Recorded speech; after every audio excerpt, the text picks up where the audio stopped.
私たちみたいに新しくスカウトしたのよ。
Hey, what's up, sweaties? How you guys doing today? Hope you guys are doing great. Welcome, welcome. We got to hop back into H&G. The servers are not down anymore, which is a good thing because they aren't. Because I wanted to hop in yesterday, to actually hop on to a new faction. Because I think the war ended last time. If it didn't, then we were gonna do the US until the war ended. Then we were gonna swap over to the motherland, which we're going to buy some important stuff that I was going to buy over the years, but actually just tended to buy other stuff instead and didn't save up for it. What am I talking about? Well, the PTRS, which actually off stream, I already leveled up the ribbon all the way to this, so we can actually just buy it, which is already 10 things, or like, I think like 5 to 7 things I've used already today.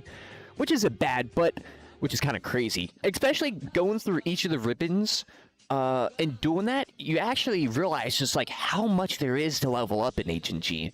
But it doesn't feel like that though. It's actually pretty quick to actually level everything up and all that type of stuff. But it's just kind of crazy that you got to go through all these stages each time, which I actually like a lot because, you know, that's how H&G is. But little side tangent. Not just only that, but we gotta get other things, because I only had time to do the PTRS. I didn't do the other vehicles, like the SU-100, the one that sends the lightning, which I actually want to do real quick. I want to kind of set up on those specific things, because I've been wanting them for a long time. But here it is, the SU-100. Wait, the SU... Oh no, I was about to say, the SU-100 is right here, but no. Quickly go through this. Also, did the money I realized resets each time you restart H&G, I think like the prototype? Did that happen yesterday as well, or was that a thing when they first implemented this, or not? Because I didn't realize that until today. When I hop back on, I realized, oh wait, I'm back all at 99999.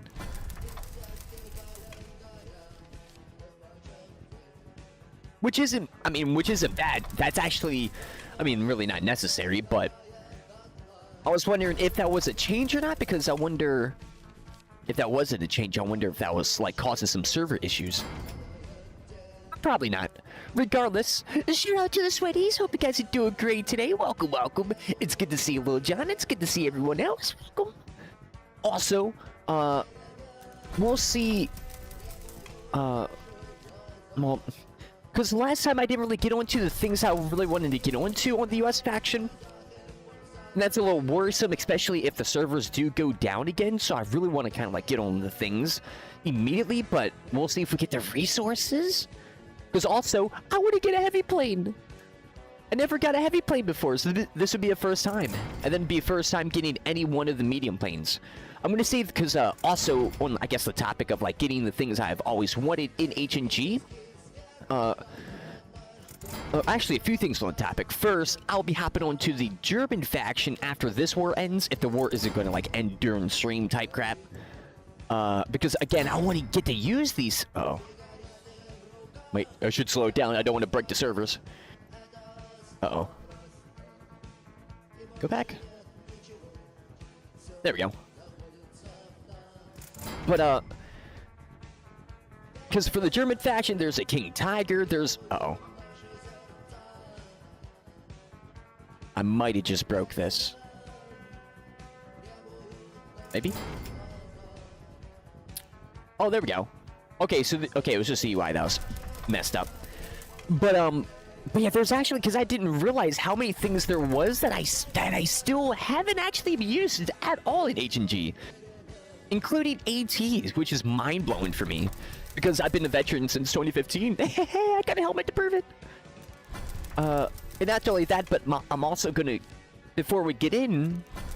Well, actually, I'll probably talk about this as time goes on. But since we're on the Motherland, I'll talk about it. My loadouts. Because Motherland's got the... I want to kind of immediately get in here so we can use these things. But, whatchamacallit. I want to talk about the loadout before we get crazy here. Well, Okay. Oh, it automatically buys them. Oh, nice. Cool. Because, yeah, because on the topic of that,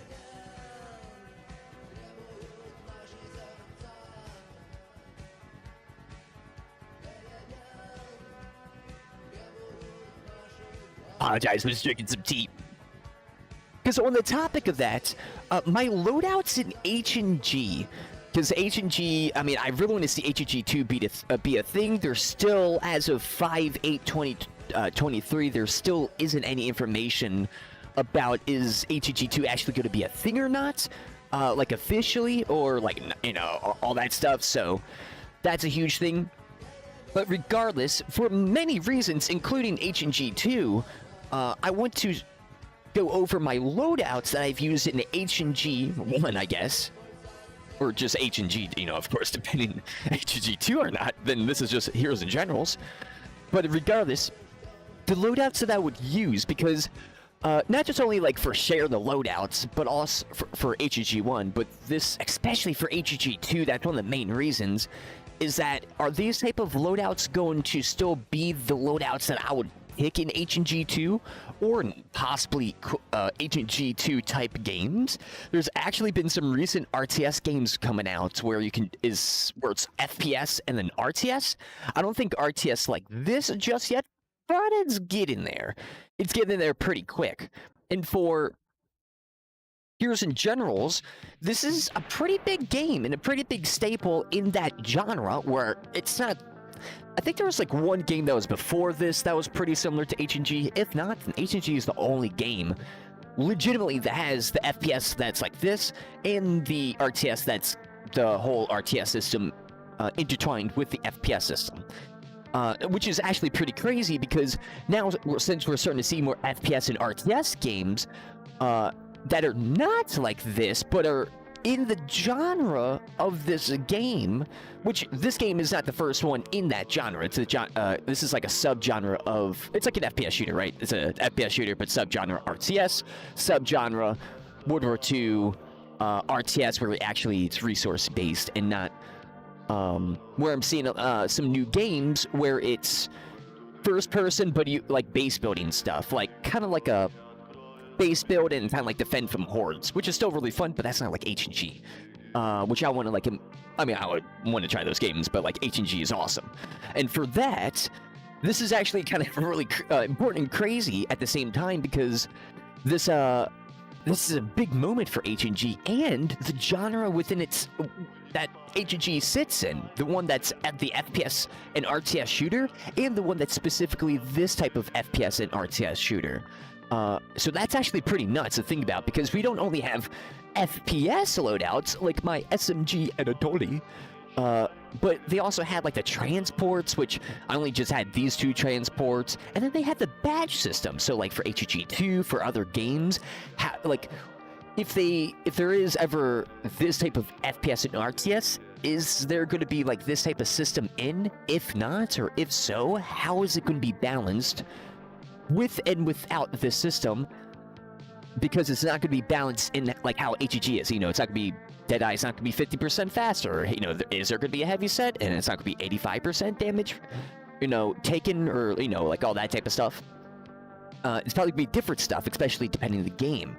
So like having H&G, especially with like the main type of meta badges, because the badges, the balance, or the they did change the badges around like 2019, so the meta changed, where you didn't really have to use heavyset gold because this gives you more health.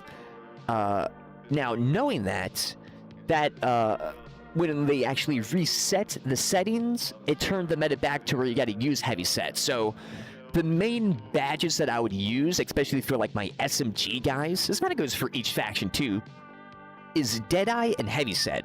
Even though I could run other stuff, and I do love fast reload, like how is fast reload going to be in H&G 2 and or other games, because that is something that is super good. But if there's a game where H&G 2 doesn't have Heavyset, then the the badge meta that it was for a period of time, where you could swap on fast reload and have Deadeye, that was super dope. Like, medics could really be more medics and not have, like, more of a disadvantage. So there's big opportunities for H&G 2 to, I feel like, possibly take out the heavy set or adjust it so much where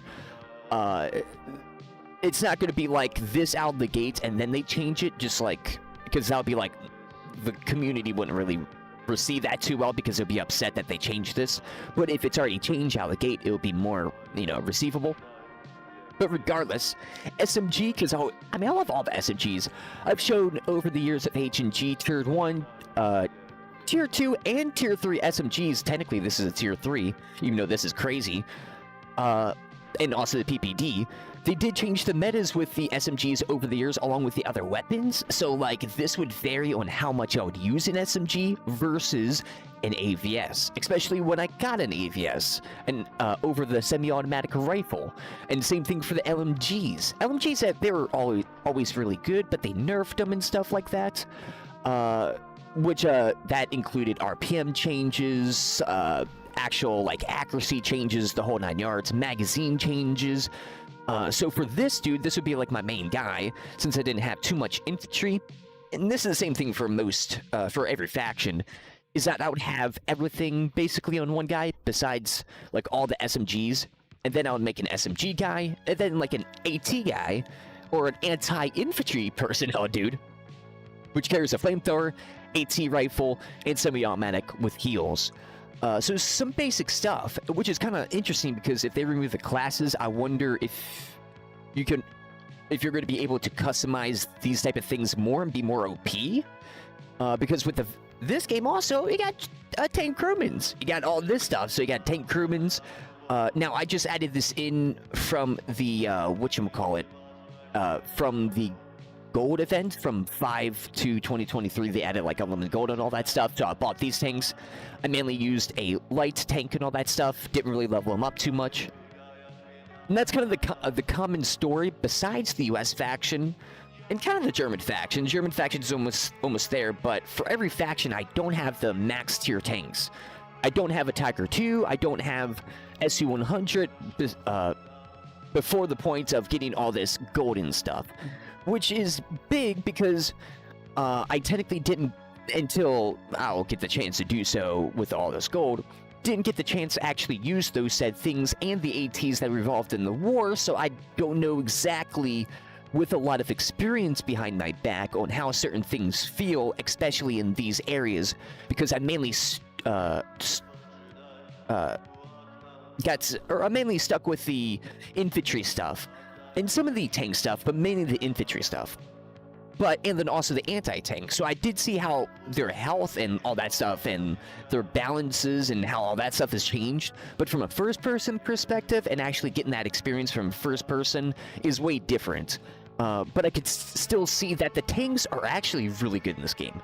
Like, they balance them, and they, not only balance them, but it's like War Thunder type level. It's not super War Thunder, but it's pretty close. You gotta shoot certain compartments, and it's got like a ricochet type of thing. Oh, you know, the whole 9 yards. It's actually pretty spicy. Which is interesting because, especially for H&G 2, when the game is out of the gates, because these vehicles have felt like this since the beginning, but the balance changes. And then the new additions of tanks, and like a whole new faction with, you know, all new tanks, it still uses the same system. So is that system going to be improved upon? Is it going to be more realistic, where if you turn left, it's like it only turns one track, versus how the tanks work in this, where it's a little bit more arcadey? Because this is an arcade game, and that's one of the reasons why I love everything about it. So if they make it a little bit more realistic, but it's still arcadey in H&G 2, or whatnot, or if like in other games they have like their variants of this, how is the balance going to feel? Because like, to really think about that over and over and over, especially more as I like go in and really think about this stuff, I realize Rito, not just T-Line, but Rito balanced the game pretty well, or created things in like not just statistical balance, but like, this is World War II stuff, and they pick certain vehicles and all that stuff. I wish they added way more vehicles, like War Thunder levels, which would make the game way more varied. But like how they have the game set up it wouldn't be like War Thunder too much. I mean, it would be very varied, but you know, it's got its own tank style. The maps are different.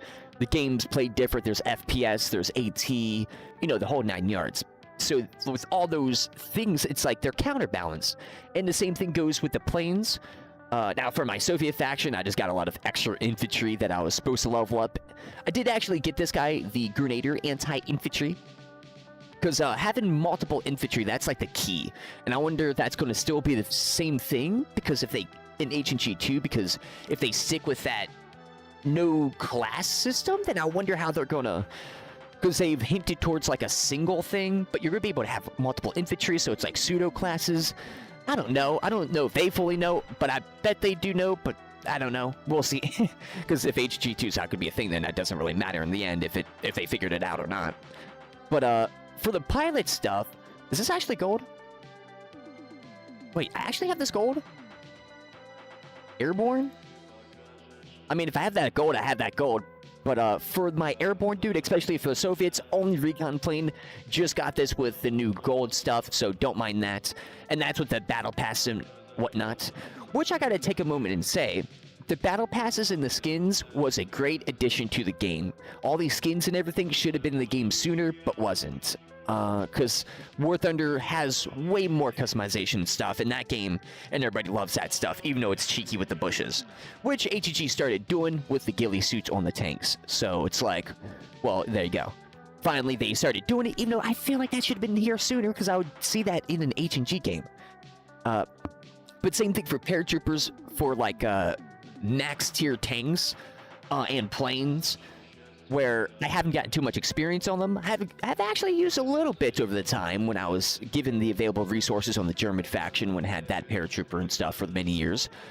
But I could see, especially from veteran paratroopers, this is an infantry just dropping in from the sky, like a different spawn point. It's very OP, like very, very OP, especially communicating. So with voice communication in H&G 2, this could be very insane. And then for the recon as well, the recon, I'm a US recon main, so for me, going back over to this bad boy here, I've read Master Son. This is technically a legacy character. And I think that recon over there was too. Actually, no, the other one is. But the legacy characters, you're able to change between specialists over here by cost and whatnot. Now you can't do that. But regardless, this is the first guy that it was an infantry turned into a recon. So that's what I have here, right? Actually, no, infantry, that's right. Infantry turned into a tank crewman. Then my computer at the time couldn't run it. Turned into a recon. Actually, no, I think turned into an infantry and then turned into a recon. Because you had to go back to infantry to get to the recon again. And I love that system. I'm surprised I got rid of it. But regardless, because there was no money difference. It was faster and it would give them more money, but whatever. Also, this stuff here is all new. I only had a motorbike for years, and my main loadout was this for years. Especially since 2015. It was brutal to get all these modifications, especially early on. I tried match sights, didn't like how it changed the stuff, and never ran a sight on this gun. Never bought one. Even with the new update of scopes, never bought one. Until that, well, not for this, but like for other guns I have. Because I prefer the iron sights. I did run the pistol, but then originally when you actually had to buy the binoculars to set the squad here marker, that's why this is here. So I put this here because they did change that, and I bought the pistol before I started streaming this game and making content off of it. But I decided to put this back because I actually like the binoculars and kind of like use that type of play style. Even though the pistol is really good. Bop, bop, or shoot them once, and then bop, bop, they're dead, or bop, they're dead, or shoot them once, and they're dead. Because heavyset gold, they're like 15 HP, bop, bop, or 5 HP, bop, or 3, bop. Then I got, of course, because with all these recon, or like this recon being OG, I didn't get to the max levels. For this reason is because I started going on to other infantry, because I realized actually having more infantry meant more loadouts in-game. So I decided to put a halt on getting all the extra stuff on the recon, along with a lot of other things as well.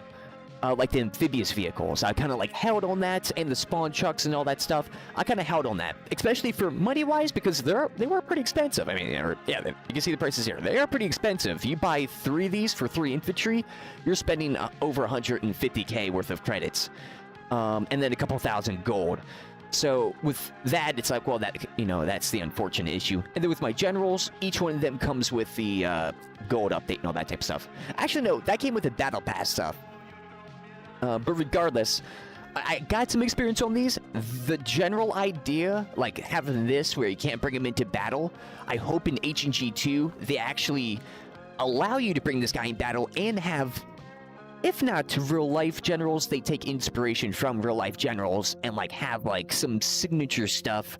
Like, if they're not going to make Eisenhower or, like, whoever, then make someone who kind of, like, a character that kind of looks like Eisenhower, but not named Eisenhower, and then have his abilities as Eisenhower or whatnot, you know, like something like that. Or so we could see him in game, and they it'd be sick if they also had in RTS abilities too, since they're commanders and only commanders have that. Because that could also be a Battlefield 4 type of commander system. But with this, you're only limited to a few badges here. Again, if the badge system is changed, this would change a little bit, but not by much. I mean, it would help a lot, because each percent matters dramatically, especially when they added the new RTS boost system. But having the ability to have multiple slots with ATs, like this, is huge, because you're able to not be restricted on a certain tree of ATs. And in H&G 2 or in other games, when they have this type of system, how many different trees are there going to be? Is it going to be similar to H&G 1? You know, because if so, then are we getting like a remastered of H&G 1 and not like maybe an improvement of like more ATs and more diversity stuff? That's like the big question as well, because that would be like quote-unquote their first H&G if it's not made by TLM. So we'll see. But maybe they'll add on to it more because they're not using this type of like engine and stuff. Regardless, this all is intertwined because of like how this game is. It's affected by the RTS and FPS. But with this tank crewman, I would run, especially with every faction, I would run one main tank crewman that has like the big boys, and then I would run the second tank crewman that has the light boys, and I would like level them up and have that. That was actually a recent addition into me doing like tank crewman stuff, because for the tank crewmans for the German faction, yeah, big boys, and then for the German faction, I actually started doing some tank crewman stuff. So light boys, but also, I guess technically light boys, but they do a lot of damage. So glass cannons. And I think for... Yeah, then also... Yeah, so for the US faction, that's where I didn't complete as much. Yeah, I didn't get as much done on the US faction. So the German faction is the faction that have the most tanks. The most panzers. Seems fitting. But Deutschland.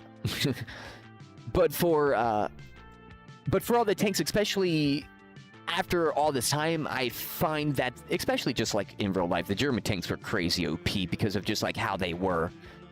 So just like in game, they're going to be crazy OP. So if they're not going to be balanced right in H&G 2 or balanced similar to what they are right now in H&G 1, since they're pretty balanced in an arcadey way, unless H&G 2 is going to be realistic, I hope the balance is going to be good.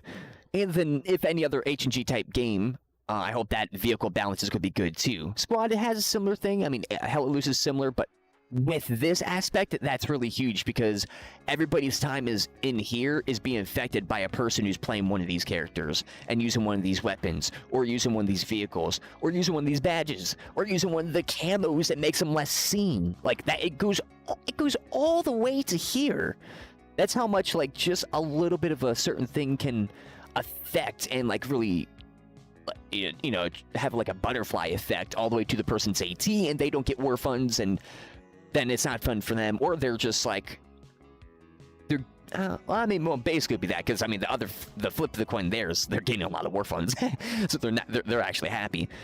But regardless, there needs to be a balance there, so not one side's getting slammed each time, especially where if this type of RTS map, how are the lanes going to be in H&G 2? We saw a little bit. Looks like that's completely remastered.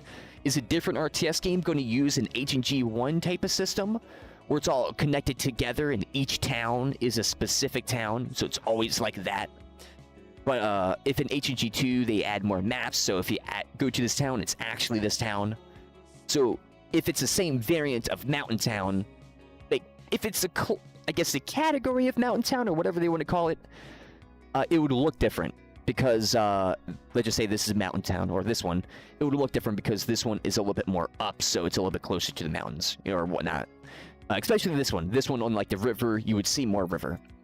Like that's stuff that I want to see for an H&G type game or an H&G 2, and that all goes to the weapons, because if the maps aren't fun, sight lines. If the weapons aren't fun, the balance system, how far can you shoot, yada yada. How easy is it to actually modify your weapons, yada yada. How expensive is it? How is the maintenance going to be for everything? It's actually, if you really, especially when I like say it more so, I just get reminded, just like, geez, there's a lot to this game already, like a lot to like everything. Of course, they use like a system for each weapon, but still it's modified for each specific weapon, so it's just like an H&G 2 type game. I hope, even though it'd be costly a little bit, they do it a little bit, but like for each gun, change the ammunition even more so, or like show more of that type of changes, even though they already do an H&G, but I feel like it's a bare minimum, and that affects the visuals. That also affects more things you put on it, which affects your in-game visuals, so that'll really depend on like the balancing and all that type of stuff, and decision making on whether to do that or not. But regardless, I do actually kind of keep the same type of universal theme for each faction: SMG guy, LMG guy, AT guy / anti-infantry, tank crewmans, one stat tank crewman, one not, fighter pilots, which just have recon planes. US faction actually had a medium, and before the new German FW plane came in, like all the new tier 2 planes came in, I think, or tier 3 medium planes, I bought the tier 2 plane, so the medium plane, that was the one of two, and then they added the Mustang, so I didn't get the Mustang or any of the new planes, so I didn't test them out, but especially in launch, and then over time, I've seen how their balance is, and that's a whole new level of balancing, especially with the paraplanes in that game. How is the maps with the AA going to be? How much damage? Yada, yada, yada. There's so much. It's actually this game is a super ambitious game, just for what it is right now, which is, kind of nutty, but like imagine the next level of it, especially being able to customize the loadouts a little bit more in ways like maybe stuff like more helmets, or stuff you could put on helmets, so you can have a helmet, change a helmet, but you could put stuff on the helmet either via a War Thunder system, or just like you go here and there's another thing that's just like a card icon, and you place a card, or whatever, per faction has different things per faction and unique, so you can't use the German things on the US helmets. Same thing. I want that, especially in H&G 2, to still be a thing. They do have the captured weapons, and I really did like the uniqueness of having each faction being fully restricted to each faction's weapons, but depending on how they potentially do the system, they could remaster it to make it better. Just really depends. There's a lot of things there, for a lot of opportunities for improving this. I think the leveling, how long it takes to level everything, I think that is perfect. Like, for everything, it's perfect. For certain weapons, it's harder, or for certain things, like AT, like just starting, but then they added like the one bazooka, which they didn't add here, but I feel like, well, I mean, that would just make sense. Starting AT, it's really hard, but like once you start in, once you get that bazooka or like Granada boost, then you're good. Because yeah, the Granada boost wasn't always here, so it was the Granada boost they introduced to make it easier. But yeah, so I want to see like the Granada boost. I want to see more, because weapons. The game has a lot of good unique weapons. TLM comes in and adds the Liberator on the maps too. H&G 2 or an H&G 2 type games, I want that. Panzerfaust, or like health crates, ammo crates, maybe we could deploy those crates, maybe some map ones, but also we could deploy them too as equipment. Maybe we have a thing that actually builds as well. More just overall more unique weapons available here, and like kind of like crazy prototype weapons. I'm fully down with. I mean, Battlefield 1 had some. I had that one weapon that was never seen on the battlefield, but everybody loves it and it's super cool. So I mean, hey, why not add some World War II weapons like that in here, which they kind of have in some ways, but like more variants of the MP40 that have slightly longer reload and less damage by like a little bit. So having this MP40 is better technically, you know, something like that. Just like the MP34, where it's like, it is better, but you could still go off with the MP34 if you rock it. So it's got to have that balance, which they've actually achieved in this game. So hopefully in H&G 2 or in an H&G 2 type game, they achieve these specific type of balances where you can use this tier 1 versus a tier 2 and still win if you're good enough. Because originally it wasn't like this. It was, this would always win no matter what, and you would get decimated. But they rebalanced it, and now this is like, depending who's better can win on either side. So I hope that is going to stay there in H&G 2, or get implemented in H&G 2, or is in an H&G 2 type game. But I guess that kind of really goes over all the loadouts here. Because again, it is pretty universal on like each type of loadout. That I use. I do have a medic too. The US and German faction has a medic. The Soviets don't, I don't think. And the medics are pretty good too. So hopefully they actually add like medical crates or like other, like maybe if you die, you can revive someone after a few seconds because there's like a little delay. So might as well give them like a 3-second longer delay or something like that. It would change the battlefield dramatically on how fast you can deploy and stuff. So we'll see how that plays out in H&G 2 and in an H&G 2 type game. With like, again, the RTS feature. And persistent damage, because depending on your explosives, more explosives, because we got satchel charges, and they're pretty new still. But depending the explosive that you can bring in, and the damage you can do to terrain / the buildings, is that going to stay persistent in the war?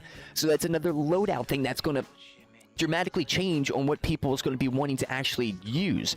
So if everybody's going to be wanting to use destruction stuff because it destroys the war and makes it like better for them because they know how to use the terrain, which I don't think would be the case, because just like in real life, I mean, if you destroy an urban town, I mean, there's examples, Battle of Berlin, Stalingrad, I mean, all that stuff, I mean, it's bad for all sides. It's not just like, it's, you don't have cover, they don't have cover. You can both see each other now because it's flat ground.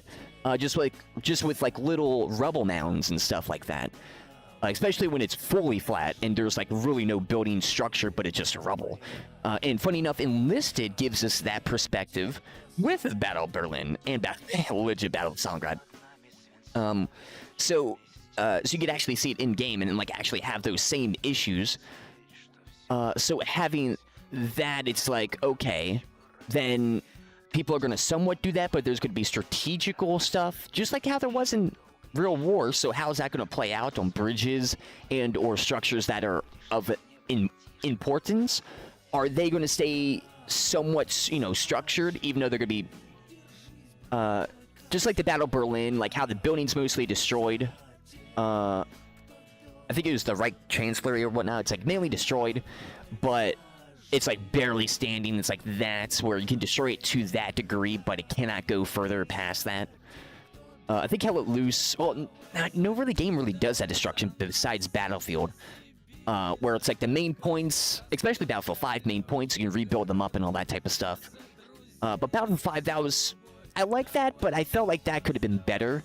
It was still that was the first time we saw that type of system, so H&G 2 can improve that, or an H&G 2 type game can improve that dramatically, because there's Hell Let Loose and Squad to help you give like better materials or things to do so, like a shovel, like a hammer, like a wrench, like a blowtorch, I mean, even when you go like crazy with like a multi-tool, I mean knife or something, I don't know, get crazy with it.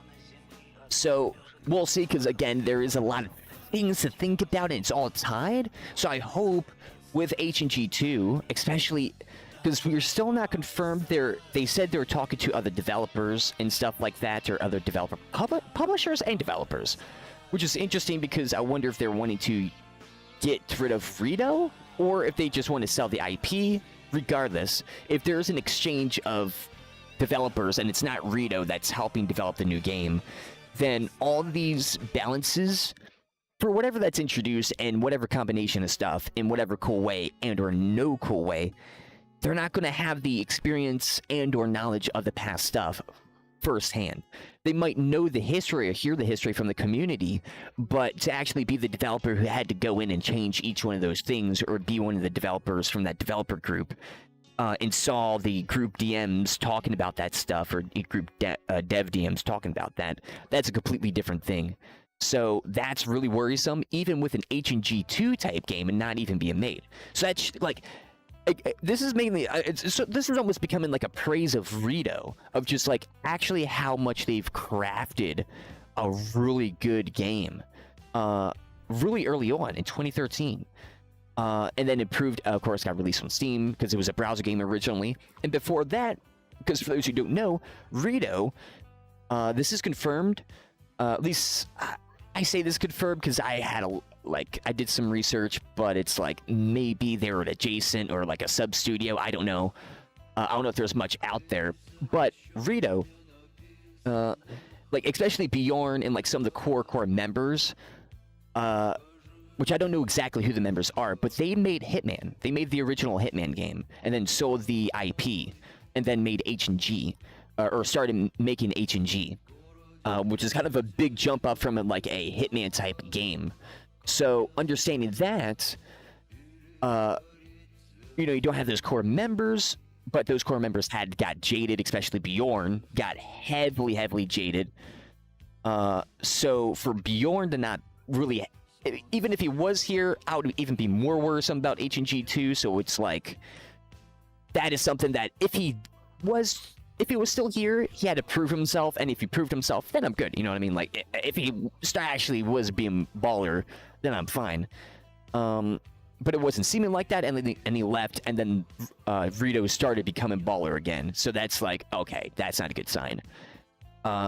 So knowing that, the Greenbow, Umbra, those two that are publicly like showing that more so than behind the scenes and text and all that stuff, are showing that they are those type of Bjorns, they're like that see that this is 100% possible and can be so much more. And we saw that with Greenbow with the live Q&A recently.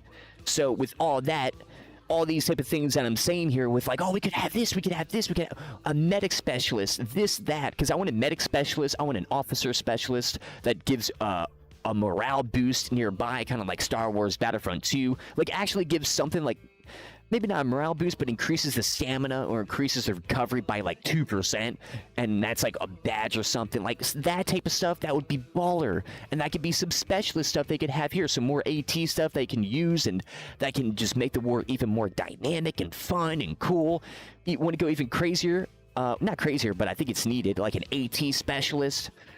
But the crazier one here would be an artillery specialist. A dude who brings in artillery pieces, which would be AT guns, and then also artillery guns. And they would be brought up on maybe weasels that are being, dragged behind, or up on amphibious on these guys, because these wouldn't be too good for that. So, and maybe also these, so they drag in the heavier AT guns and then artillery guns and set them up. 100% possible, even more so in H&G 2 or H&G 2 type games in Unity and or Unreal 5. Now, for now, in H&G 2, even let's just say the game wasn't ending, right? It would be no. Like, because especially with my research I've done, they're very limited. Like, they would have to do a lot more hard coding than they would in Unreal 5. It would be more just clicking a few things and then adding a few things versus having to develop a whole new specialist thing.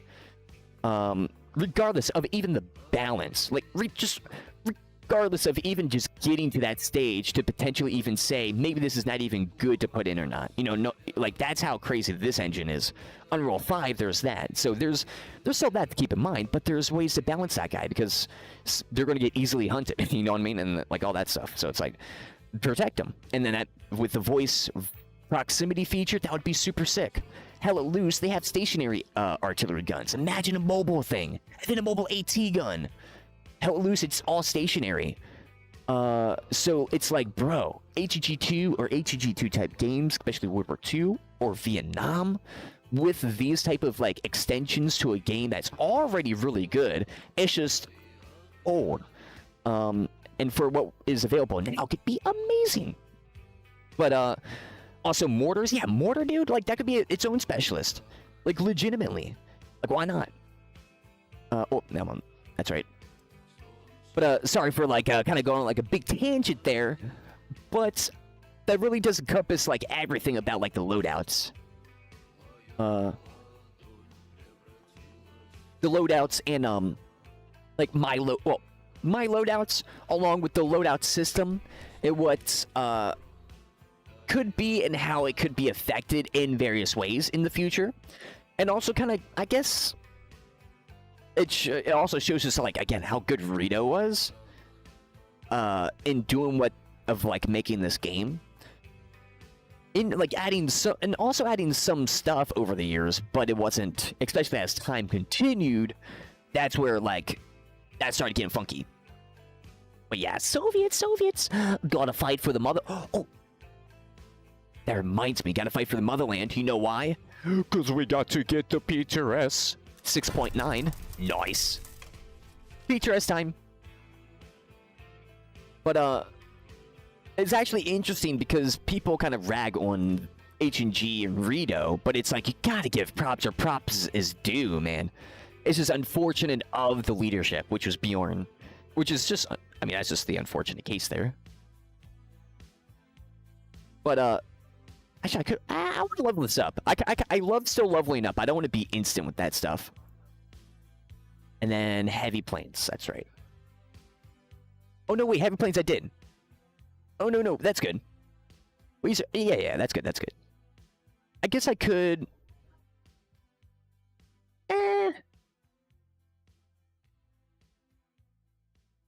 I could, but actually, I'll do it. This would be the guy who have it. I'll start leveling it up. Also, is that default camo? Oh. Oh, that's cool. That's pretty cool. War-torn. Extra. And then we can go in. Now we're ready. On a scale of 1 to 10, how confident are you that H&G, or that we will get H&G? The Kickstarter seems to be a fail. Well, my confidence was 100%, or it was like, I always give them then, especially like how I said in the beginning, because everything's in real time. Of course, hindsight's hindsight, but TLM, especially help coming in and fixing Rito, give them the benefit of doubt. They're showing themselves to be good. Okay, that was all 100% until the Kickstarter, which then went down after. Well, when it first got introduced and it was 2 million. Like, I had to think about that. Just like everybody, like, okay, ponder on that. Okay, that's interesting. And then everybody came to basically the same conclusion of like, why is it so high? Now I did some research. So 2 million is actually what they would really need, truly, for only like a few developers for like a year. It's actually a lot of money, especially with in how they want to develop.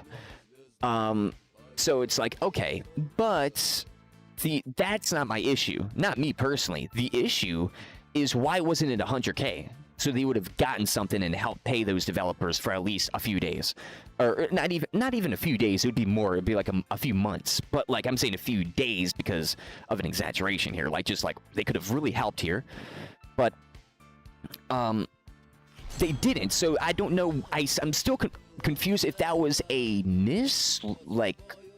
was a bad decision? Or they purposely didn't want it to be funded. They just wanted to see the engagement of the community, and they thought that would be the best way to do so, is people actually giving support, but they don't actually want the support, because comes to find out they have the money. And if you go on TLM's website, they're actually hiring for AAA developers that have past experience in past 3 AAA games. AAA here. So like Activision, like EA, they're asking for those type of salary or those type of positions. Imagine those salaries. Those are $75 to $100. So that goes back to the $2 million. So that means they have the $2 million and have the funding, which they said already with the Q&A. But it further confirms it. But the weird part about that is like, okay, then why was the thing like that again? So is it bad decision on like the TLM part? Because that's TLM leadership. But because that brought it, so it was 100, right? That brought it down to 90%. Like still pretty high, because like that's the only thing that came out at that time. Kickstarter, you know, just started. Then we go past the Q&A, and then it actually goes up to like 95%. Especially since the TLM dude, the publishing guy, oh, that's a heavy bomb. The publishing guy himself said that the game's going to get made, and said in 2 different ways. And it's a publishing guy, so I was like, okay, they're gonna really ruin their reputation if they really don't do this, because this is them again. This is TLM making their own game. They bought, or they dissolved Rito into TLM. TLM is a publisher, but they have already one game they've made, and it's a pretty indie game. Jesus, we're just getting bombed here while we just had the casual conversation. But no, it's head down. Oh, I thought that was enemy. But for H&G, they brought it under their game thing. It's even on their website that shows that it's their game, not like a game that they published. It's their game. So that means the developers that they want to hire are going to be for their own game, which means H&G 2 is being made, but not by Rito? They're removing Rito? Like, what's going on here? But it's like, why not use Rito? Because Rito would be cheaper to pay because they're not as AAA? So, like, very confusing, or they're adding Rito and actually still getting developers. But no one's but the stuff is still up on the website. I don't know if that was still there from the beginning, because I just recently saw that. So after the Q&A, then what was it that happened? Something happened. Yeah. So when the Kickstarter ended, the message that was said by Umbra or whatnot in the updates was like, thank you, we're looking at other publishers and the gaming studios. So that was like, wait, what? Why? So that's when it brought it down to 75%. Like, okay. Because again, it's like, there's still these really strong signatures of them wanting to do it, but still now there's this doubt floating in, like, where? Why? So that happened, but then Hades leaves, and then Hades in his message, which there's gonna be a recent there's gonna be a YouTube video published soon on my main channel talking about this too, the Hades things and everything. About Hades got a message, or Hades, you know, leaves. That's all, not really big suspicious thing, too much. But he says, I hope I get to play H&G in the future. Why are you hoping? Like, are you gonna die? Like, you're not? Because he said he's going to do financial. It's not medical reasons. Unless he's lying about financial and it's actually medical, but I don't think that's the case. I'm highly doubting on that. But he says, I hope to be able to play in the future. So those 2 things, you know, that brought it down to now like 65%.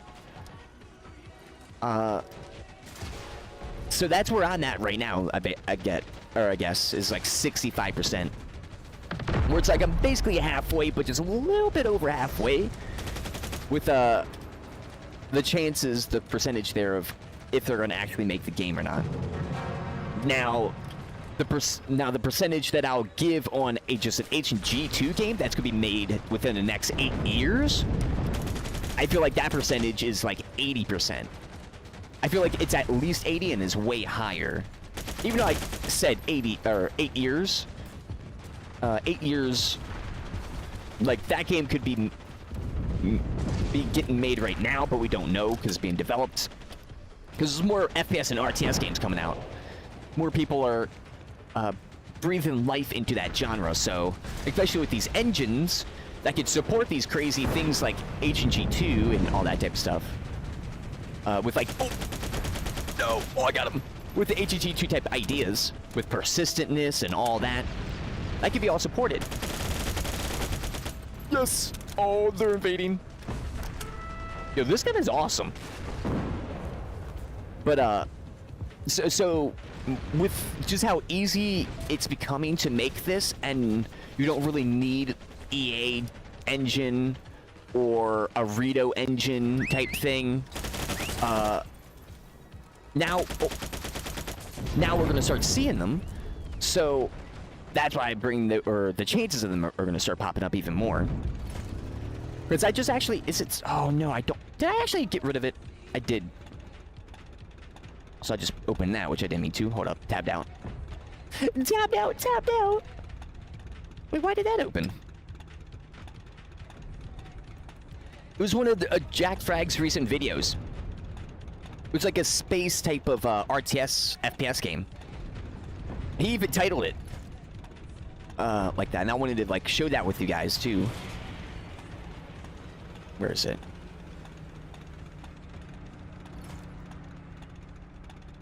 Can I quickly find it? I probably can't.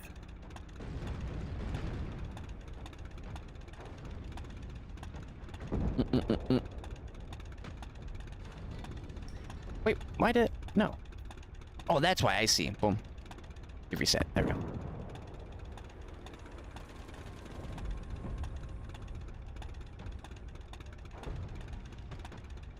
Oh my goodness. Okay, so... Oh. No, because it's going to bring up that. Jesus Christ. Okay, then I'm just going to search. Jack. And there it is. Okay. I just got to search his channel. God, YouTube history is... Oh, because especially with the recent video that I'll be talking about, or that is going to be on YouTube within the coming weeks, or coming week, or a few days. Pretty soon. I'm currently working on it, but I also talk about, because it's not just this, but a lot of games are upgrading, like thinking bigger picture. So like, you make a few FPS games. What's the bigger picture? Being able to control something, you know, send RTS. So it's like everything's starting to. It's like the people who already thought about the ideas were like already ahead of the game. So people like, just like the jumping, like when Advanced Warfare came out with the jetpack, no one liked it. But then Titanfall came out, people liked it. And then people started wanting a Call of Duty game like that, but they didn't make it. And then they made it after the hype was over. But then Titanfall 2 came out. Because Titanfall, and then Titanfall 2. Then Titanfall 2 made it better. And then I think Black Ops 3 came out around that time, or before that, or something like that. So I feel like it's the same thing with RTS, the genre, because it's an RTS thing, and everybody's like, who was like FPS Call of Duty lovers are now getting introduced into this new type of genre, because now there's games out there that are modern, that aren't like Commander and Conquest on like the, the Nintendo, like, or Atari, you know what I mean? Like something like, all those games were made so long ago that they're so old on old consoles that why would you play them? Just on base of that fact, on an average player, not like a gamer or like a hardcore game lover. So like there's that just straight up wall in that genre. H&G's included. This was made in 2013 on a browser, or 2012 or 2010 to 2013. Made, being created, and then was made. Kind of crazy to think about again. But to show this, so this is the RTS game, and this is by Jack Frags. This is reviving a dead genre. So, basically like StarCraft with first-person mechanics, basically, and stuff like that. Which is, I recommend watching the full video. Oh. But there's like these big bosses, these vehicles, these big things makes you feel the scale which that's really awesome about this. But that's not the full. This is FPS and RTS, right? But it's not an H&G game. And this is just like one of the first ones that are getting introduced. And it's a survival type game because there's, can't say it, but it's like day 1, 13, 16 with a map you build up, and then you're hit with waves of like creatures on like this alien planet and stuff. And you got to build and then fight them off with like guns and technology. It actually looks really fun. Where's the part? There's so many. Yeah. Got the bodies here, don't worry. Like it looks good. Cool, man. This has got some potential. This game. See if I can Then you got your like RTS units over there. This has got some potential. This game. Oh my god. And then there's this. So like this is where like the modern games. This is pretty indie, but imagine a trip like more fleshed out experience. Like big boss battles like this for these type of games. I've got nothing. Like that is super sick. And it's like that's an FPS and RTS. That stuff is being made, which is super good. Because there was like one game like that on Steam, and it's been on Steam. And it's like a space one when you're on spaceships and you got like stuff and you fly to another ship and you invade it. But it was it's all indie, so like it's all like made by 1 or 2 people. But which it looks like that game was a little bit more fleshed out than the space one. But that's what we're going to kind of like experience a little bit is those type of games. Then we're going to get like an H&G type game. Because PlanetSide is still PlanetSide. Yes. Yes, he was reloading. No. Oh, there's another one. Oh, he's the Hulk. The Hulk is here in World War II. Oh, yeah. Yes. The PTRS. The first time bringing out the PTRS. Thank you, TLM, for the gold. Now we can use it. But, yeah, so with all that, I'm like super happy because not just only with that, but I've been also keeping in, like looking at like new games coming out and all that stuff. Like stuff is moving in such a good direction. It's just currently it's all being developed, even more so now than the past few years. Because now we're starting to see the glimpses of it. No. No, I forget where you shoot it. Oh, I should have checked where you, where the bullets go. On the graph.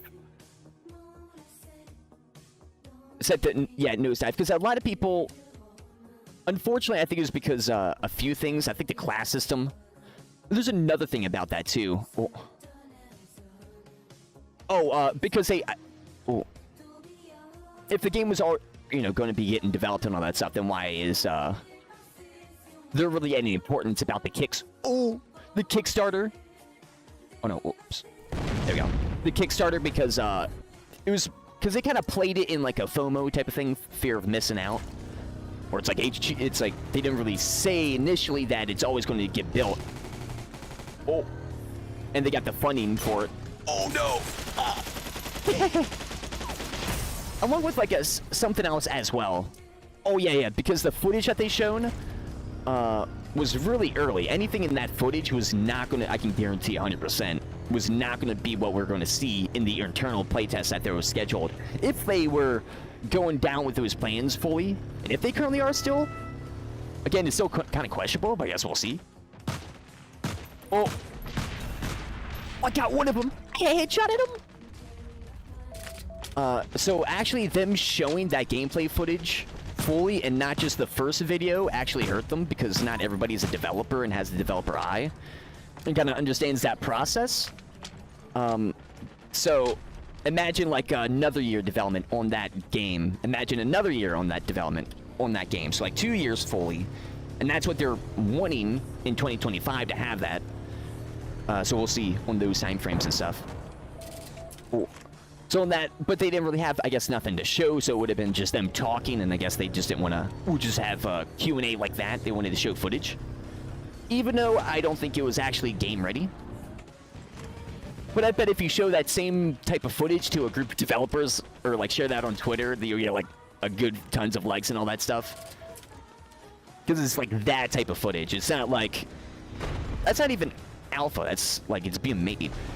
So that's multiple kind of like issues with that Q&A. I can see that. I mean, that's just like, oh. No, the weapon. Oh, I couldn't. Oh, the weapon's too low. Also, thank you for the roadkill. But the Q&A had like all those things. So depending on how you are, then just one of those things, and each one of those things is enough to bring someone like out and not be happy. So for me, it's, you know, I'm a rare type of person that it's like, okay, I can kind of see that type of stuff. But for the whole community and like the average person, I mean, more people. Oh no! Oh, that's close. More people are becoming quote-unquote critics and knowing like how games are being made, just like movies in real life, where it's like people know just how the process works more so you have to make a movie better than you would before to have the same type of liking. And the same thing's happening with games. Oh. But I'm super excited though, regardless, because of if H&G 2 doesn't get made, someone else is going to be making some banger. Yes. But it is unfortunate though, because H&G 2 is such a like a close to being perfect type game. Oh, and that's where having the servers being on, and if they did this sooner, the servers would still be on, and we would be having H&G 2 while H&G 1 is still playing. But Rito and Bjorn, even with his experience, didn't do that. So that was a big fat L there. For them, or I guess everybody, because we love this game, and we're unfortunately having the consequence of his action. Because again, it goes down to leadership, it really does. Even though it's like... Oh. Oh. There is... No! Wait, where is it? Oh, it shoots in the middle? No! Oh, I shot, the puff of smoke came out, but the bullet didn't go. That was so close. But yeah, I was really close to getting hit by that bat. But,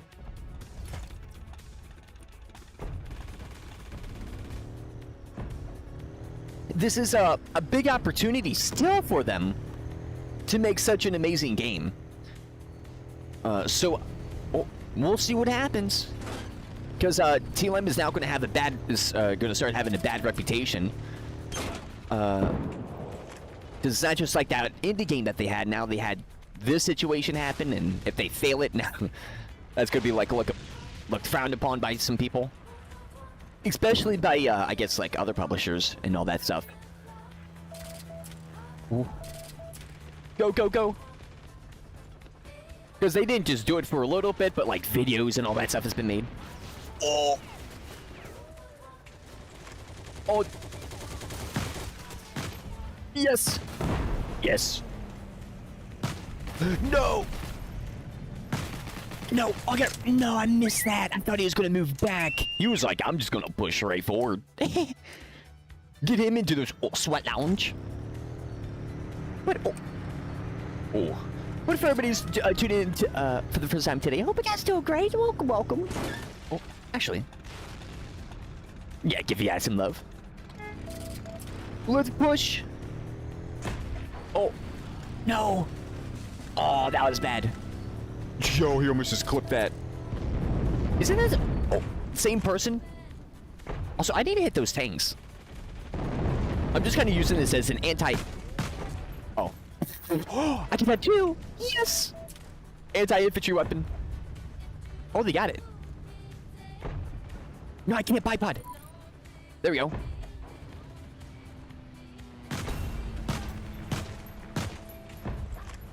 Oh, I don't like that. He looked right at me. Well, there's three. No. Oh, I should have got there sooner. I didn't look. If I got there sooner, because with the same thing with the PTRD or AT rifles, is that you got to get there first so you can aim in, so you can shoot them. Because you will not, if you're caught off guard and you aim in, especially that close, the chances of you surviving is very slim. Oh, we got him. I thought that was enemy. Nice, nice. Oh. I hear the PTRS. I'm giving the enemy the PTRS. Oh, the tank's moving in. Oh, I got his wheel. Oh, I got the vehicle, not its wheel. I got the vehicle's wheel in front. Yo. Oh, so it hit the tire? Instead of the tank there? Cause yeah, okay, so did they actually change it that much out of range? I would be a cheeky turn now. Oh, let's go. Meow. Meow. Oh, those curbs are playing nice. Oh, for us. Oh, we just got a tank crewman with an STG scoped. Just playing defense. Just playing defense for us. Meow. H&G RTS is such a niche game. Still not really come anything across, or still haven't come across anything like it. Oh, I agree. And I love it so much. Oh no, there's a dude there. I got his turn ring. I hear an AA gun. Is he repairing? Oh, I'm missing. Yeah, there's 2 people behind it. I got 5 rounds left. Oh, I didn't add more ammunition. I'm like wondering why I'm so low. No, I'm out of ammunition. Oh, ammunition. Ammunition. Excuse me, I'm just gonna get in here real quick. Don't mind me. Yo, did I somehow escape that? Wait, wait, where's the ammunition? How did I escape that? Peter is, he's a strong one. I just gave them some vodka and they left. I did a little bit of a trading. Oh, that's right. This is wait, is it automatically ranged at 200 or did I accidentally press the spacebar? Heck.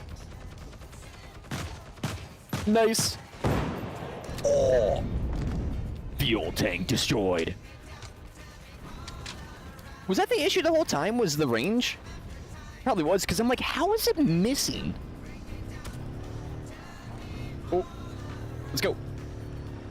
But imagine, because like the map that they showed in the gameplay footage was pretty good. They just didn't go inside and show all that stuff because I bet it wasn't developed, but or fully developed. But like having that scale of a map and all the foliage, oh.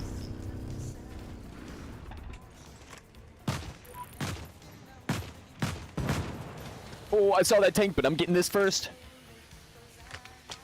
No vehicle for you to spawn back in. I'm outie. Oh, he's upset. I'm sorry.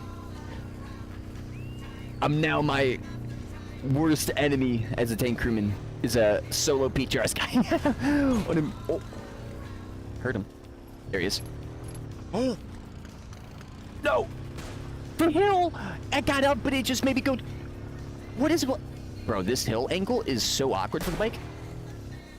Oh, there we go. I dodged there. Yes. That was so close. I did damage? That's crazy. I didn't get a kill in instant. It was ranged at 200. There we go. I'm a little bit closer, though. Also, I probably shouldn't be at this. I'm going to die here in a second. Oh, got his fuel tank. They're really trying to push the bridge right now. Also, I'm out of ammunition again.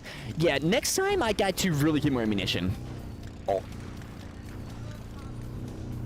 And this was the story of Peter. He would go around with only few rounds, and then he would go back and get more ammunition. And then he would come back and get healed, and then there's even planes. Or no, did the tank turn around? Oh, the tank turned around. Also, we're about to lose the main. Yeah, this is we're actually, oh man, like, this is so cool.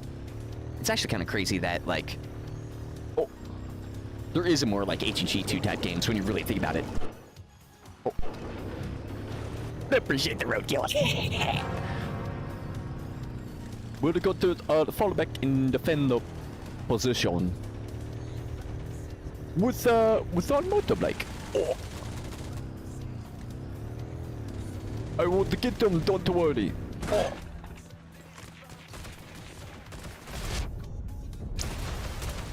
I got it. Yo, look, oh, everybody's using amphibious. Also, this is such an awesome experiment, seeing everybody use, like, the max tier stuff. I thought it'd be, like, way one-sided, but I feel like everything's more balanced. like, I love seeing all this stuff. Everything is, it's not as crazy as I thought. You know what I mean? Like, you would think like if everybody has everything, it would be disastrous. You wouldn't even be able to move. It's like, no, I'm having like an amazing time, and I can see other people using stuff, and I bet they're having an amazing time too. So if that ever was like a bad case scenario for an H&G type game, it really wouldn't be bad. Oh, that MP40. No, an MP40. The PPSH. Is that his PPSH? Oh, that might be. Oh no, he maybe just picked it up. What are you doing, Ivan? You can't be there. Oh, let's go. It's still alive. Maybe? I gotta back up. Actually, I probably should go after this, right? Man, the reload time. Oh, please. No. No. No. See, like, if you... Oh. Dude, do you have a badge that makes you zoom in quicker? Could we get some air support? Sure. Krilla's gonna come in. Let's go. Or Curl. Oh, we got one cap, 2013 and 4. Look at this plane. Doesn't this look beautiful? Such awesome camo. Oh. Oh, we almost took it too. Is this GG's? Actually, where are we? Oh, we're over here. Let's go. We gotta defend it. Gain the speed. Go up. We got another fellow plane. Wait, do I got smoke in this? I don't think I do. Oh, I'm just gonna drop bombs and just... Wah. Let's go, let's go. Move in. Yes. Go, go, go. It's only one person. And the whole motherland just... Oh, jeez. Just collapsed on him. Is he over here? Heard some gunfire. Yep, he was low. Not anymore. Actually, can I get XP? Thank you. Let's go. I still care about the captures. Oh. Ooh, hello. No, he's got backup. No, I think he's backing up. Oh, but I made him get out of cover.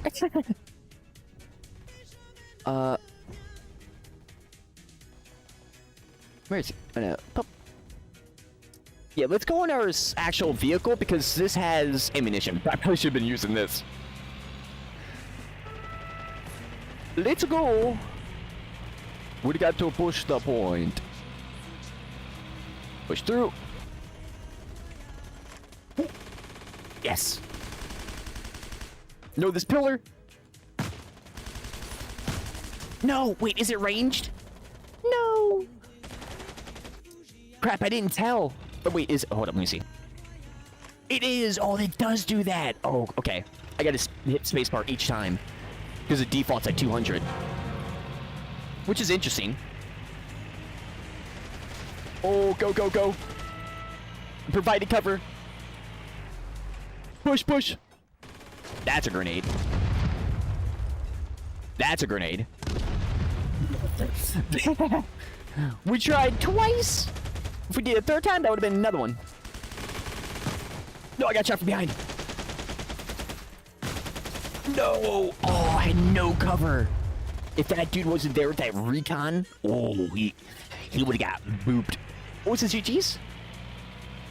I think it's GG's. Oh, maybe not. Oh, the Soviets. Is this Stalingrad? Stalingrad. Oh, let's go. I just blocked our teammate's entrance. Actually, no, we gave him cover. Oh, all part of the plan. Go, go, go. There better be voice lines in H&G 2. And emotes. Oh. Let's go. Where is he? Why is there not more Germans? Yummins. Should get a sidearm for close quarters combat with that PTRS. Yes, 100%.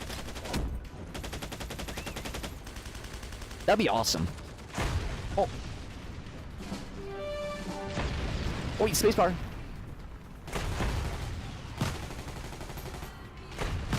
Oh, making him go, making him go. Ooh. Ooh. Let's move. Ooh. Almost fell. No, he did go up. Oh, bro, my instincts were firing like no tomorrow. Aim at the stairs. Aim at the stairs. He's running right now. But I was like, nah, he's probably just going to be at the door. I don't even think that was him. That was someone else, but I just like, there's someone running up that stairs. Oh. Let's go. No. Push, teammates, push. Is this guy still over? No, it's 200. Oh, that's actually very aggravating. They do that on purpose. So it's like the person like me can't just do that. At least not the first time.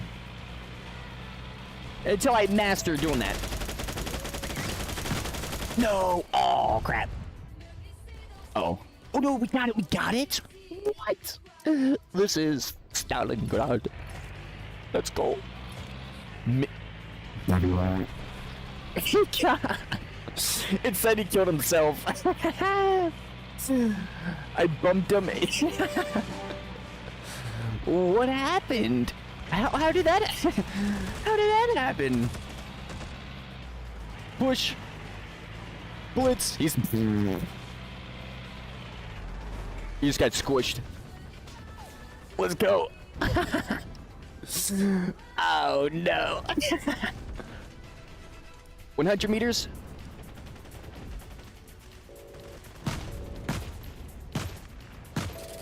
One. See when I got 100 meters, I'm good.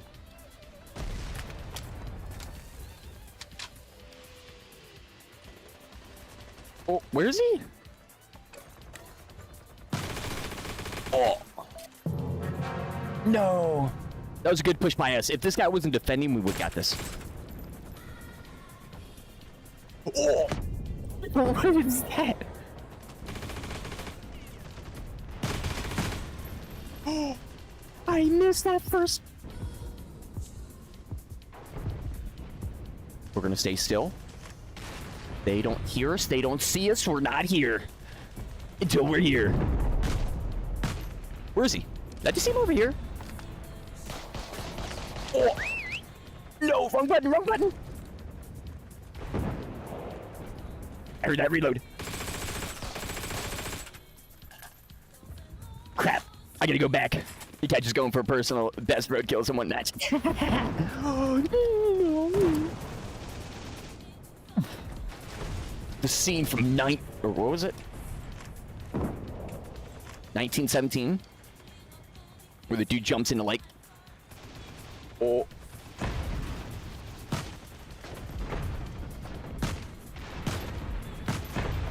Wait, did they receive more armor support?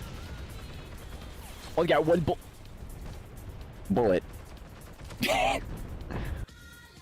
No, yo, this is definitely Stalingrad. What is going on? The tug of war right now? And imagine actually fighting at Stalingrad in H&G 2. Having that persistent destruction, having to go back and it's still like destroyed. Oh my goodness, that would be amazing. But we just need to recap this and we win. Or they cap that and they win. Oh, I'm dead. No. I wanted to try to roadkill him, but that didn't work. Let's go. I can't resist the roadkillers. Are they right here? What is he doing? Oh.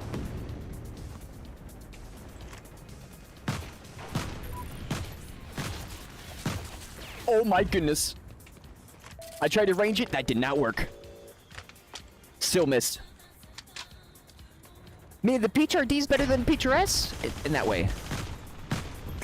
They stole our tank! Got the turn ring though. Oh, reload.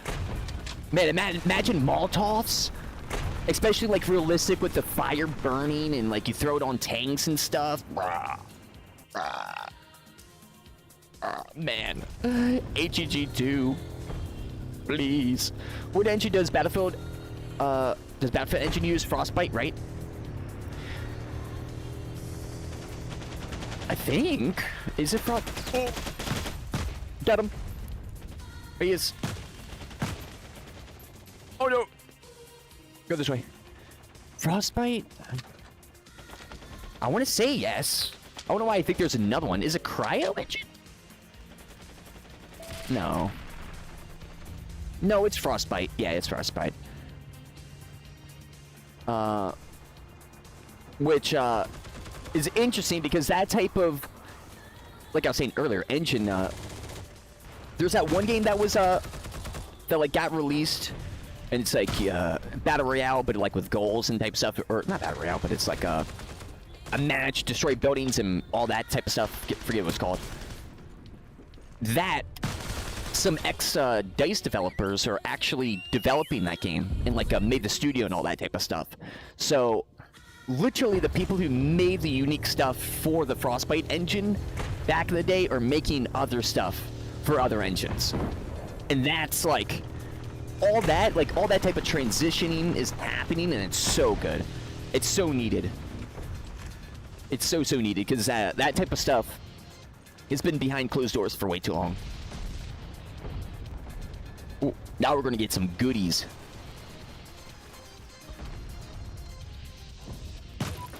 Range hit 200 meters. Oh, if he was gonna repeat.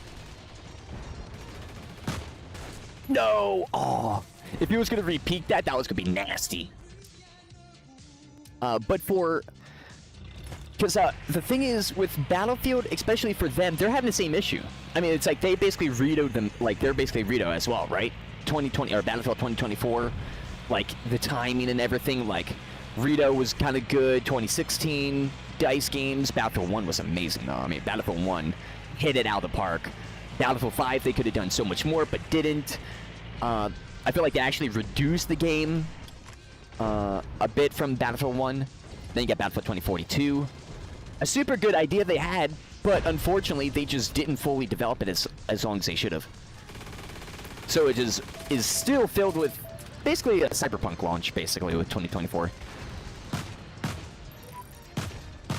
Yes. Like, wait, I get the vehicle destroyed? I didn't even get the assist. I get destroyed and kill. I'll take it. I hear an MJ42. That was ours. Whoops. Not no more. I'm friendly.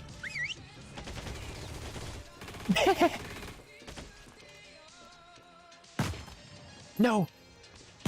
No, the weapon keeps going up. Battlefield 3, 4 was the best in the series for me. Yeah. For me, actually, like, I'm right with you, because it actually has way more. Oh, they shot the ground. It has, like, way more, but, like, Battlefield 1, especially, I love the theme and stuff. It's so good. Like, for not being a Battlefield 3 and 4 game, for me personally, everything was so good about it. Oh, so good. They unfortunately put a lot of awesome stuff behind the DLCs, kind of like they did with Battlefield 4, with like a lot of the like futuristic stuff, which is unfortunate. Because not everybody got to experience that all at once. But regardless, the game, fantastic. And it's funny because you know, Hitman with like Bjorn, you go even farther back than you go to the first, or like than the first and second Battlefield game, right? Isn't that crazy? The timing of everything, of like of Rito themselves, kind of like falling into that jadedness. But thankfully, that's like, it's like we went through that phase now, and now we're kind of like, and now everybody's like fed up with that. We're losing the main again. Oh my goodness. Gamers are getting fed up with that and becoming developers, so they can, the ones that are like truly thirsty and hungry for these type of things, are gonna be making those games. So I cannot. Oh, it's just like, oh man, it's gonna be nuts. Already that like the game that I showed earlier. Already that game looks so fun. Oh. Oh. Oh. Okay. Ooh. Did you ever play Battlefield Bad Company 2? I played the demo. I actually... I played Battlefield 1942. Played a demo on Xbox, then bought it on Xbox, but didn't play the DLCs and didn't realize, just like that game is... They actually, yeah, Battlefield always did that. They always held the awesome stuff in the DLCs. Like, really cool stuff, which, I mean, makes sense. When people buy DLC, you put the super awesome stuff behind it.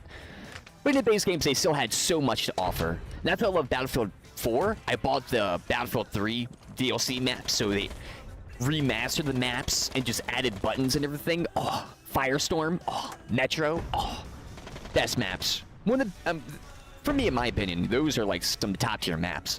Like Battlefield 3 that produced. I think Battlefield 2 falls in that too. I know some people preach that as well for some of the maps. I can't remember the names. But they didn't really do too much with those maps in Battlefield 3. They just kind of like... Oh, like they just... Battlefield 4 was basically like a remastered Battlefield 3. Which for me was 100% fine. I think that was a correct time to do that stuff. It's just I know people... No, I didn't range it. Ooh. I know some people were expecting... I guess like a Battlefield 1, like them trying to do something different and not just like a Battlefield 4. But with what they all added to Battlefield 4 and like change and everything, I was fine with it. I was more. I think I played more. Well, actually no. I think I equaled about the same amount of time played Battlefield 3 and 4. Bad Company 2 was the first great game where you could blow through walls, etc. Create your own lines of entry. Such a great game. And that Vietnam era style was awesome. That is oh. That I feel like not just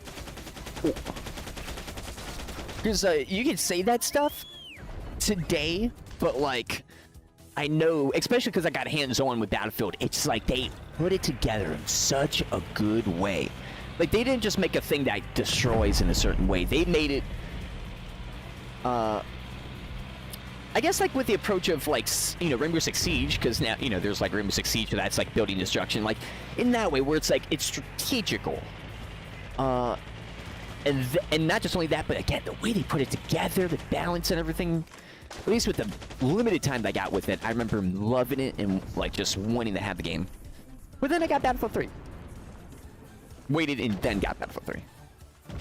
Oh, because I didn't really understand the series at that time. Oh, I was more of a Ghost Recon person. So when I heard Battlefield, I was like, oh, okay, cool. But then once I actually played it, I'm like, oh, I see now. I see what's really spicy. Oh, reload. The Battlefield 1942. Oh, so good. Oh, no. GG's. Yo, that was close. That was a back and forth there, my goodness. GG's. I hope, with, in the future, more optimizations. Well, not, well. Oh, hey, let's go. A billion. But, for H&G 2, a lot of games, because that's another thing, it's like, we do got these great engines and great optimization stuff, but I hope in due time, because I don't know how it's going to be on, like, initial stuff. I bet it, with these new RTS games and all these games coming out, it's going to be more indie. So that's going to be less experience. So that's going to be, like, balance changes and all that type of stuff, which is a little unfortunate. Or not knowing, but that's still okay because we're still going to have, like, these type of games. Or, like, not just only H&G, but, like, Battlefield. Just like that game that just recently came out, like that fast-paced one where it's, like, not exactly like Battlefield, but it's, like, Battlefield, but, like, Battlefield plus the Unreal Tournament plus destruction, like, that type of stuff. And that brings, at least for me, brings a really good new taste to that genre. So much so I want the game. So I'll be definitely playing that at a certain point, because I don't think it's free. And then you got X Defiant coming in. Play that. That's not an FPS RTS game, but we're getting like the hunger is so so much for people, like the hunger, because everybody knows, especially people who play games. People who like play games so much, you're practically a developer that just doesn't know how to develop. And that's where like those people could be really good beta testers because they could find the issues way faster because they know games and all that stuff. Yeah. So they know it's like, yes, this can be a thing. I saw this in this game. That, it could be in this game too. And if it's and those people, X-Defiant, content creators are now coming into the play.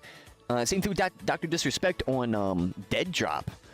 Like that's like, no matter if the game is, at least in my opinion, no matter if those games are failures, completely like dog, like just completely trash games, which I don't think they're going to be. I mean, I actually played X-Defiant, unless they change it. It's actually a really fun game, but I haven't played Dead Drop. I've seen it looked really fun though. Another arcadey, it's an arcade game, but like battle royale type stuff, versus like a arcadey lobby shooter like X-Defiant. Well, that's all important because it shows us like how much hunger and thirst and want there is, that even everybody like in like all fields are just starting to dip their toes in and making something that's like X-Defiant could have been made 10 years ago. Could have been made 2 years ago. It's like that type of stuff. It's not a game that could only be made now. There are certain games like that, I guess, like building destruction stuff. You need certain technology, but that stuff is going to become more common, but was really rare because it was behind closed doors. But now since Unreal 5, Unity, newer FPS or newer game engines coming into the fold, this is going to, allow that. But I mean, this could be nuts. M16 with a grenade launcher was so cool. Then you had the Black Hawk with the the MG. Man. It would be, because, with the games Oh, got him. Nice. No! Aw, that's okay. No worry, friendly. Oh, wait, wait, how much? What planes do we have? Oh, we do got fighters. Yeah, I'll get a fighter plane. First time because we got two of them. I'm going to use the Yak, because I think that's the new one. The newer medium. Oh, let's go. Oh, let's go. Wow, look how beautiful this map is. Pretty cool for what it is. But I want more. I'm looking for enemy targets. Is that a... That is something shooting right here. I'm gonna go in. Is these small bombs? Oh, they are. Oh, someone's got a PTRS. Oh, they took out my tail. Oh, turn. Turn. Turn. We're good. Oh, here it is. Oh, I see some people here. Maybe one. Oh, I damaged. No, the wing. Oh, crap. I went up just a little bit. Oh, so this is interesting. So, yeah, definitely if everybody has a PTRS, the skies are just going to get murdered. Oh. Well, let's see, though, because you could try to counter them. But if you're not good at countering, then I guess not. Oh, I don't see no one pushing from the tree line anymore. Oh. Yes, I got him, I got him. Let's go. Let's go up. And then turn. Oh, where was that shot? There's one here. Oh, I'm dead. Oh. I'm not dead. Oh, I was close to being dead. Another medium for me, please. I feel bad. I'm just yoinking these planes. But I mean, hey, everybody's gonna be doing this. And plus, unfortunately, the end of H&G. man, if they do H&G 2, could be such a Phoenix transition. Such a good transition. Because it is needed. Oh, wait, it's got 2 guns? Oh, this thing has cannons and then machine gun. I just realized that. What? Oh, see that? Maybe? Actually, I probably shouldn't have tried that because I was behind crates. Trying to get someone behind crates is pointless. We're behind cover, but especially crates because it's like an encompass area. The tank is dead. Oh, but I did damage. No. Oh, I'm trying to be cheeky with even the vehicles. They're all going against the planes. The whole just armada of just yaks are just coming in and just.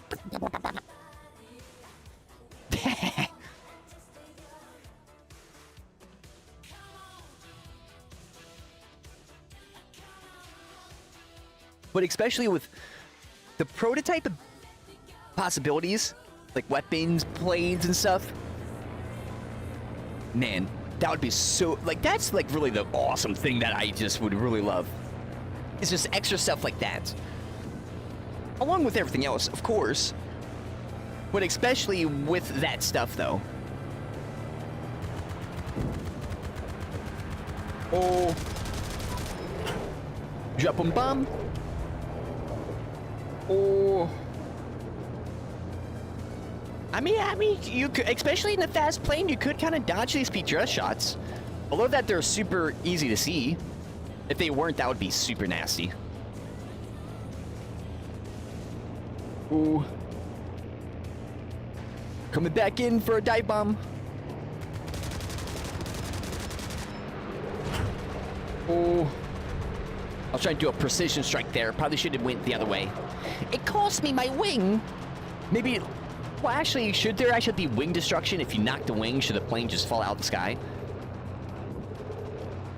Or a slight wing visual destruction, but it'll still work like this. Oh, he moved. No! Oh, there's AA guns? Also, well, of course, the sounds are going to be better in H&G 2, but they need to be improved. Oh, man. I don't know if you would hear them up here, but, like, that just reminds me of just, like, all the sound issues in H&G. But, like, in Unreal 5, that should be, like, legit immediately patched up because they got their own sound engine that isn't actually broken. Because Rito broke it at a point. It was really good audio. I remember it, too. I remember the time it broke, too. All the dolphin noises. Oh.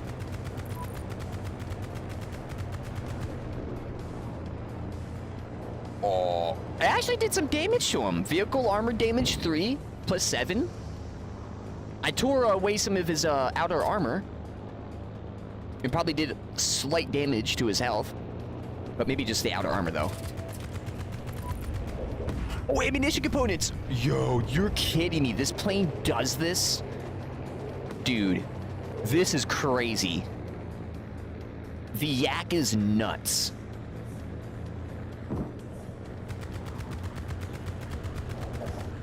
I'm dead. I'm dead. I'm dead. I'm dead. I'm dead. Oh, I'm not. I'm not. That bomb was... I got 2 components. That was crazy. That was one of the craziest maneuvers yet. Holy crap. We're good, though. On the plane... And the tank's dead, and I didn't get it. Oh, no. Another vehicle's dead.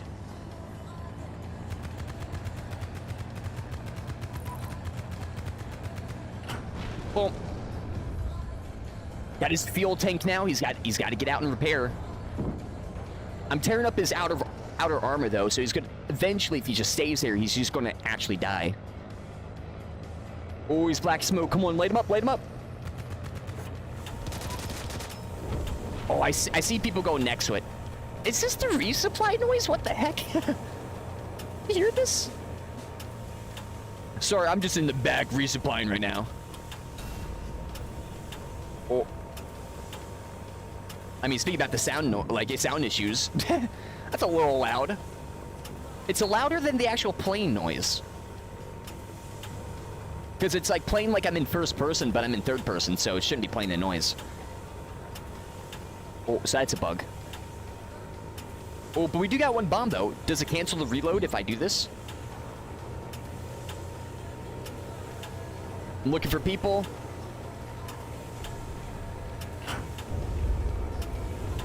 Oh, let's go, turn ring. Oh, let's go. Bro, this is so cool, especially doing like some maneuvers with the other yaks, like it's super fast mode. You can't really do that with the recon planes. You go like this. Oh no, the yak. No. It looks, oh, I see. Wait, is that actually the truck? I think I just saw the truck. The AA gun. We're coming back for a strafe. Krill with the strafe is coming in. Is this it? No. I want to go fast.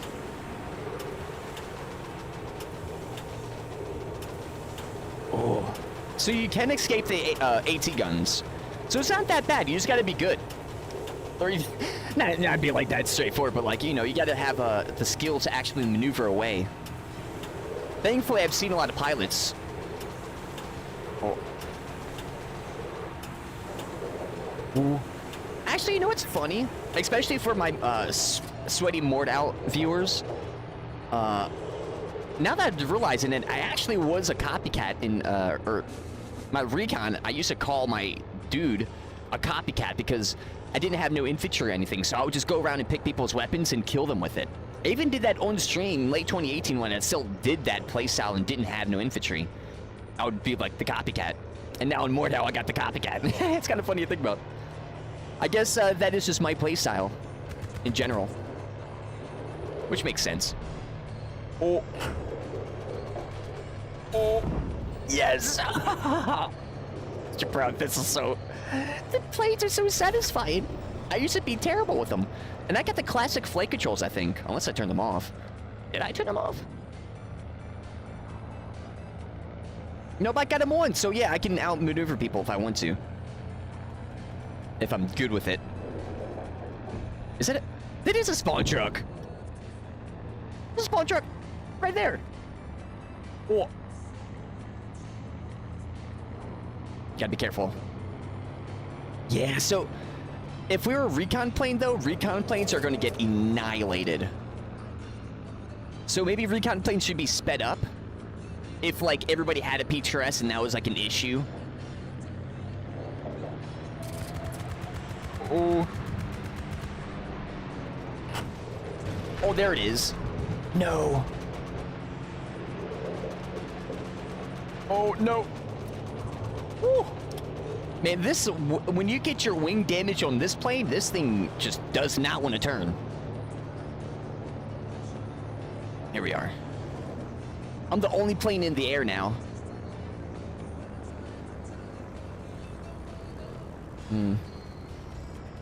I see something just got destroyed over there.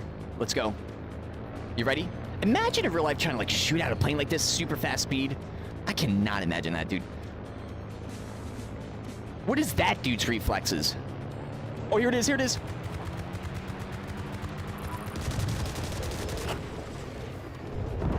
Oh.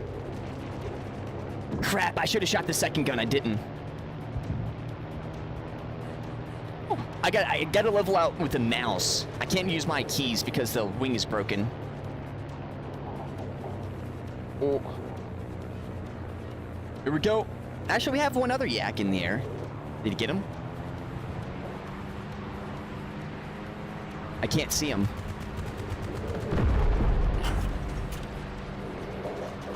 Oh, that was a miss. Oh, but we're good. Man, we're skillful with the planes now, huh? I got no bombs, though, which sucks. Here's a momentum.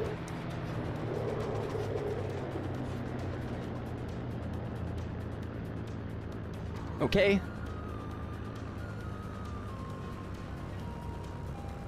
Trying to look for that AA gun. It's not rendering in. I'm so high up.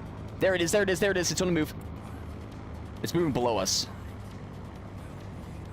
I gotta... Which way is he going, though?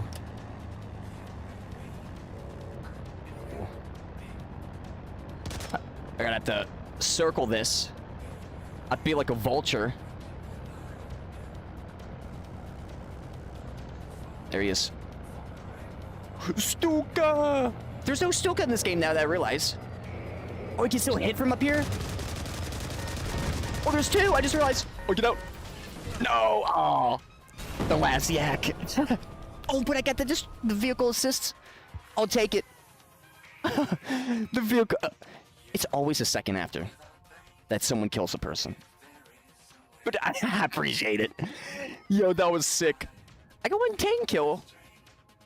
I'll say GG. I want to get some more planes. Especially a heavy plane. Man, that's awesome. It is kind of, like, again, it's kind of crazy to think that H&G is just like, it's not more of a common game. I guess it's, again, a niche.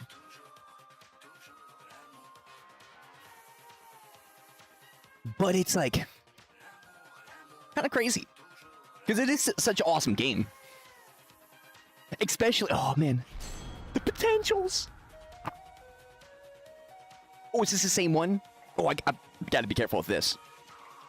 I'm probably gonna have to like go into the war and start like checking this stuff. Oh, which is not a big deal. Or I could get my own ATs and then send them in. That could help. That could probably help a good bit. Because I could get them, especially the fighter pilots and stuff. Because they could go right across. Oh, actually, no, I need that, actually, now that I think about that. That is very important. What is the range for that? Where's my pilots? Which are all? Tank. Complete rank. Man, I'm so not used to doing this.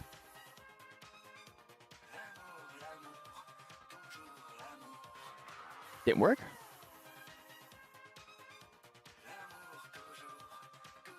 Oh, no, it's doing it.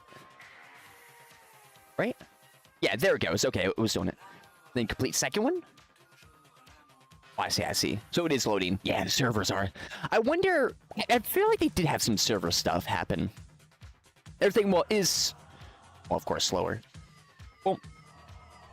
And then... 149. Might as well just use the gold. Might as well while I have it. Because with all the other, like, currencies, I mean, I've used that a lot, so with the gold, I don't. Like, it's pretty special for me for that stuff. Wait, I gotta upgrade again?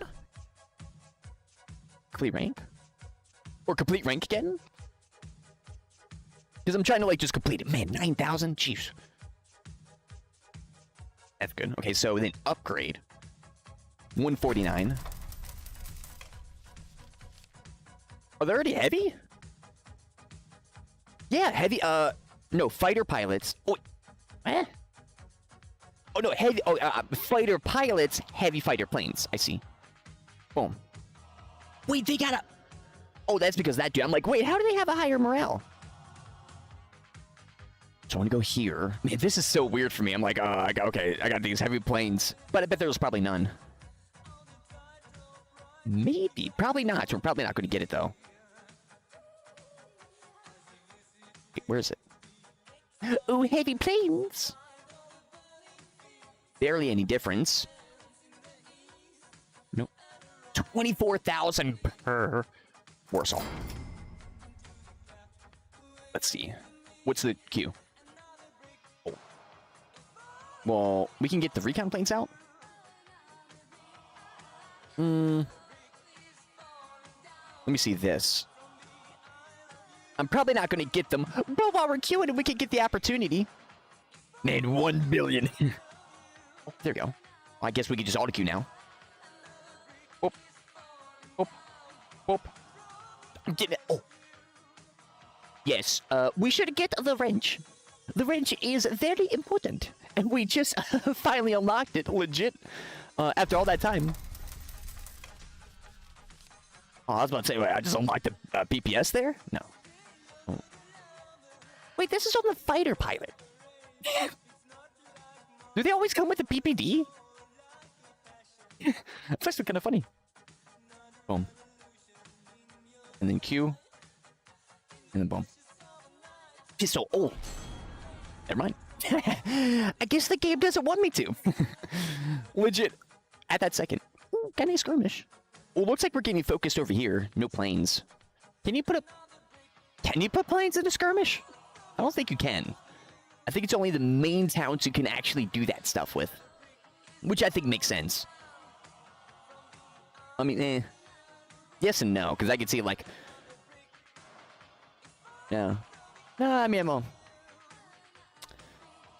no, but I actually just had a pretty sick idea for, like, H&G 2 type of game mode. Like a convoy thing, where you just, like, on a convoy, and maybe get ambushed in something, and you gotta, like, defend. That'd be pretty sick. As, like, a skirmish game mode. That'd be really baller. Let's go. Ooh. Oh, okay, we got some veterans and heavy hitters in here. Recon. We do got... Oh, we do... Wait, is this heavy? Because I think... I think I put a heavy tank destroyer, but I didn't put the other heavy tank, I don't think. Oh, wait, did I? No, I did. Well, yeah, I did, never mind. We got it. Just making sure. Boom. Boom. And then tap back in. Is everybody going to spawn into their tanks? It's going to be a tank of blitz. A blitz on a skirmish like this. But we'll see. Because I think I'm... I think I am. Because just get an SU-100, just take it right over here and try to capture. That's perfect. Our style, exactly. There's also recon vehicles. I probably should have recon vehicles. That would have been really good. But no worries. We'll get that after the match. So I could just try out the recon vehicles and see the crappy one and then also see the good one. Unless I already got it. I don't think I did. But can I? Yes. Also, it's tank destroyers. This is awesome. Boom. The SU-100. Sorry, I'm gonna go this way. This guy stops like, why is there an SU-100? Just seeing the power of the SU Thunder. Ooh. We only got AP rounds. Basically like a musket on wheels. Oh, this thing's beefy too. You can just tell by like sitting in here. Oh, maybe I should have leveled up to get the HE rounds. That would have been awesome. To immediately have, so I can just annihilate the infantry.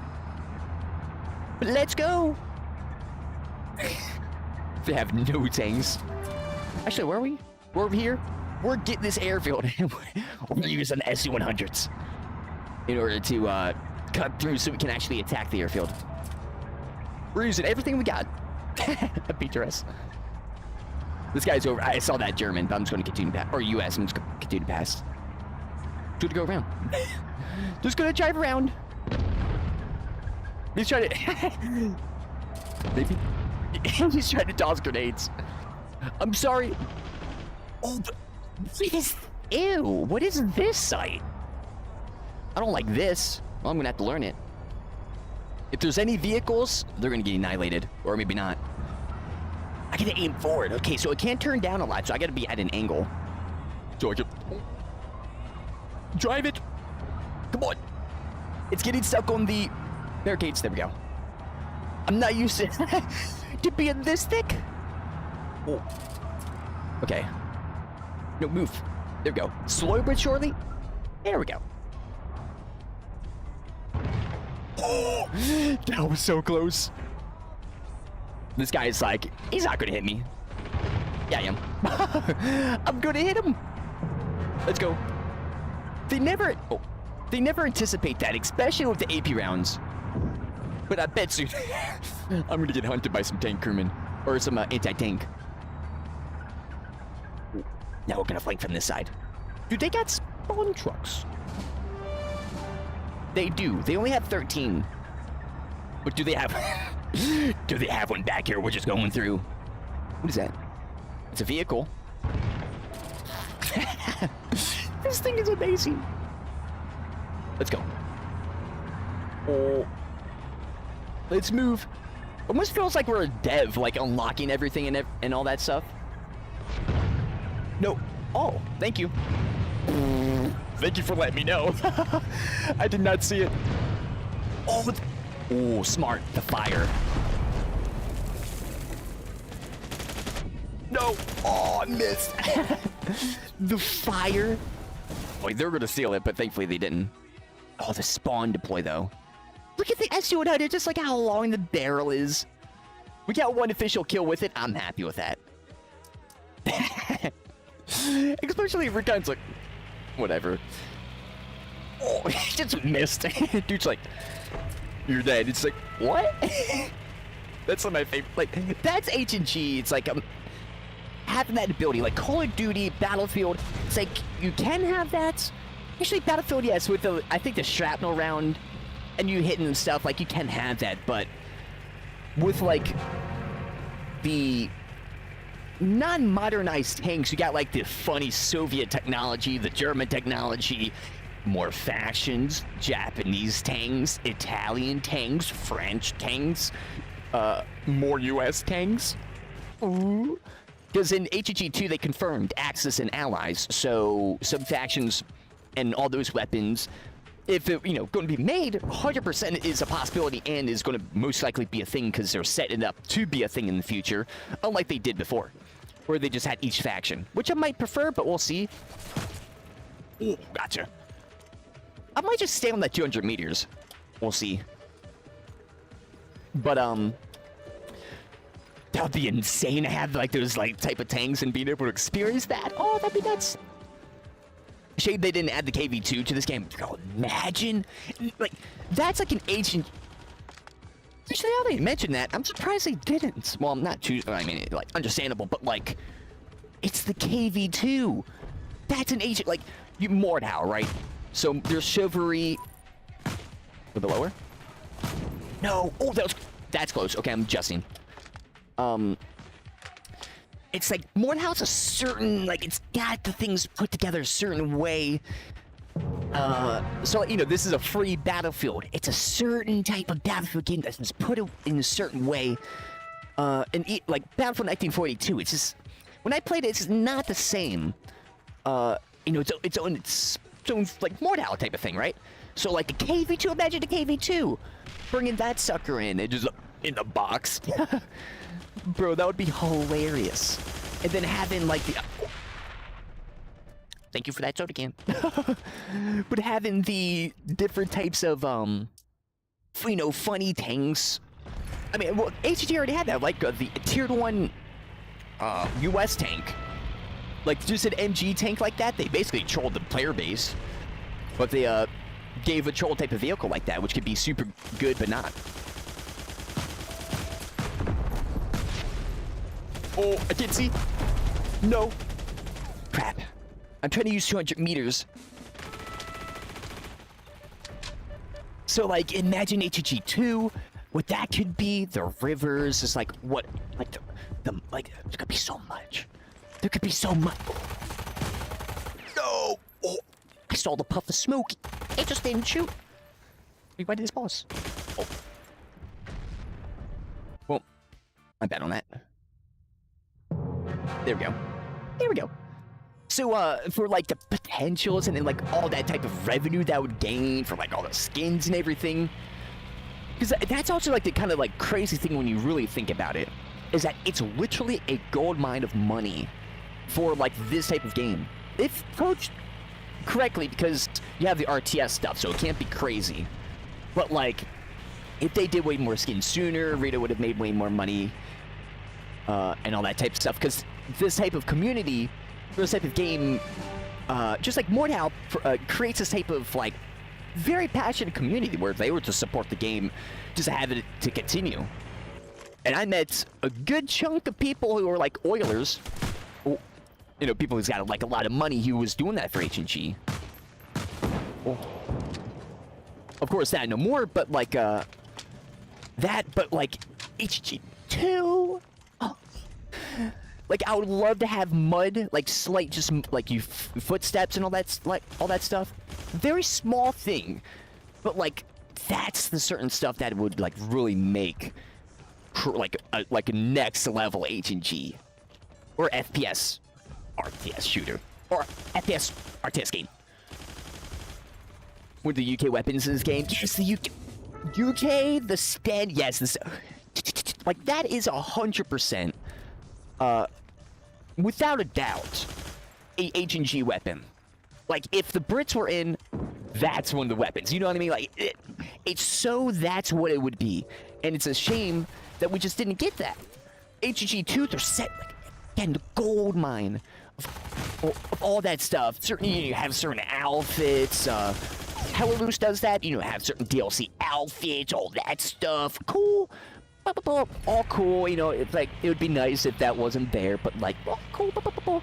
If they're for like anybody, it's not just like, oh, we're just making a game and so we're gonna make no revenue. We're putting all this money in. We're buying add-ons or creating these add-ons that are, you know, that it is a lot, but especially for me, because this is coming from a person who's recently, within the past like 5 months, got hands-on on Unreal 5, which is actually kind of nuts for me to think about, but like I've come so far, especially for the sweaty dev members who stick around and watch that stuff for the end of the stream.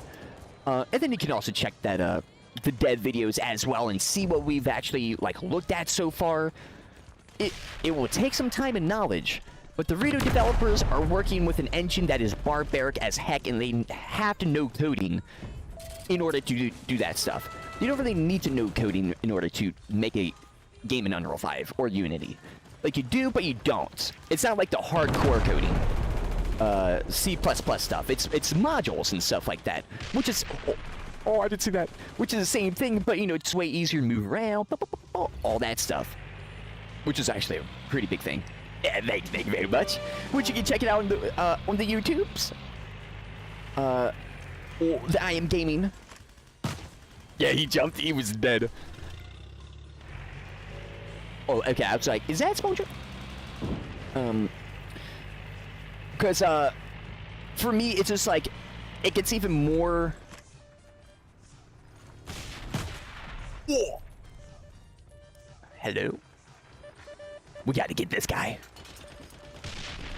Oh, I have Iron Feet. I just ran over an AT mine. I tried the second one. We went through the wall. Well, we're in a different dimension. But for me, especially because with my dev eye, I can see just how barbaric this is and just like leaves and how good, like this game, it still looks really good. Like right now, like this is still like really good, really high quality, and that's what they have a barbaric engine, but it's still getting updated so they can still do like high fidelity stuff like this. That's why the game still looks really good. But that next level, Lumen with the lighting, oh my goodness, with the nighttime maps, with the moonlight coming in, or the clouds and stuff, and you see the planes, like. That's a whole, like, it would be H&G, but there'll be like, it'd be H&G, but a whole, like, new experience of that. And that is, like, what we need. That's what, like, it's such an opportunity, right? That it's, like, there's so much to it that it's, like, inevitable, right? It's just, like, for a Battlefield game, if you thought of a game like building destruction, this, that, it's like, of course that was inevitable. I mean, H&G was already made. Oh, is he a Grenader? Oh, that little dirty turd. Oh, no, he's a recon. Oh. So it's like, man, the opportunities, it's nuts. Ooh. So I just hope, especially they use Rito. That is like, what better person do you need? Developer do you need in order to like make an H&G 2? Like, you need a Rito type person for a good, like, base standing and know, like, what could, whatchamacallit, what could, like, hey, let's not put like, a 4x scope on every weapon type of deal, and then years later change it, you know, waste so much time, or not waste, use so much time, and then have it where it's, like, in that same time, if they proactively thought about the changes, then they wouldn't have needed to do the changes like, you know, they put the fix or they put the stuff in, they wouldn't have to do stuff here. So that means they would put new stuff here, but they couldn't because they had to actually modify the stuff that was put there. And they did that many of times. That's hours of the developers thinking about it. Okay, let's do this. But not fully proactively, long-term with the leadership type of like help and all that stuff. Think about, okay, what are we doing here? What's this? What's that? How is the balance going to affect this? We see other FPS games with scopes and stuff. Maybe we shouldn't do that. There's Battlefield. Maybe we shouldn't do that. And it's just like, okay. So and then it's like, oh, then what could we do? Maybe put scopes in. So we could have had the 1x scope in way sooner, but maybe they thought about it, but it was like, nah, let's not do it. And it's like, whatever that decision was, you know, a lot of those. But from a person who was inside of that, that's got those lessons learned, or basically any one of the community members tries to make an H&G game, it will be a really good, like, a proper game. Especially if developed passionately and like with that all in mind, and they continue to make the game, then that's gonna be like more of an H&G 2 type game. Well, it's gonna be like right out of the gate, or H&G type game. The skills we're learning has been amazing the past couple months. It really has been. I've seen worse games. That's actually the funny part too. It's like people, this game is so good, people are still playing it until like the very end. Like it's the MMO type thing, which MMOs, like, you know, hindsight, you got like World of Warcraft, but like, of course, World of Warcraft is like one of the main staples and has been for a while, but like, there still is that workup. You got like the Guild Wars, like all that other stuff, Guild Wars 1, and now there's 2, and all that worked up to that, and all those people like know those really, you know, they're really good, and then they end up making a second one, and then it's, you know, it's got that, boom, boom. But then, you know, that's a little controversial in certain ways because some people don't want certain things changed. Just like how H&G. For me, I don't want them to remove the specialist system. But they were discussing that they wanted to for the reason because it was old. That's legit the reason they gave. Because it's just an old system and like an MMO. Even though World of Warcraft is still making much more money than Rito. So it's like, okay. So not really a good thing for that. And that was like the publisher. I bet that was like TLM like influencing that stuff. I've talked about that, but for Greenbow, and all, you know, all those guys, it's like, oh man. But we'll see though. We will see. Because I'm very confident about that stuff actually becoming an H&G 2 type game, or a game that is actually H&G 2. Let's go. Oh no, no! Oh, I should have just ran in. Here comes this guy. We'll just go here. Anyone want squad 2.0? Was having great 6-man squads doing armor. But yeah, it's I haven't actually played. Funny enough, the squad. I stopped playing in before 3.0, but that's just because I just stopped playing. Not for like specific reason, but for them, especially for those guys, they've kind of basically did that type of big change, or they add those big changes, which really changes the whole gameplay. So it's kind of the equivalent of like an H&G 2. So it's like, unfortunately, you don't have a separate game to play. You have to like, if you don't like it, you got to play the same game type of thing. But thankfully, you got like the mods, and if you want to play Star Wars, you play Star Wars. So it's like, it's all that other stuff, and it's really nice. But there's other things that it could be. And now since it's moved away from those things, then other games could become that and become like more of a different type of squad game or whatnot. Which is super dope. And for Hella Loose, their developers, the Black Matter developers, they recently got replaced with a new group that was like recently made. So for Hella Loose, that type of game, like a squad type of game, they're like undergoing a big transition that a lot of people in the community are already kind of like, are they okay? What are they doing? With all that stuff, which I'll talk about once we get back to like in the Hella Loose and all that. But it just shows how like everything's just kind of like undergoing like these changes. Well, we'll go up here. Which for some, I mean, for the Black Matter stuff, I feel like that's like getting rid of Rito and then like getting like replacing everybody, and then expecting them to pick off where the other guys left off. It's like, ugh, that's worrisome. But I guess we'll see. Time will tell. I'll give them the opportunity because apparently they're AAA developers. But every time that's used and we get a game that is made by those quote-unquote AAA developers, it's not as best as it could be.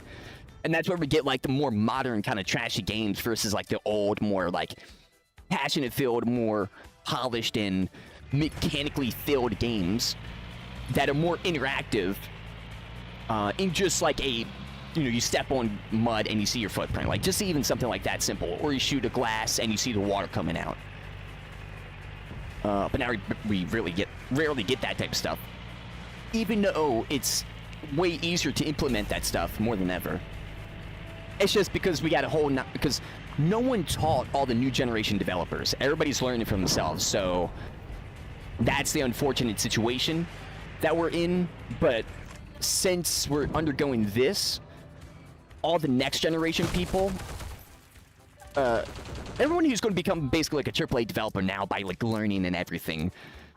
The next generation after that, everybody's going to learn from the people who actually are like giving away the information and stuff. And those guys would basically everybody would have been those type of developers now, if the AAA guys really like actually explain what they're doing or pass that information, was a little bit more open with it on how to make models even like that. That was.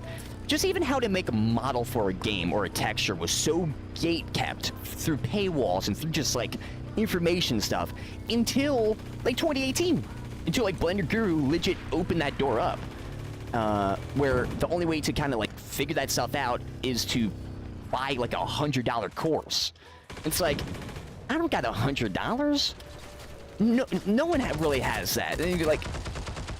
especially for the indie guys, you gotta pay $100 just to learn how to do that. Then you gotta pay more money later on for other stuff for your game, depending on what you want. Especially if you want to post it on Steam, you gotta pay for that. Same thing for every other platform except like itch.io. So it's like, that's kind of not nice. But that blew out of the way, and now that's like all open. So the next generation of people are gonna like have those tools, have that information, and really those games could be even crazier. Because all the mistakes are going to be learned from, you know, the people that are currently making the games right now. Because it's all out in the open, more like open type stuff. So it's actually it's a very awesome time right now in game development and everything. It's just, everything's development right now, so it's not really, the games aren't made. It's still very early on. And before that, like in 2018, I kind of talked about this like big shift coming. It's just, that was just so early on. It's just, we weren't even there yet. It was like, that was just starting. But now, it's starting, and it's just, or it started, and now we're just waiting for the games to, almost got them, to get developed so we could see these new FPS, RTS, these new story games, like the scary itch.io games, that like really like mature and all that type of stuff, like that type of maturity that used to be in games and all that, which is kind of funny, because with a lot of that stuff, it seems like we're going back towards that again, like more mature games, passion-filled games, all that stuff, story-driven, with a really good experience and everything, which is super nice. It's just with a lot of these games, especially like how indie everybody's still learning, so they have to learn and make the games and everything. And even just like 3 years of experience, like versus like these proper, like AAA developers who like been in since like the 2000s, that have legit 10 years of development experience. Like that's like what's annoying, because we still have some of those, because a lot of them is making their own studios and not earned, like in EA and that type of stuff, Activision and whatnot. So the stuff that they were putting in those games are not there. We're not getting put in there anymore because they're putting into different games. But like that type of experience, like having that dude, of course, that person's going to make a game and make it fast, make it good, make it all that because he knows everything. Versus the person who just started learning in 3 years. Well, but that's the same universal problem, or not a problem, but I guess situation in every field that you want to like learn in, or just like anything really. So, that's unfortunate, because this would have been here sooner, but it's not. But it's no worry, because we're getting there. Step by step. And, we're gonna get these crazy games, like VR games, like finally we're starting to get good VR games. I think that's one of the biggest like public, like factual things that are, it's starting to blow up properly because technology is like the Quest 2. Finally, we got something like that. The Vive Index, good. But like Quest 2, like that technology really needs to be universal everywhere. So we're still kind of like a little bit before that. But but the games though, it was, when all that technology released, it was like only like 10 games. It was like Arizona Zombie, Onward, and like one other one. That was like the really good games. But now you got like you're starting to see more and more games. I'm seeing games being developed VR that have amazing shaders, like underwater stuff. Like, bro, stuff is getting crazy. And it's finally because all this is out in the open. People are like, here, this is how you do this. And that person's like, oh. Because all the documentation on anything coding out there is horrific. It just tells you, I mean, it tells you the basics, but it doesn't even really tell you the basics. It just tells you, it's mechanics. But it just tells you, kind of funny enough, but it tells you the mechanic of it. Where it's like, this plug, or this here, equals this. It doesn't give you an example. Nowhere, like, any documentation does that, so we need, like, the Blender gurus, which are now finally in not just, like, modeling, but in video game development, in Unity, in modeling development, not just only Blender Guru, but other guys, too. Or, you know, making these videos, publishing this stuff that are actually, in layman's terms, you know, A plus B equals C, not this equals divided text bracket this for bracket this bracket. It's like, what? Just make it easier. I mean, it's 2023. I mean, I would say even 2016 that was still very, it should have been like that earlier, but that was like the beginning of it getting to like how nowadays is. But hey, six caps, 19 and 14, we'll take it. We'll get some more stuff. Yes, please. Also, we didn't move our dudes, which is unfortunate, but that's okay. Also, let me see this. Because, yeah, the plane didn't spawn. Everybody's spawning the heavy planes. That's what it kind of thought would happen. Yeah, they'll become like the paratroopers. So for the RTS, if everybody had unlimited RTS stuff, then the big boy materials would always get used. So that would be harder to actually use unless you first deploy in the actual war. But the FPS part, not really. Like, balance-wise, it seems like everything's back and forth. It's not just like everybody's got a certain thing, so like everything is just like not, you can't even play the game type of like mayhem, like not fun type stuff. But no, this is awesome. Which is interesting because that could be cool, like game mode in like the new H&G. I mean, it could be. But I mean, that just really depends on how they want the feel of the game. But it's a possibility. Always a possibility. It was, how you doing, Jogga? Hope you doing good. Welcome, welcome. And to everybody else who's tuning in, because we were just talking about just like games and game development and just what is going to be coming to be within the next few years, games and all that. Because we just started getting, because for like H&G 2 and just like what is that going to actually be a thing? And still time will tell, because it's like, they could just say, I don't know, like if for TLM, I'll say this, if for TLM, they know they're not going to do this, and they knew they were not, let's just say, not going to do this from the beginning, or like that thought process is somewhere there. It's like, I feel like it's more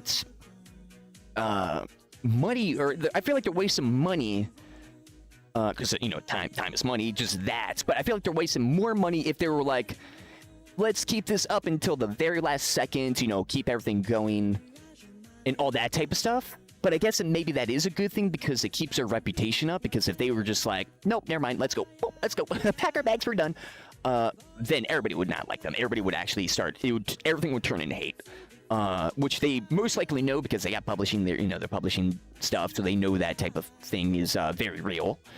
So that's because, with that being said, it's just, with that being said, I guess that type of announcement most likely we're not going to see. Because of that reason just alone, like even if they're intending to make a game, but or whatever the reason is, I could just on that sole fact they're not going to like say anything because they know that stuff. You know, they got the PR experience and all that. which is a little annoying because then we can't really see the full picture until once H&G ends and they're like, on the day, yeah, H&G 2 is not going to be a thing. Goodbye. You know, and not now where it's like H&G 2, we're decided like, yeah, 2 months ago it wasn't actually going to be a thing, so we stopped development. It's like,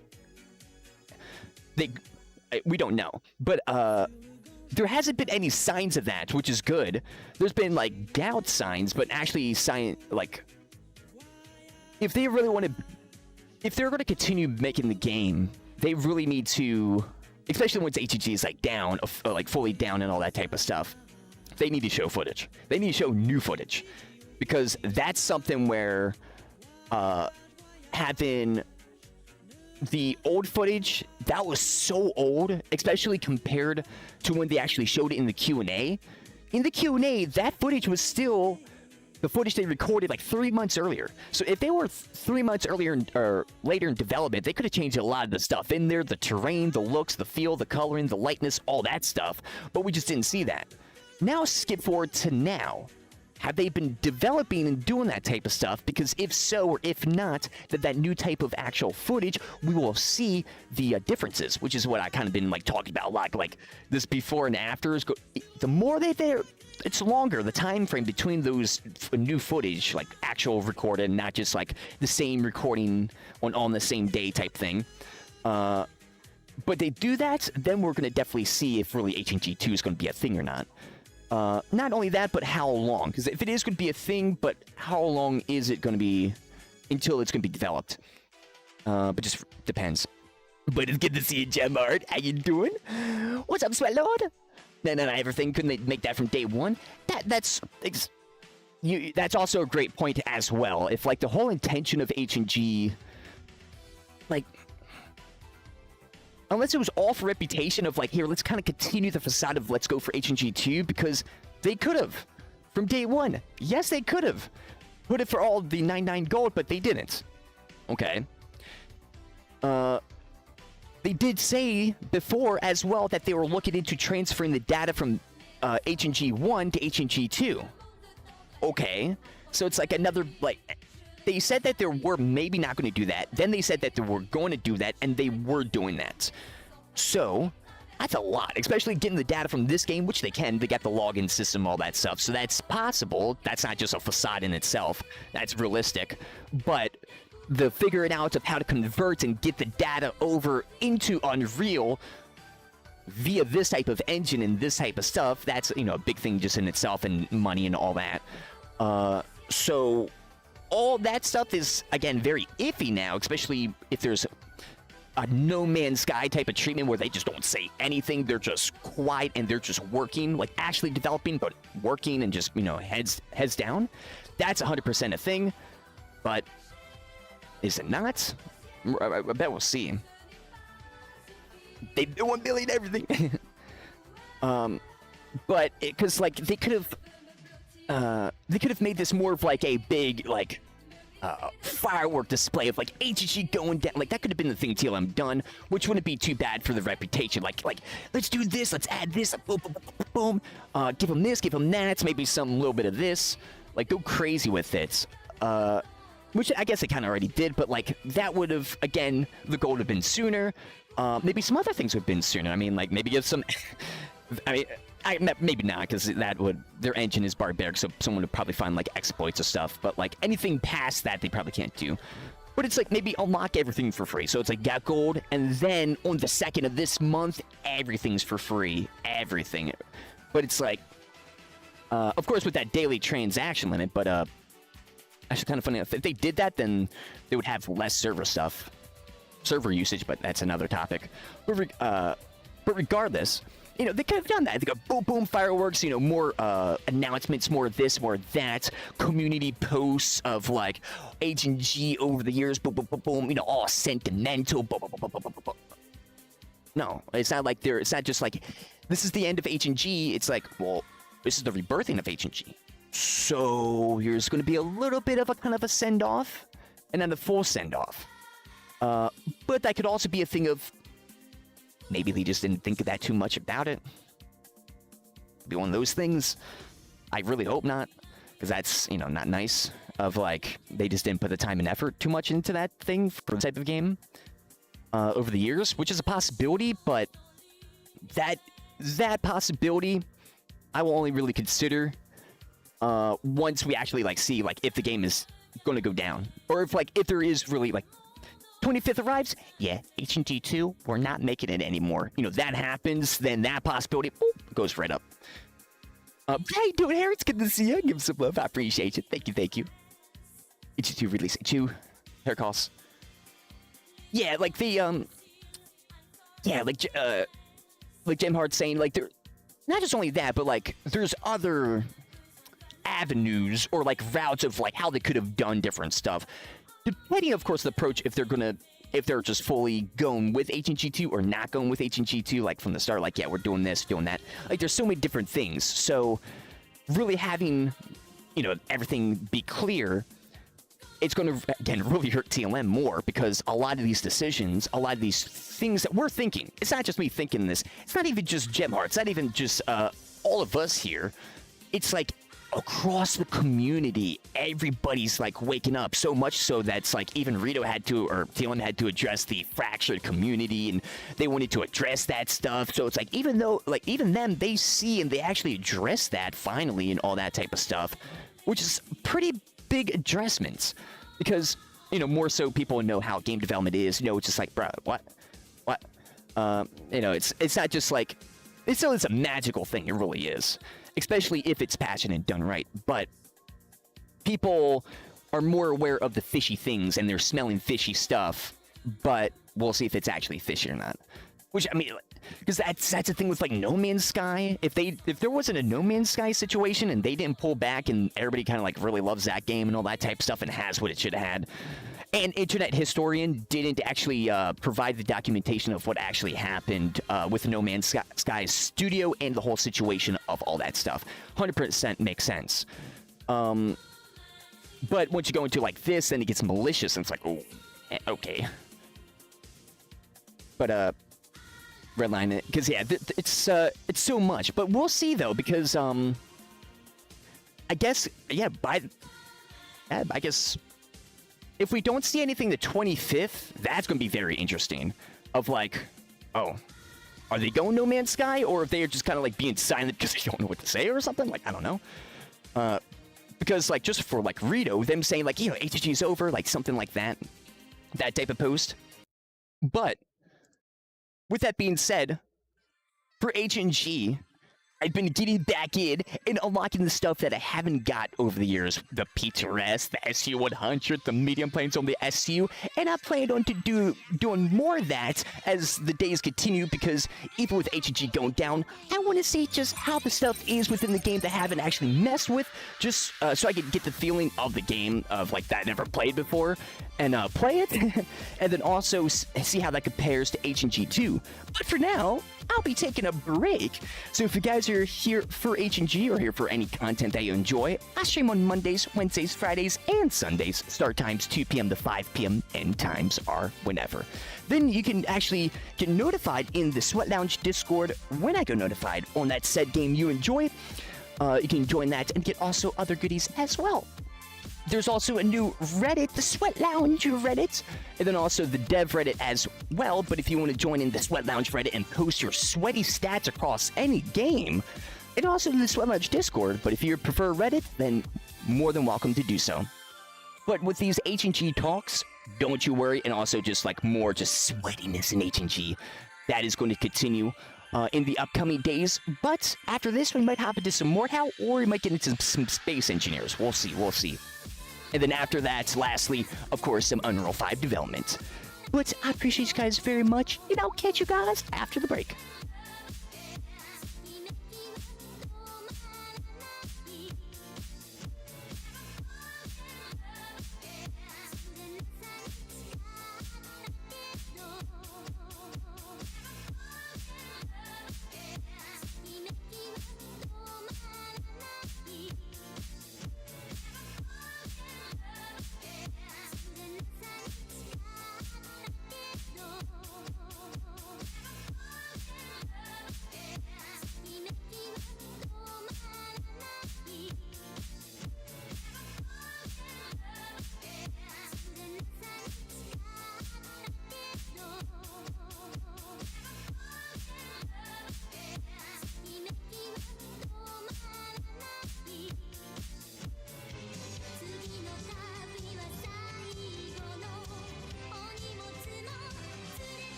しながらうまくやることは難しくないはずだ。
Hey, what's up, sweaties? I'm back, and I decided to hop into some Space Engineers, which, to get back to where we left off last time on Reach, in our newly built Forge, as you can see right there, UNSC Forge, which actually, oh, there we go. And we're right next to the spots that I would like to build the new new arc cannon mining outpost, which is some big stuff for us, because for those who don't know, we've already blueprinted that out, the arc cannon mining outpost, and then also the termites. But we also placed the projector here and stuff. I think I had a better idea on doing this, so I'm going to see if this is going to be better, but we will see. But our main objective, for those who don't know, get up on here. Our main objective is to, of course, reach the stars, which we can't see at the moment. But we're going to, well, first, got to get the cradle, got to get satellites and stuff like that. And we need a lot of material to move. So in order to move all these materials, we need some mining outposts. So that's our goal. And after we do that, because this is kind of like, I guess, the slow part to that journey and to like other planets and all that extra goodness, and then fighting off the Covenant. But I appreciate it, guys. Give you guys some love. But well, oh yeah, that's yeah, that's right. Okay, so let me get in here. Also, I thought about it too. The doors button is not good, because it closes everything and opens everything, but doesn't close that one door. So if I leave one open, everything just like opens and doesn't close. So that's not good. But let's detach actually first, because that's right. Our batteries turn on. There we go. Turn our batteries on. Which I could press the buttons, but I'll just do it in here. There we go. Because we also don't have resources. So we got to go back anyways. But I want to try this. I mean, that's a spot that I want to play. So hold up. I got to... Well... And I probably wouldn't always close the doors in this vehicle, because I just want to, like... Because this is the Ford, so I'll be getting in and out of it. Or a little mobile hub. To do stuff like this. But I want to... Okay, so... Bump. That's the spot, though. I know the spot. Then boop. Beep, beep, beep. How am I gonna park this, though? Whoop, there goes that tree. I guess... Wait, hold up. Where do I want it? I want it there. That's right. Okay, so I guess... Boom. A little bit forward. No, because it's gonna be right there, so more like this. There we go. Now we're good. We just only need one of those legs to lock. But because this is where I kind of want it. Because this is the idea. Like, wouldn't this be awesome if we'll just build off of this and use a projector? But I just realized it is kind of. I mean, because actually, would it be better the other way? Wait, why did I think about that?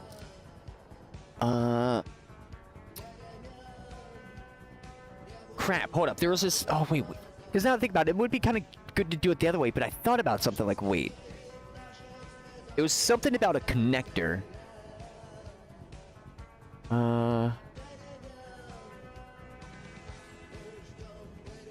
Crap. I should have wrote that down. This is why... Oh, this is why they should have a to-do list like Satisfactory. Funny enough, people still use notepads. I follow the Satisfactory Reddit. And I've been seeing a lot of people revealing their IRL notepads that they actually jot down and do math on. It looks so cool. I love it. Oh, man. Because it's like, if I don't... Because I don't see a reason. Maybe I'll just do what I was originally going to do. Because it will give it power. That's not really an issue. Huh. I wonder why I thought that. Either way, we need resources. So on the way... I should have removed the block. Oh no, there we go. Because it showed the center force because of that. Look how fast we just go. We're gone. See ya. Going 60 meters a second. Kind of looks like one of those Star Wars walkers in Clone Wars. By the clones. Oh, this... Wait, oh. Is this ore detector? Not beacon, but ore detector, range super far? No, it's 75 meters. Oh, it's because I'm connected to the base. Oh, yeah, because I did some research on that.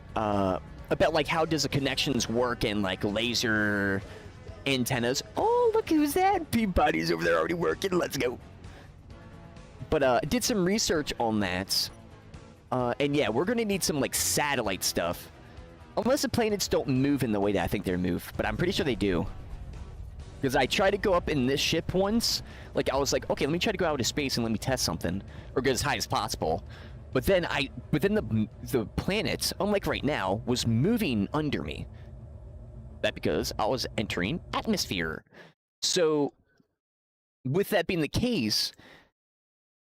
So, okay, because the laser antennas, they're good, but they gotta look. Right? Okay, so, like... The station will be going this way, and then it'll be going, right? It's going to be doing this.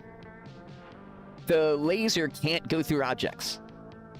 So we need a string of satellites, or something with the laser connectors, or something like that. So then I could always connect to the grid from anywhere and see everything and see all the names.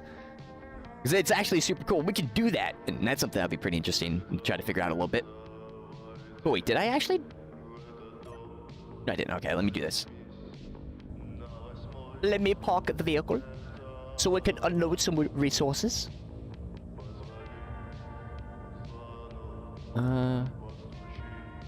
Maybe that was... Okay, so the resources... Oh!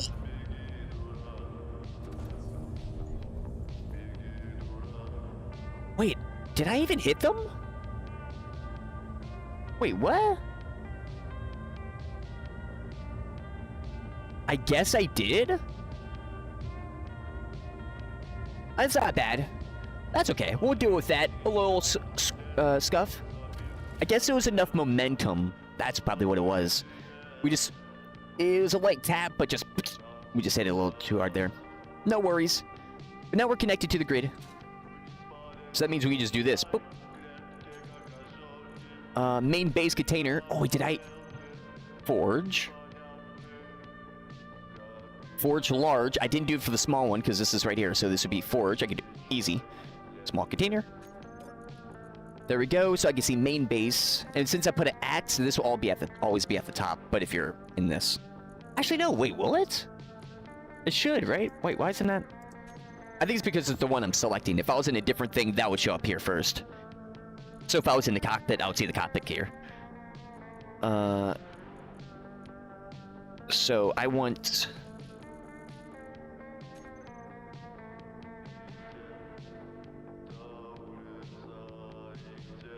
Wait, I think I'm starting to remember. Oh. Okay, I remember. I think this is the reason. So I want to place... Right, so I want to do this. And then put the projector. Because I can, with this being the same grid, send all the materials to this stuff. So then it's going to start creating the materials we need here. Or we need the material so we could see it here. So it's not going to be at the main base. Which is important because we literally could... I mean, we can, if we have, like, stuff all set up, access the main base, which we can now, but... we can't get the resources there. So, like, how are we going to... You know, it's going to be slower just doing it by hand, kind of like that, and trying to, like, figure it out, because there is, like, no list thing, but we get in the list here. Because we got the assemblers and stuff on here. So that's the reason why I wanted to do that. So that is needed. We'll do that there. So, resources-wise, we just know that we need a lot, because we haven't tested and see how many resources the actual base needs, the arc cannon. We know it needs a lot, so we'll just bring a lot. Which... This, I guess we could start sorting like this. Or should I bring the materials? Wait, should I just straight up bring materials so it creates the materials, or have the materials? I guess both is good. But more if you want to have the materials created, so you just, like... You'd start building it. Also, was that the... oh, no. That was the builder ship that I hit, too, which is the one that I need. Oh. That's okay. Poor builder ship. It's only done greatness to us.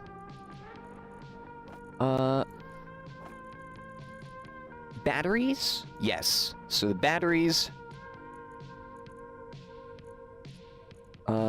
I might put it in the forge container. I am. Okay, so...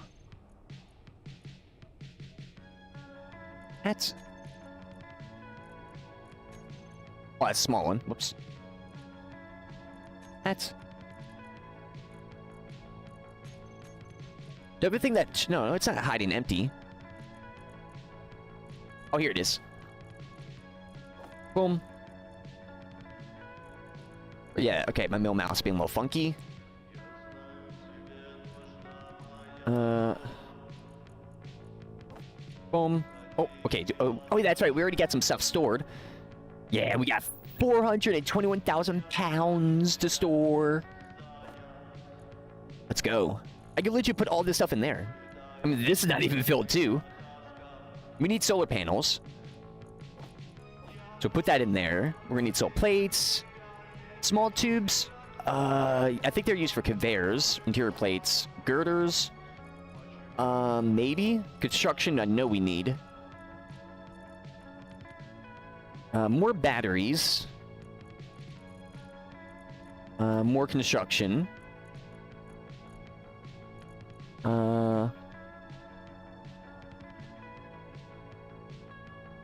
Actually, maybe now that... Wait, now that I'm thinking about this... Maybe I do want the materials to go to the main base.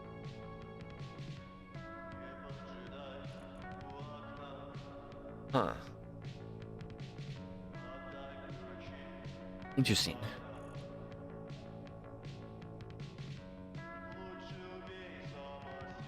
What's most efficient here? If I do...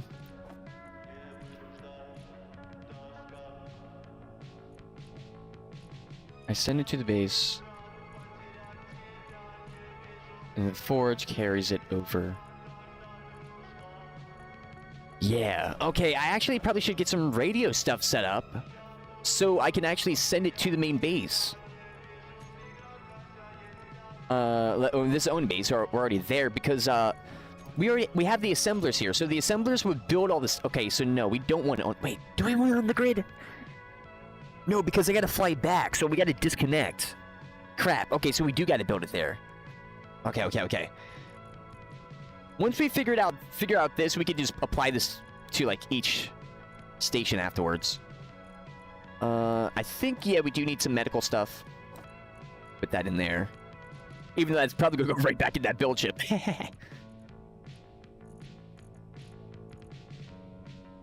Oh, here we go. And bring this up.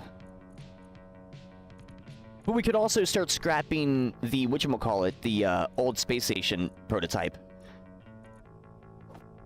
Which is good. Then we can take those materials and put them in here. Nice. Okay.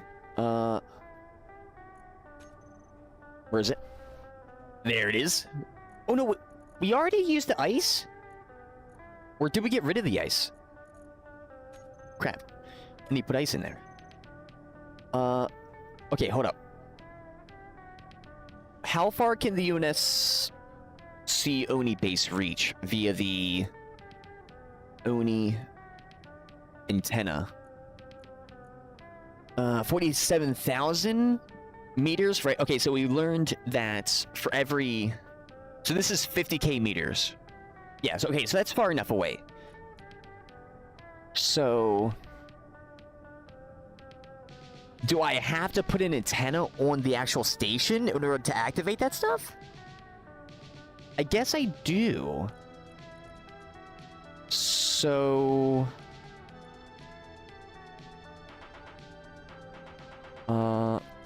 And there. And there too. Okay, okay. So... And this can receive stuff as well. Okay. Okay.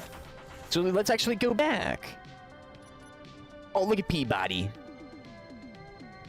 Working all good. Actually, but first we need to place, unfortunately, some thrusters. Wasn't there a thruster here? Or was there not? I forget. It kind of does not look symmetric, and that bothers me, so I think that would be symmetric. I know that's supposed to be different. Oh no! Thruster! Atmospheric thrusters. Peabody, I need your help. Could you please help me? There you go. Maybe he could build... Oh! I think he heard me.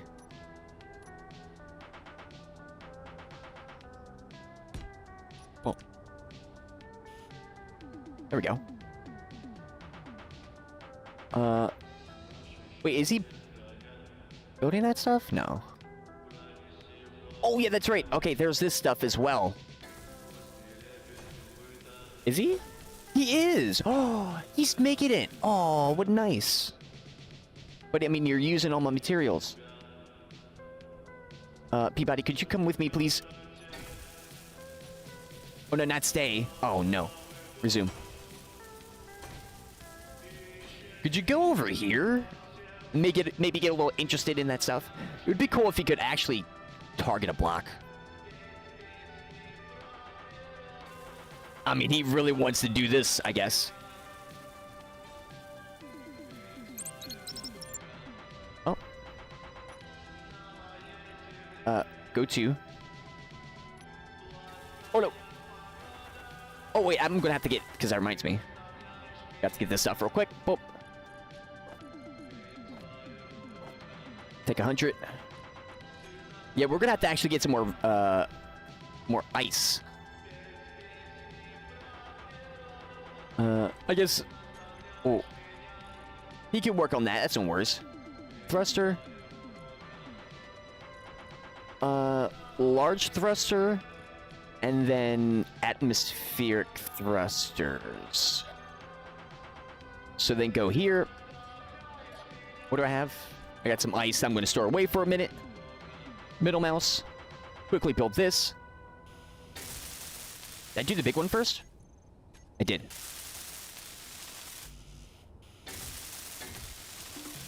There we go. Go back. Boom. Now, for Peabody doing that stuff, he is like putting a lot of materials like this. To whatchamacallit there. Which he might be pulling from the forge right now. So that's I mean, that's a good... I mean, I'm fine with that. Because that might be a platform of some kind of ships that come and land still. While this would be like the main kind of center area, or this. Because we're still up on the mountain, which is not really what the Oni base was in the game. It was more like a beach area. But you know what? I don't care. It's my Oni base. Well, okay, what's messing up here? I can't build and I can't... Wait, what? Middle mouse. Okay, there we go. I guess I'm putting stuff in? Yeah, I'm putting stuff in. Okay. I guess it's just so much of the motors. Large steel tube. Oh, he says I can't withdraw. I got steel. There we go. Wait, what? That's okay. Is that bugging out a little bit when I do that? Am I going too fast? There we go. Now I'm getting the resources. Because it said you couldn't withdraw, and it didn't give me nothing.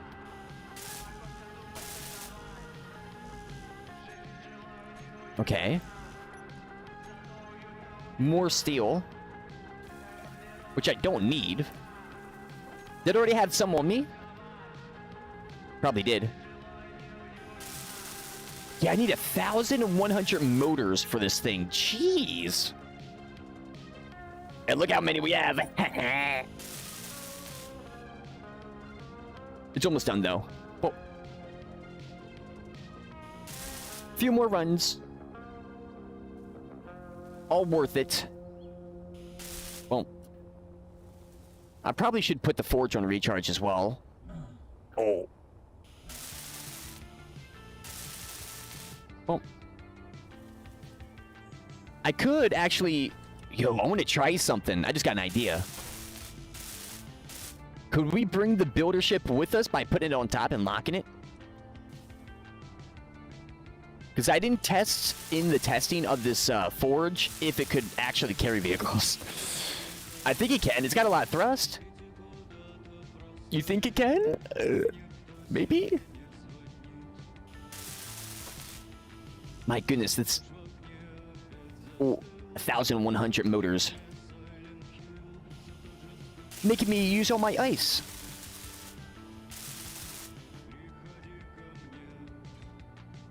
Well,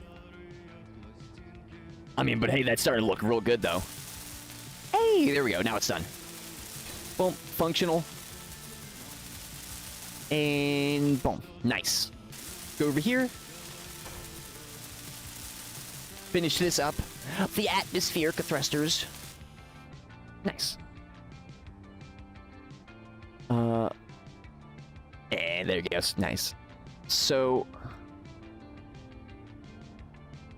we'll go in. Actually, no. I want to first. I'm kind of worried about that. Actually, no. Well, I guess we'll do that disconnected. First, where is it? Main batteries. I should have named it different. Oh, but it was that one though. So fourth button. Recharge.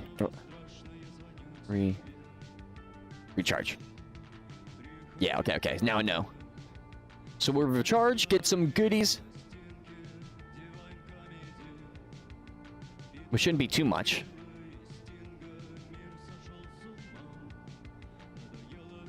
And then boom. And then save just in case if everything just disconnects for no reason. Okay. It's not like I had that problem. And then go in here. Oh, thank you, Peabody. He's now repairing this. Oh, no, actually, no, he's making the structure. Am I so... Oh. I'm like, why is my zoom messed up? It's because I was so connected. Ooh. Okay.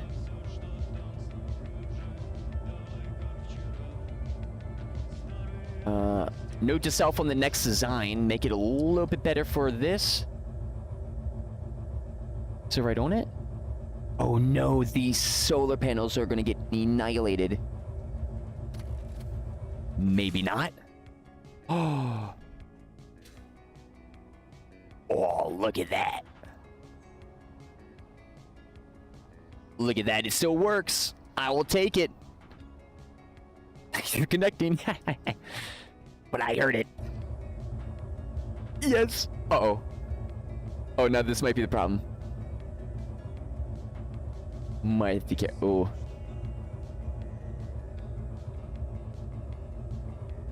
Oh. I might not be able to do that. I might just have to do this with... we'll try. Is that fire? That's a spark. I'm afraid of doing that. This ship design, not built for this. I need a better ship design. Oh. There we go. But this thing can charge on it, though. So that's good. Also, for some reason, this thing's only got 6 minutes worth of battery. So that's a little worrisome. Oh. Do an emergency landing on this one.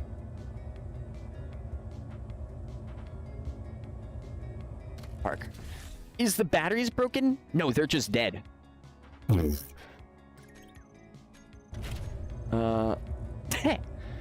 So, what is this? This is my builder. Okay, so batteries.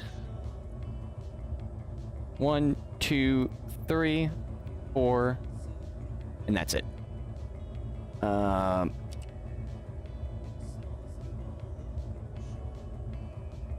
Builder. Batteries. And then I don't use that ever. Batteries. Recharge. Repart. Recharge. There we go. So that's going to recharge in 17 minutes. Now let's suck because we're using a lot of power. What's up? Oh, you stuck. Oh no, he's trying to figure out a pathing here. What's he trying to figure out? Oh, look at them. They're all 2. Oh no. Oh no, we got what? This is the first time ever I'm ever having this low of power. Uh-oh. I might have to use my forge as a temp battery bank to transfer some power from my hydro station over here. Or I straight up just start making some hydro stuff. I mean, I do got fuel. This is all filled. I can emergency recycle for the time being. I mean, I guess I can do that. Because we're on Reach, and Reach is like a planet that uses a lot of windmills. You even see it in the game. Well, so I don't really want to use this. Oh, what'd I get to for now? Remove that. I do 2 maybe? Give me the resources. Because we need power. If we don't have power, because again, the arc mining stations are going to require, for 30 minutes, if we have 4 termites, they're going to use, or they're going to transfer 500,000 pounds of material. And they each have tons of batteries on them. Plus the main station itself has tons of batteries. And we're going to have multiple stations. There we go. Current outputs. Ooh. Is it really that good? My goodness, no wonder you use it. This is probably going to start going up soon. I mean, we do got a lot of space, so I mean, that's still not enough. That thankfully I made a second one. Or not made it, but got the blueprint so I can make a second one. Boom. Yo, thankfully I guess I built these engines on this thing, or built this. Build it up, build it up. Boom, boom, boom. Build it up, build it up. There we go. Wow, it's actually already functional? Oh, yeah. Nice. Boom. Wait, why can't I withdraw it? Yeah, you see that? I went so fast I couldn't withdraw it. So I gotta wait. And then there we go. Interesting. Now we're good. So now we're outputting 20. Or no, 10. Sorry. 10 a second. Okay. Now we might start seeing some of these go up. It's going to be like... It seems like it all goes up all at once. So it's going to be a minute, but... At least we know that we're getting more power. How's the... Stockpile? Yes, I want to stockpile these. Which that means it's only used... Yeah, it's only using this one right now. Good. Yeah, okay, there we go. That's how fast we're using fuel. How much is that a second? About... Is that 1,000? Yeah, about 1,000 liters a second. Almost. And we got, is it a million? 1.5 million? The numbers moving is changing it so fast, confusing me. 14? Wait. Is that 14 million? Yeah, 14 million liters for one large.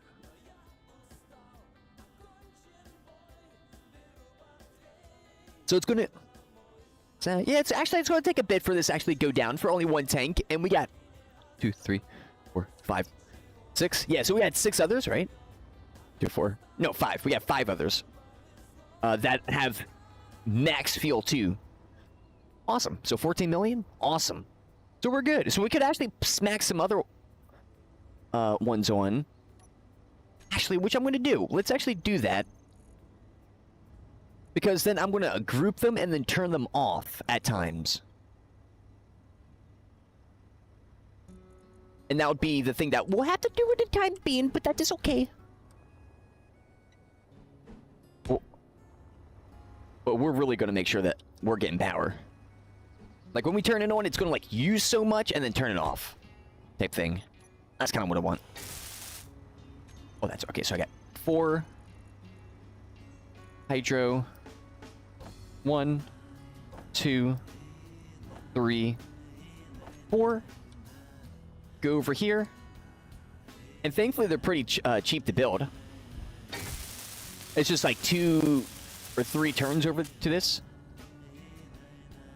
Oh, which I'll probably do this. I probably won't fully build it yet. Oh, go over here. Put the materials in. This is so cool, though.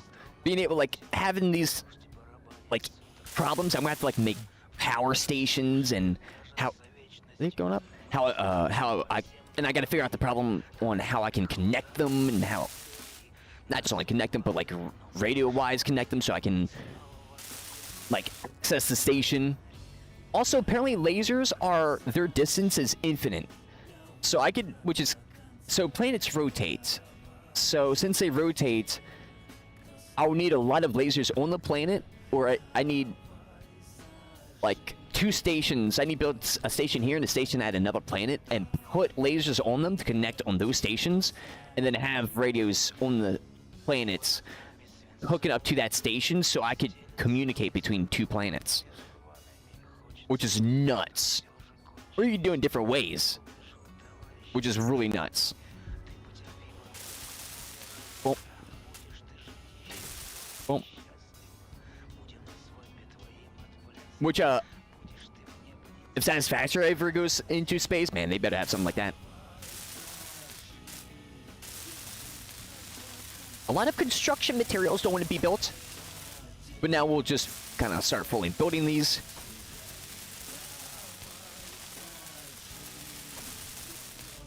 Here we go. Boom. Fully built this. But yeah, we could do some math to figure out when the fuel is actually going to exactly run out. Which I'll probably try to figure out. Because now we're going to have new ones so that that's going to go down even faster. Boom. There we go. But now we just got another 10. Go here. Oh. Can't withdraw.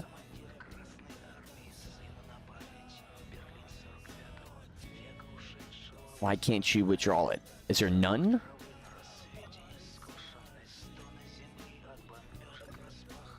Is it because there's actually none? But, like, it should allow me to pull out from the forge. I know the forge has more than enough. Oh, the forge is not... Wait, is the forge not connected? It is not connected. No wonder. Also, I need fuel.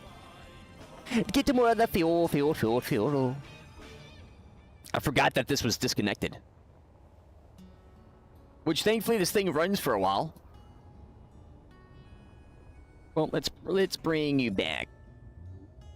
Yeah, this could stay up for 5 hours. Plus, it could, like, regenerate some power. not much, but it is at least something to fight against the power drain versus nothing. Especially, like, if it's worst case scenario, it's empty. Oh, that's right, I gotta move this. Then we could just turn the whole batteries off, turn them on recharge, and just have these the solar panels. I call them satellites, I think, by accident. They have the solar panels. Whatchamacallit. Wait. Oh, I forgot. Yo, that was lucky.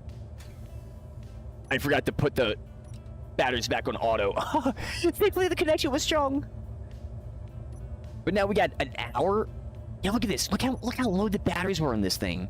My goodness. Well, you actually like need to put your batteries on recharge, or else like they do not fill up at all. Well, I tried to go to the front to try to access the cockpit. Sorry, but it's tight. Well, let's try not to hit the builder again. It is quite fragile. Come to find out. Oh, but we're good, we're good. No, we're not. Yo, that looked like that was different, but that's okay. Now I can just middle mouse anything. I could even middle mouse in there, got that. I can do it from here, I think. Yep. Down my components from the builder ship. Now we're good. Boom. And then... boom. So we got 30. So 10, 20, 30. Yeah.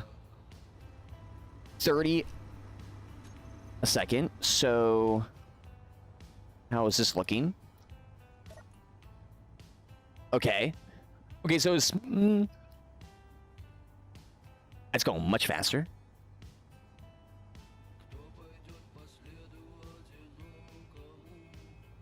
One, two, three.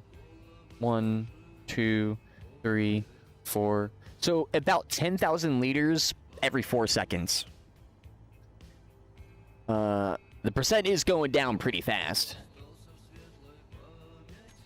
You can do some numbers on that, and that could tell us how long this one tank will last us. Just with these, but if we add more, we could add 4 more. Actually, 5. Technically 6 if I remove this. Or maybe 7, 8, 9. So I can maybe do that. Actually, I've never tested that, because... actually, did I? I don't know. But either way, that's getting powered. I'm not seeing much changes, which is kind of crazy. Like, it's actually kind of nuts. What's getting used? I mean, is it... I mean, what's... let me see the station. In 9 hours. Interesting. Okay, hold up. Let me actually do the grouping now. Hydro. Engines. Oni. Sword. Base. Hydro. Engines? Okay. Oh, yeah, it's all batteries. Oh, yeah, they put them on recharge. Maybe everything's connected. Everything's good. I'm turning the base on recharge. We'll see what happens. So it's at... okay, so already... I don't want to change that yet. Did this change? What was from 9 hours? To now 17 days. Okay, well... that didn't work as expected.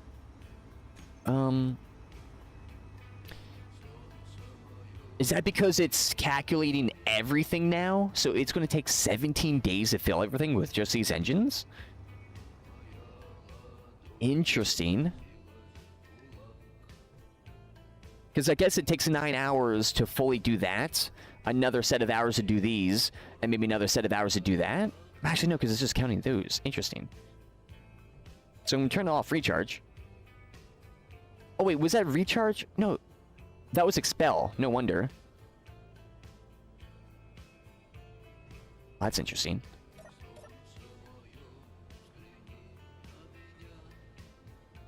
So I guess with this mod, you cannot re-access this because there's no side panel thing. I just realized. So it's after you press it, it's. I guess it's just there. Oh. Interesting. But that's okay though, because that would be like set up in certain places, and you wouldn't really mess with it again. But that's not a button I should really. I should have a button panel for like a station, and not like a single button that controls the whole station. There we go. A little bit more proper.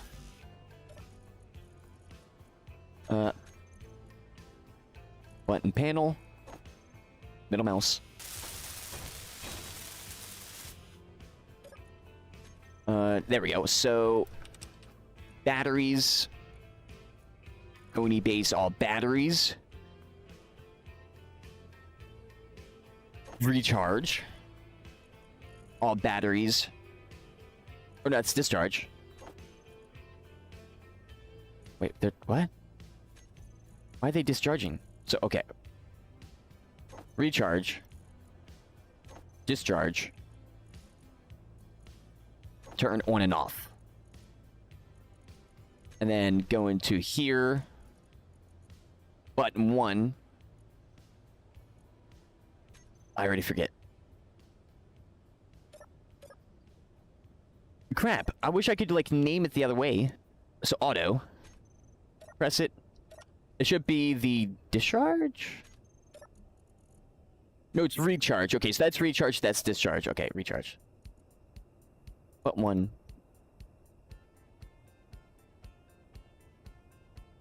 Recharge. Discharge.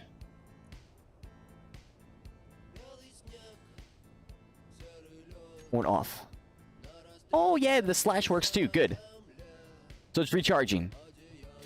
Okay, so 9 hours to 8 minutes. Interesting. So where's all that extra power going? Do you literally just lose power? Because, like, that's pumping all that. Where does it go? I guess you actually lose power. Is that, like... that doesn't make sense, really. I mean, well, I guess it's a thing to make you want... to kind of force you to do these type of systems and make buttons. Because if it wasn't, then... or else... it would take the same time. So you wouldn't even press a button to recharge it because it would not be even worth it. But for this. Oh. Yeah, that's a lot of stuff. I'll do that another time. Interesting. Now, is that... because that might also be sucking all the power out of these. Which it probably is. You're still having issues? Follow me.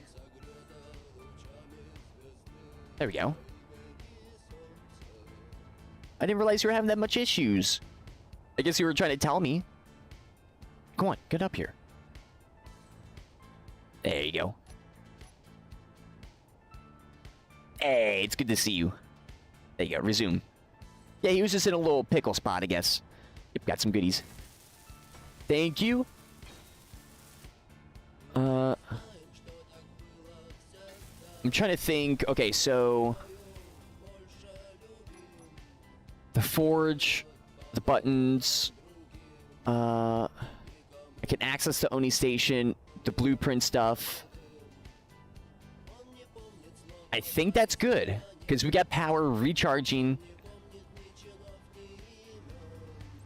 I don't know why I feel like I'm forgetting something. Why? Weird. We'll probably remember if it is really something. 6 minutes? Really? Yeah, because look, it's going up. It's about to all go 3 bars, I think. Holy crap. Oh, that's what it was. So, the button. Hydro. Engines. Turn off. Or turn on, turn off. And then go into here. Button 4. On/off. off. Nice. I'm going to keep them on for now, but that's going to work. Okay, good. So now we're good. We got the resources, right? Yeah.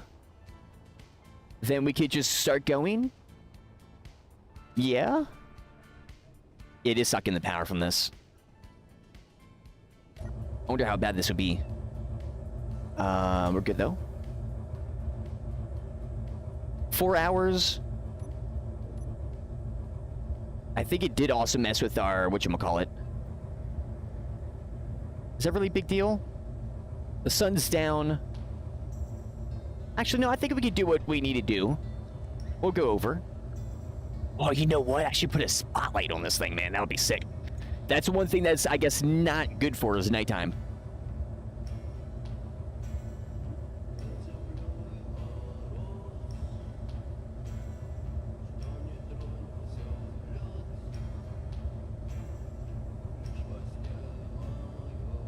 There we go.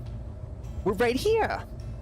So I guess, yeah, we're going to have it a station or a stationary. Hold up, let's do this. Put this here. It's locked. Oh, no. Come on. I guess angle it. Now it's locked. Turn the atmospheric thrusters. What is this? Main batteries on.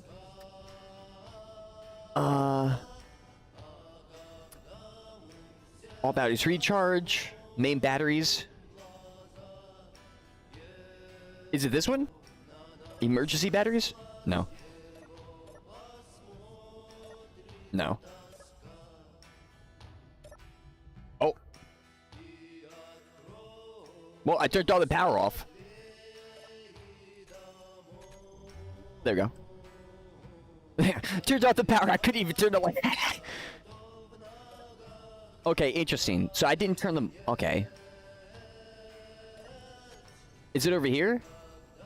No, that's all doors. Okay, then I'll do this. Batteries. Forge all batteries. Turn on, turn off.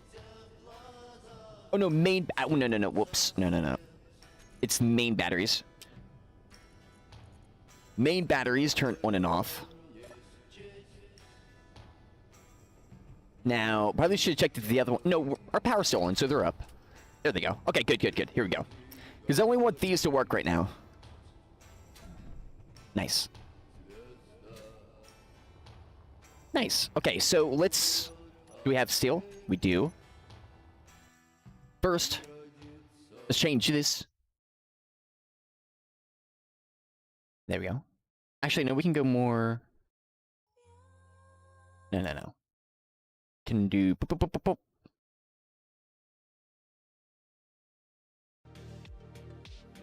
Yeah, there we go.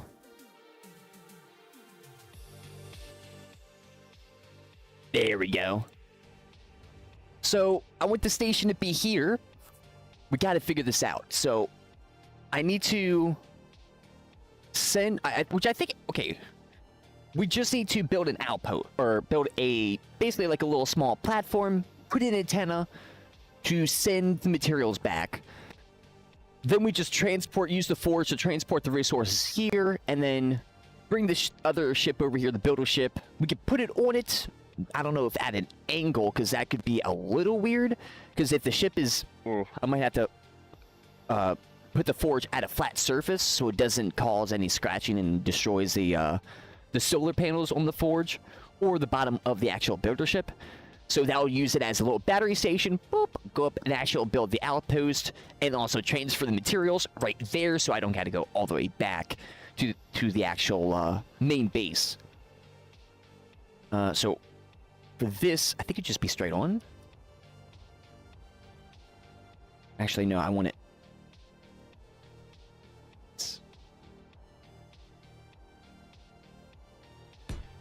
That. Actually,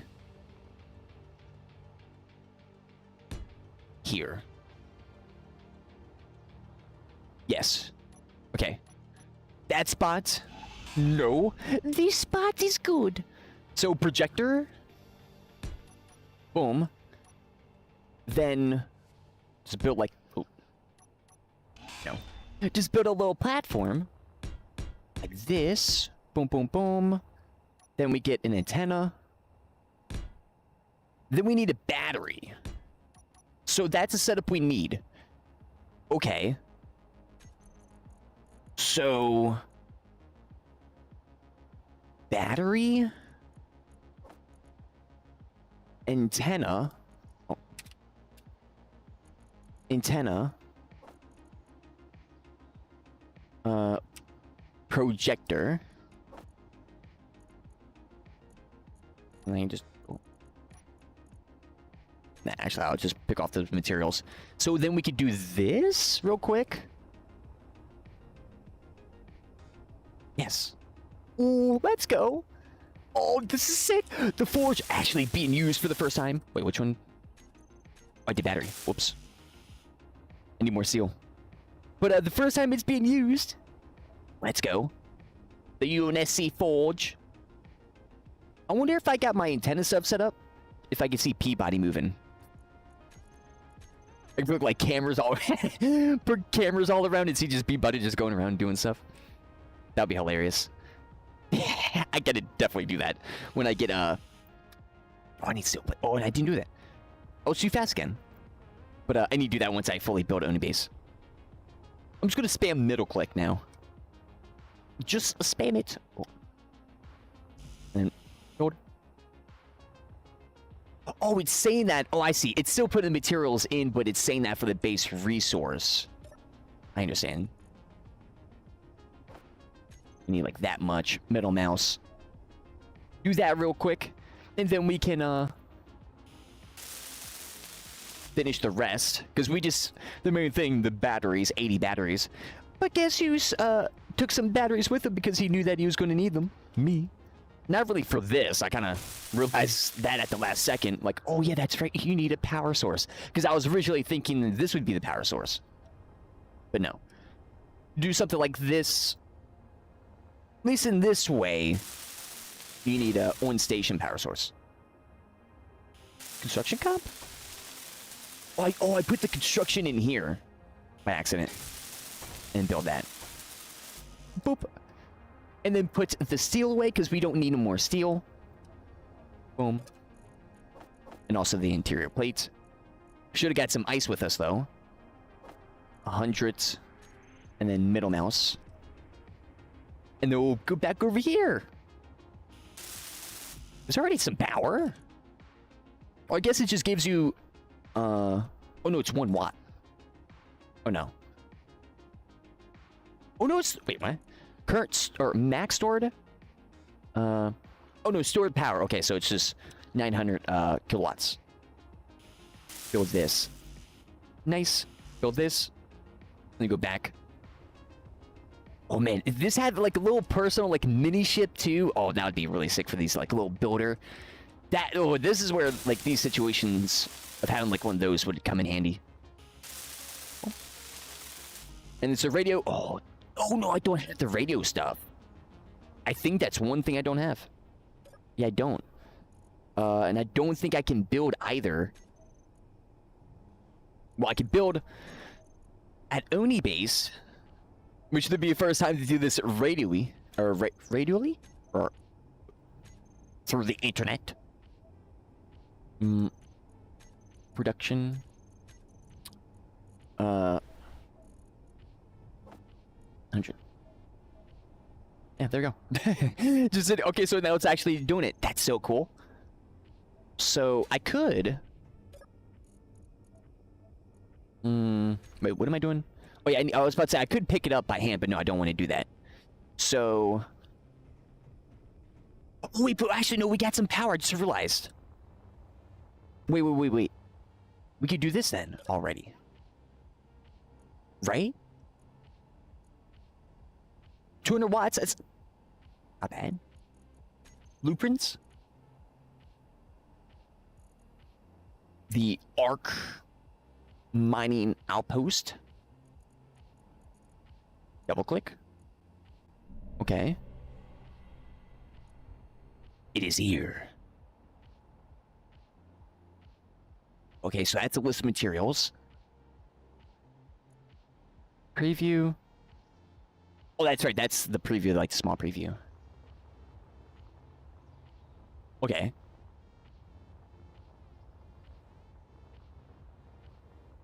Do I actually have to move it back a little bit? Or is it not bad to just move the projector this way? But I want to see if I can turn. Oh, that kind of helps. I try to find the blueprints like add-on that shows you like how to like see it in third person, but I couldn't find it.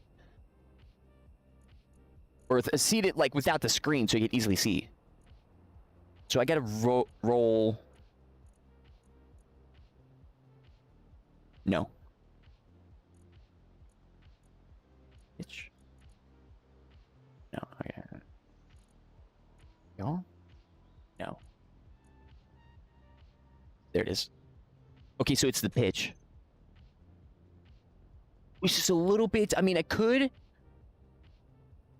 Oh, but I like the natural. Yeah, okay, so we got to move this back just a little bit. Oh, no, wait. I was about to actually move the whole thing. Bruh. It's a blueprint. Now, is it going to go, because I changed the, no. Oh, no, it's good. There we go. I want to keep that tree there. So, boom. Because I'm going to third person, then just press an E. Because I can still do the interact. Beat me up, Scotty. We're ready for the arc mining outpost. Oh, that would be pretty sick to make a Star Trek ship. No, don't want the first. That's right. I can. Oh wait, we can. Yeah, we can change the vertical offset. I forgot about that. So we might. Well, we actually went a little too extreme on that. Maybe just one? Or maybe not, because it goes into the ground? I mean, that's good, though. Yes!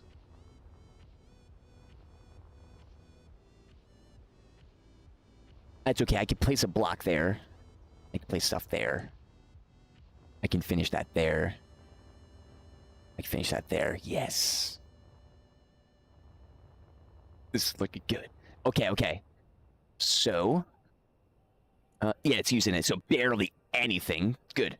So I guess they thought about that. People placing down projectors. You want to give them at least some power so they don't gotta like do what I was about to do.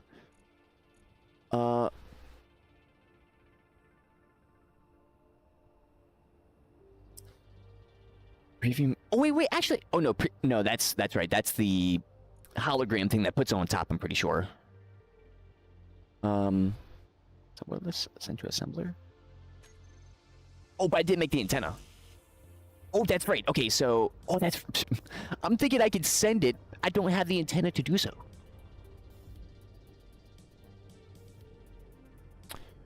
If I land on the outpost with this.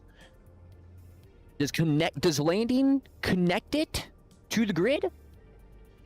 Probably not, because it's not a connector. Because if so, then I could just like, boom, just gotta like hijack the signal a little bit and just boost it off the thing. Should I try it? Maybe I should try it.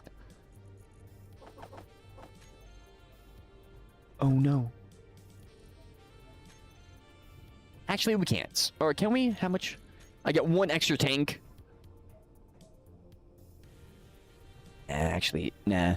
I'm gonna need a little bit more crap. We should get some ice. So. Okay. Turn on. Which should, okay, that should turn them off? No. Okay, so then, because I think I turned them on. Now they should be off. Yes, okay. Good. Now if I press this, does it do what I think? Yes. Power's still on because it turned the emergency power on. Yeah, okay, good. I mean, that's a pretty cool feature, but there's probably a way where you can change that a little bit. Also turn the thrusters. I almost forgot. You can just put a timer block in that does all that for you. There you go. Ooh. Let's see. Oh, the first time. I love the blueprint system. It is such a cool system. We could see what it's like going to look like without even building it.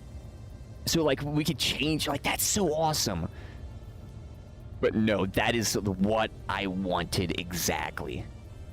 I kind of wanted it a little bit over there, but it's just like...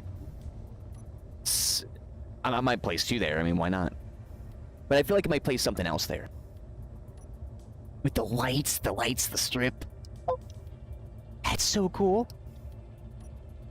Well, we're a little bit slower on the turns because of less battery, but we're good. We'll go up. Yeah, we just hit like 58 minutes in the power. Now, okay, so we spent that amount of time away. Let's see. Yeah, because that was more than enough time. Let's see if the station is full of power now. And I want to check the other ships and see if they're full of power as well. Or at least near. Because the ships are not the main battery, so they're not on recharge. Unless I turn everything on recharge. That would be another button.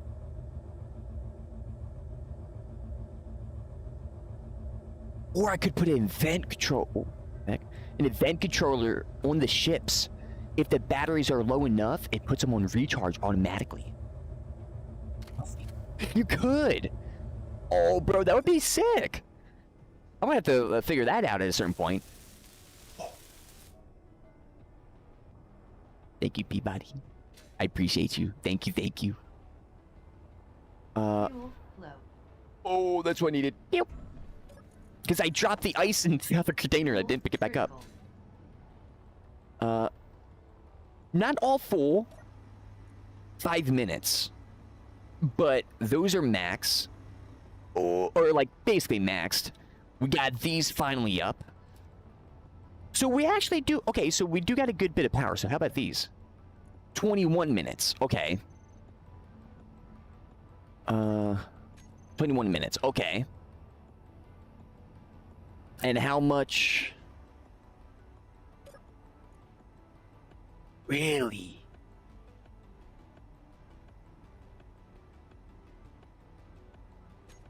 Now let's see the other... Okay, let's see the other batteries. Are they dead?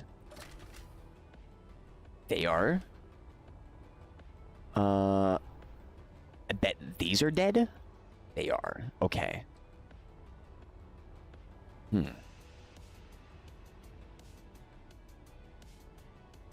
Interesting. So... I'm really going to have to get the battery stuff, like, figured out. That was way... That is using way more... and going down way more than I expected. Because we're literally at 50%. Basically. So I guess for... one of these... turn that off. Already using the second one? Man, okay. But, like, everything... I mean, that's already... I mean, it's a good bit of power, but it's like... That is interesting. Also, I don't want the main batteries... Interesting, because I'm trying to, like, think of, like, how I could automate things, because...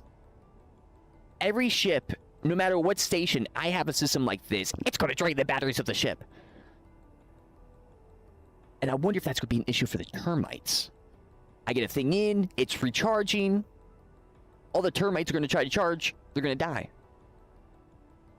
Unless I keep it with on auto, or keep a few in auto and have like an event controller that turns like I guess I'm going to have to make an emergency power, so that selects on. I think I might actually have to force or have to put the system I want. I'm going to actually have to have the event controller, because I'm forced to do so. Interesting, because I need the conditions if I want it to be automatic like that. Oh, I thought that was Peabody. Do I want to turn... I kind of want to let it go for a bit. Let it charge. Still. Oh, but we needed the stuff. But if I turn these on... Oh, that's right. I turned the one on auto. Yeah, see, this is charging. Interesting. So, let me put that back on auto. To this one. Recharge. So, let's recharge with the station. Because I either have to turn the batteries off or turn them on recharge each time that I actually dock with the station. Which, let me actually do that. But I wonder if, like, each time... I don't know if it's going to, like, remove power. Recharge. Like, in the sense of, like, how it was, like, on auto. It says 19 days, but I put on recharge, then it's, like, 9 minutes. Type of situation. Go into here. Oh. Man, I'm just very scared that, like, I'm just going to press something and everything's just going to collapse. And this doesn't even have one. I don't even think this even has a group of batteries.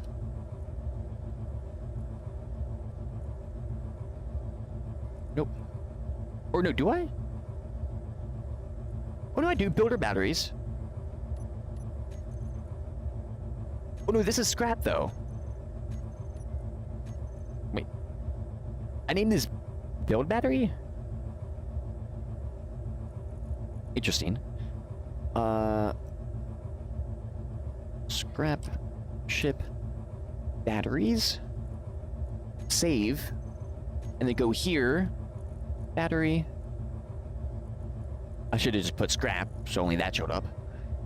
And then put this on recharge. Now all the ships are recharging, except that one. And this should be... I wonder, actually, let me see. This is actually very interesting, because it does take priority wherever the power source is. It charges all the nearby things faster than the ones that are farther away. It's actually really sick. 7 hours. Interesting. That's because we're 32 minutes. Interesting. So is that does... I wonder why that is. So it would take 7 hours to fully charge this if we're keeping this on recharge. So then I turn off the recharge and then I discharge. And then let's go in. This is so cool to like figure this stuff out. So dope. And this should be going 10 minutes. And how about this? 25 seconds. Okay. Now I wonder what happens, because that's interesting, because I put, like, why is this block very fast versus the other ones? Is this like the source block of the power? Oh no, see, because like everything, okay, everything is synced, so this ship altogether is going to take 9 minutes to fully recharge, with the full station discharging all the battery stuff. Now, could I increase that? A nuclear engine? That would be one? I mean, like, extra power in, but, like, if I add more connectors and stuff, does it add more power? I don't think it works like that. What's up, Peabody? Go over here. I know you don't got anything to really build with. I think that's what he's telling me. He's like, I got no materials. That's okay. Okay, so for this...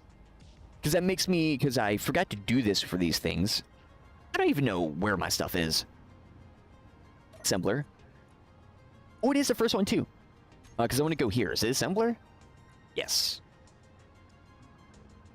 Metal... Is that metal grid? Is it metal grid? No. It's plates. Steel plate. I want 5,000. A constant 5,000. Cooperative mode? Oh, so that's why. Oh, wait. Was that why that... They're not all sharing the resources? I kind of wanted that with this. Okay. I figured it out now. Also the name, while I'm here. Oni. Sword. Base. Assembler. 1. Assembler 2. Assembler 3. Assembler 4, Assembler 5, Assembler 6. Nice. Now we got our radio compensators. Is that on?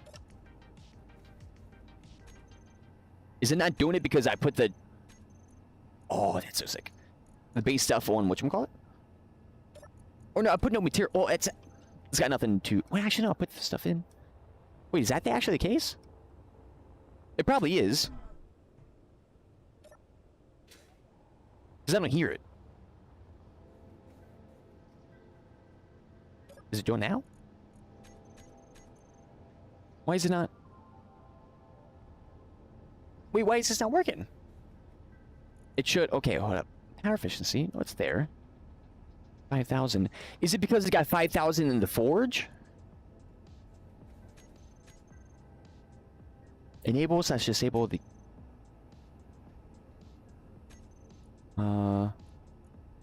Do... 10,000? Maybe. Unless I didn't set it? No, I set it. Okay, so we just got more than... Okay, so that's the reason. So once we disconnect the forge... Okay, I've learned it so much. So it's actually... all connected in that way. That's weird. But the forge, it's getting... Because are they recharging? No, they're not. I probably should turn the batteries. I think it's still a little too late. Are they just going to be on? Oh, no, they're recharging too. Oh, they're already recharging. Or are they? Because they were at 2 bars. That's full. So that's good.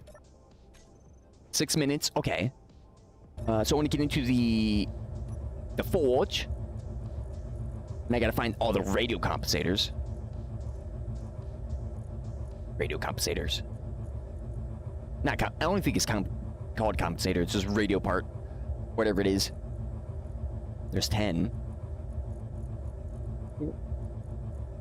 I wonder if there's a better way of doing this. In the large container. Control C, I see. I thought that was a small container. I'm like, wait, what? Why is it not allowed into small container? 18. We need 40. And I put 100 into the assembler. They're pretty heavy, so they were to just immediately like went out into just like the next thing. 11. 17. Go up. Go up, sir, go up. And then place 45. I think that's all you need, right? So we will... It should be enough. Oh, 2? Actually, no, let me do this. So recharge. 1. Double check. Wait, are they fully? Oh, they're at 3 bars. The emergency bat. Oh no, everything's at 3 bars. Okay, I see. Then turn emergency batteries off. Atmospheric thrusters are on. Save, just in case of jank. And then we have liftoff. And Peabody is staying with us? Wait, what? He stays with? Yo, is he actually... wait. Peabody, what are you doing? You can't come with. He wants to come in and build the ARC station. I mean, maybe that would be a smart idea.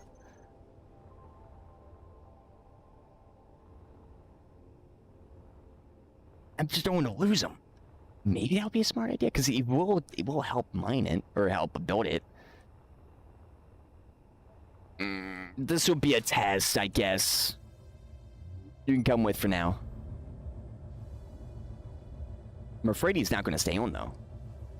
Especially how fast I fly.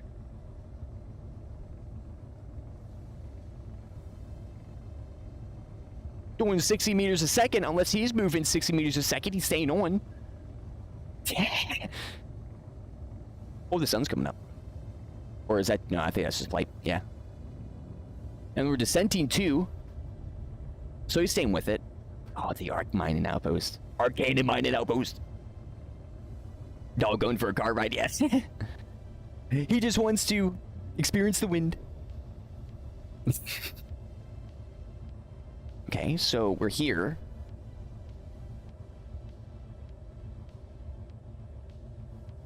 Okay, because I'm going to just do this ahead of time, kind of level it out. A little bit, maybe? Can I go forward? Hit the tree so I can get into a spot. Deforestation? Oh. Nice. And then...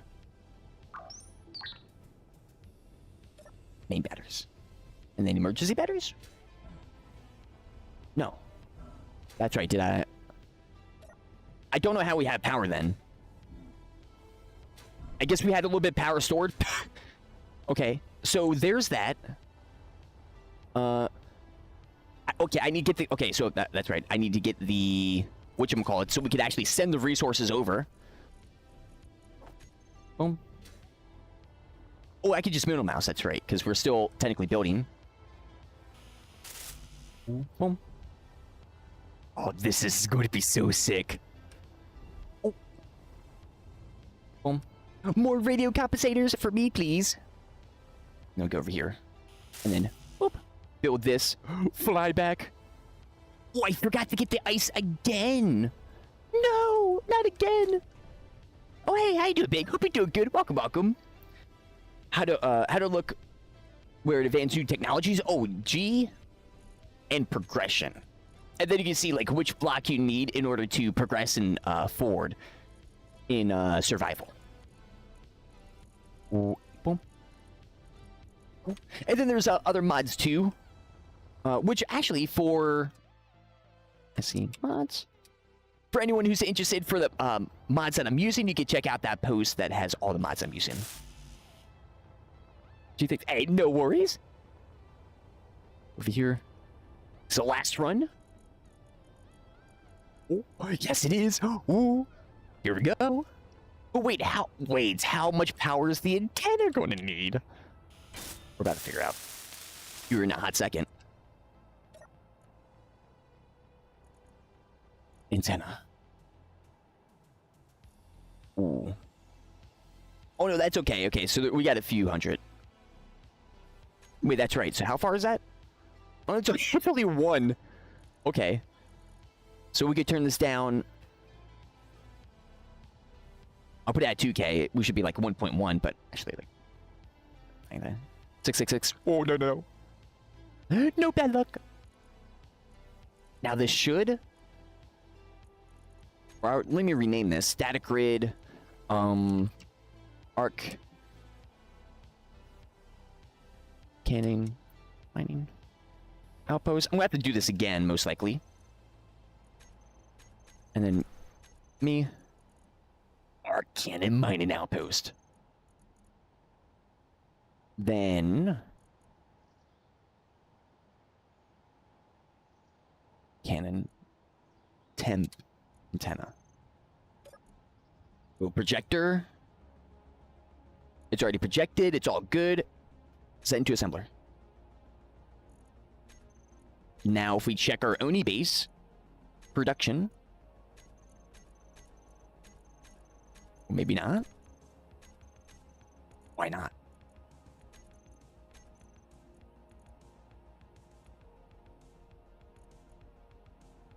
Why remove, pick an option.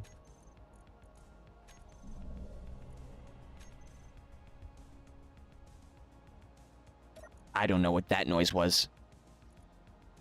I'm not too familiar with this stuff. Okay, I think I accidentally did that. I did oopsie poops. Okay, so remove. Okay, it still has a configuration. Blueprints. Mine outpost. Good. Right. Good. Then we go and just send it. Oh, is send missing items? Oh, is it not going to do what I wanted to do because it's not connected to the main thing? Assembler list. Or am I doing this wrong? Do I need a remote control? I don't need a laser. I don't think. Preview build. Projection. Buildable production. Uni base. Did it send it here? No.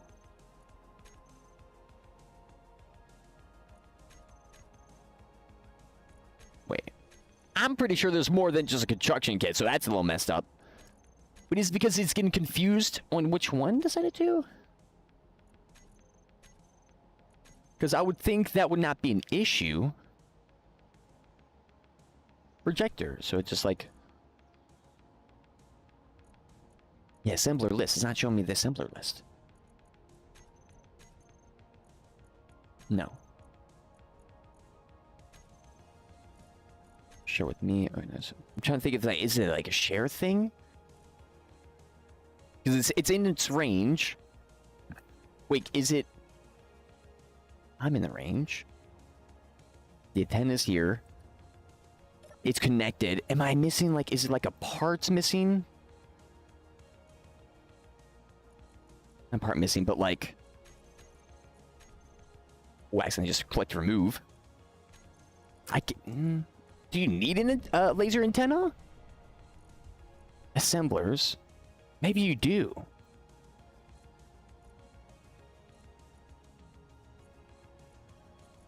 And then... Because, yeah, it's not showing up the actual list of the assemblers. Maybe if I do it here? Terminal. Maybe it's the control. I might actually have to put a remote control on these stations. Remote control.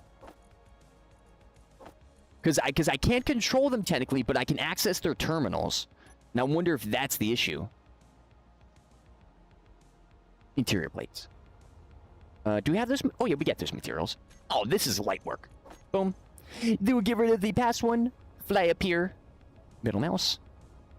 All components were successfully withdrawn. Boom. And then build.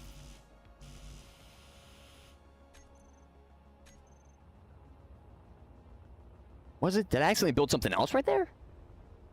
Guess we'll see. No, builder's empty. What? Remote control.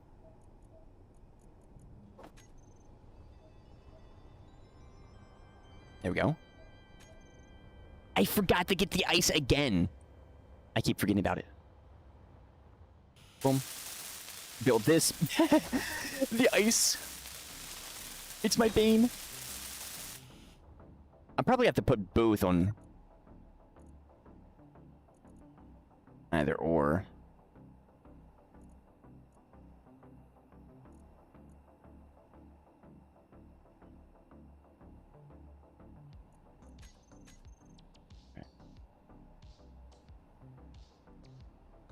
Interesting.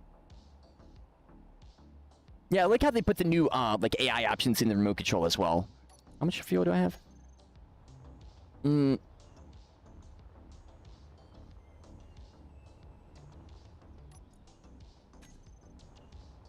Actually, we'll do this. We'll just fly over because I want to build it over there.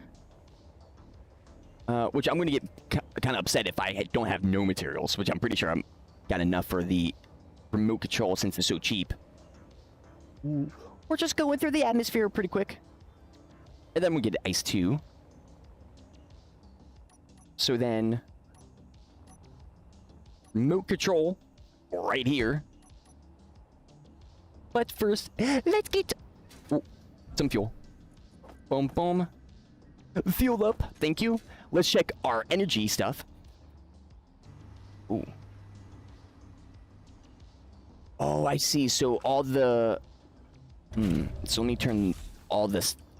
The ships off. Ooh, boom, like this. Maybe actually, maybe you do got to turn them off, because keeping them on keeps them recharging, so I think it is wasting the power. But now the power's going to be put back in. Right? So it's like... Hold up. So this is, yeah, builder batteries.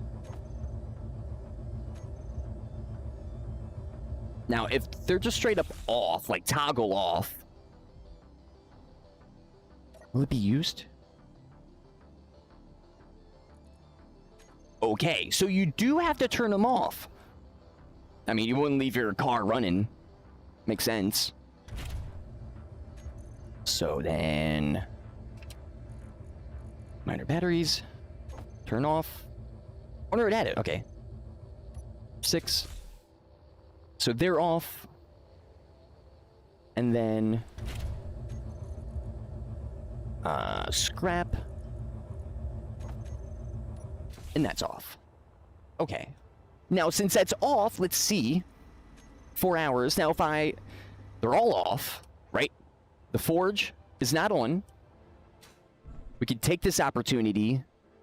I probably should have emergency battery so I can have my stuff, build stuff. Recharge. Now, let's see. 4 hours. So... I probably should do some math on seeing how much max or how much store powered I have, because it seems like it does like transfer all of them, like how like it's all one bar here type stuff, especially the close or depending if all the blocks are, I guess, are activated or built at once and then power was like transferred, it does this. But if it's like this where it's like separated, then it's each their own, which this would be even longer. Actually, no, it's like 5 hours. That's not too bad. That's interesting. Because, it's closer. But it's so long, or it's longer over here, but that's closer, but it's, like, equal? Interesting. I wonder... Man, I wonder if we've got to, like, get the... Actually, hold up. We didn't see the big problem. Yeah, I knew it. Actually, hold up. Wait, hold up. Not bad. Or actually, is it bad? Huh. I mean, we're still using a lot of fuel, but definitely using 2, and it is slowing, of course, slowing down, adding more fuel into this. But we'll keep that going. Then I'm going to check this, double check. Because if the stuff is still being used, that'll be sucky. 2.7, 2.7. Ooh. Okay, so we figured it out. So if it's toggle block, it does not allow the power. Good. Now... let's build this. Yeah, why? The remote control, I think it tries to build the small version. Because I gotta like build 2 for construction. So here, planning. Some construction materials, please. Hey, I guess that was all I could get. Is there no more construction? Am I fully out of materials? I need 5 more construction. We haven't gone mining in a hot minute. This is how broke we are right now. I just need a little bit more. Boom. I should immediately. Yep. Give me my construction, please. Production. Assembler 2. Thank you. And then do this. It's probably not going to work. Don't forget ice before I leave. Yeah. Thank you very much. So... Or, no, I can do this here. Or no, remote access brings you to... Oh no, that's a different tab, I guess. Okay, so remote access. 2.1K, so we're actually under the range. So maybe that's why it didn't work. Because we can't even... Oh, actually, no, the forge, we need that. But that's good, because I don't want the forge to have that, I guess. Oh, no, wait, we can control it. Well, I'm controlling it.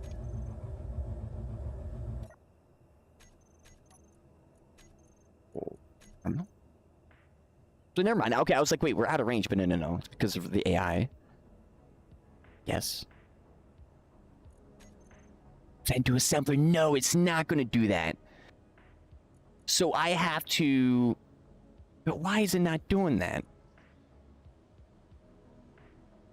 Is it really because of the lasers?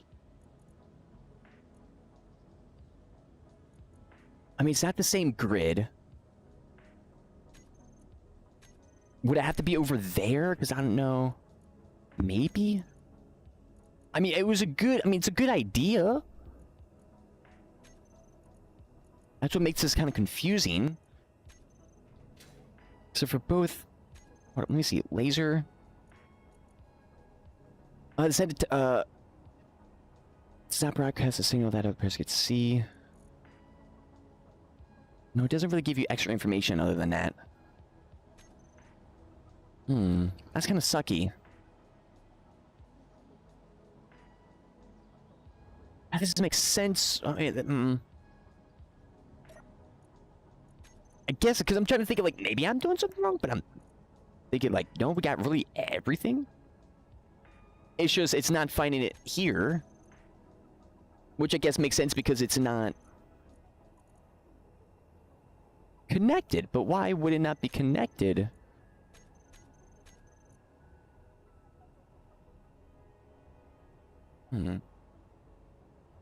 Interesting. Oh. Park, handbraking, dampeners. Main remote control. Points. No. Man.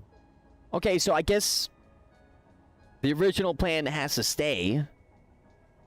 Oh, but all this was like set perfectly though. Some data preview. Yeah, there's nothing else here. I'm just like trying to see like if there's anything else here for us. No. Oh man. I mean, well, we got remote control. So if we want to like try to lift the station, we could. Or unpark all of our vehicles, we could. Oh, where is he? Wait, what is he doing? Oh, he's repairing. I see. Man, that's kind of poopy. I do want to try to do a laser, but it'd be like, it doesn't make sense because you're still, it's just a connection type thing. It's not like a laser. It's providing like a certain extra level of information. No, it's more just like fast and distance wise.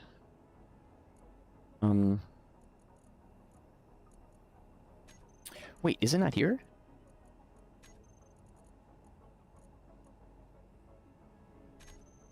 Oh, did the ice get pushed back in?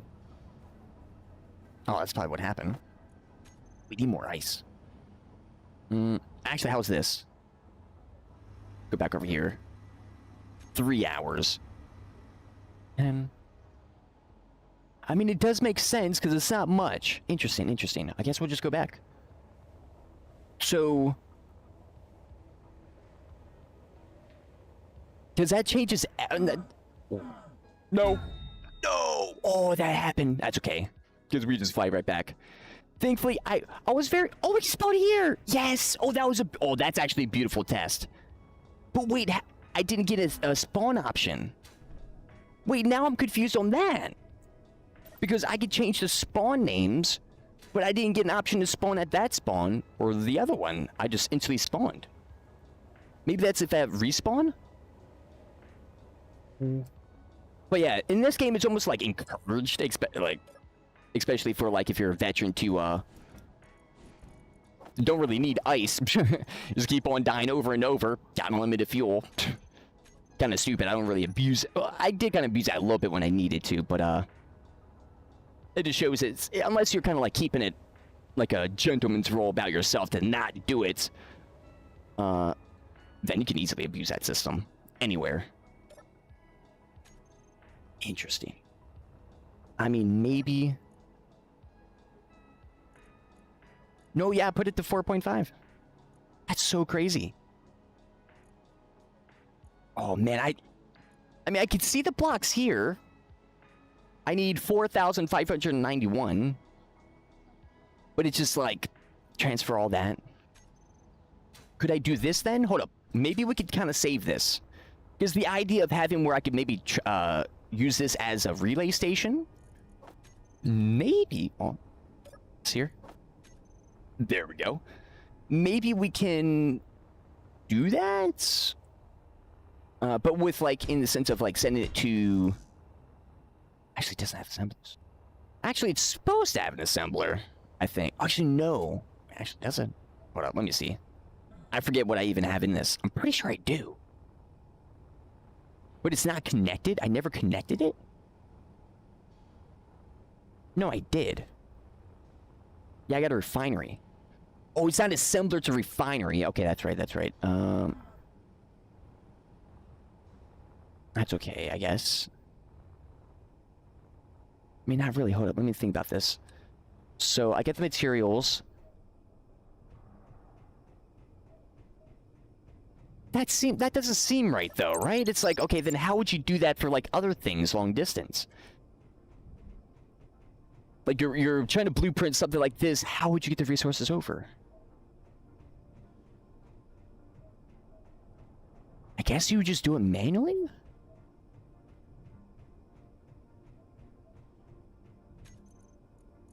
That's actually stumping me. I guess you would, because it's like, well, no, there's really nothing. I mean, besides like a remote control or an AI system, that's the main two things. Or like antenna stuff. Or if really you need a laser. But I really doubt that you do. Messages, HUDs. Yeah, allows grids to be accessed or controlled via distance, access, send or receive. Make sure two antennas can always overlap. Antennas need to be able to send and receive, okay? Maybe it is a laser thing. Overlapping positions, but it's like... That's so weird. Also, is that a different one? That is a different one. Wait, why does that look different? Large bunk. Oh yeah, I forgot that I had that. Okay, crap. Because like for like a lot of other future builds, not just with arc stations, that's going to change as well. I guess. Because I guess I would just have to do it on the ships. But let me see this. I still would have tried to like land it on the actual station itself. Because maybe the forge, maybe we gotta like take out the whatchamacallit, the refinery and put an assembler. Well, because I mean, if you can't do that, then that's an issue. Or not replace it, but do what I want. Go over here. But we'll see. Also, I forgot to turn the atmosphere thrusters off. Whoopsies. No big deal. We'll just slow down. Oh, that's right. I'm like, why is this thing acting like this? It's because we're using the emergency power. Main batteries. There we go. Ooh, at least that showed that we can work on emergency batteries. Okay, so we're connected.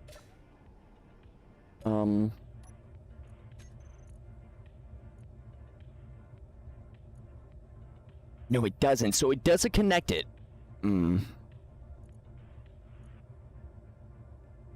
Was it had a connector?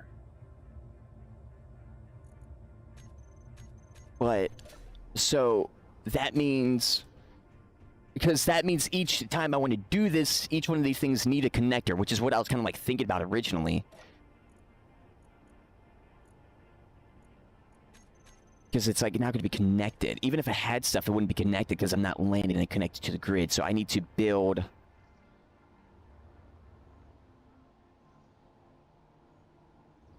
It's almost like I need to build like a second blueprint that, or like a second, or like some type of attachment for the blueprints that has the battery, that has the antenna. I mean, actually, no, it doesn't really need the antenna.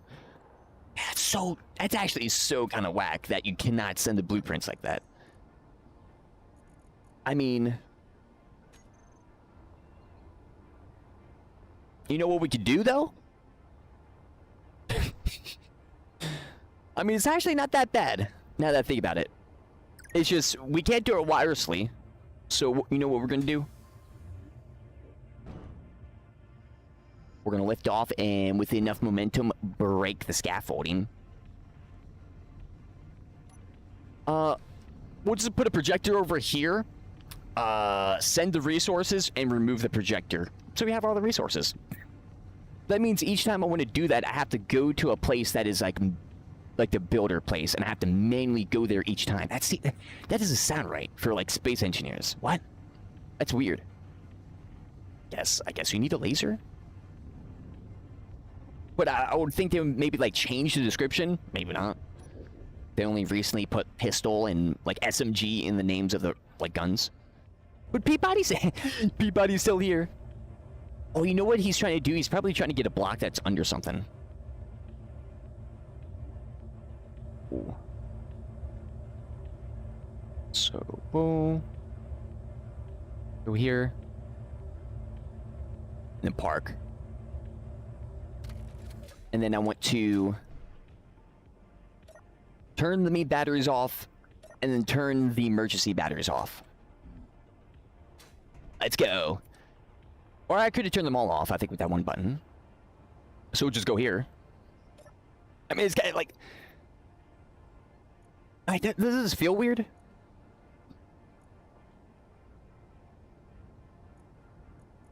Okay, yeah, I'm like, is that all the ones on here? Yeah, it is. So I went to Blueprints, Arc Mining Station.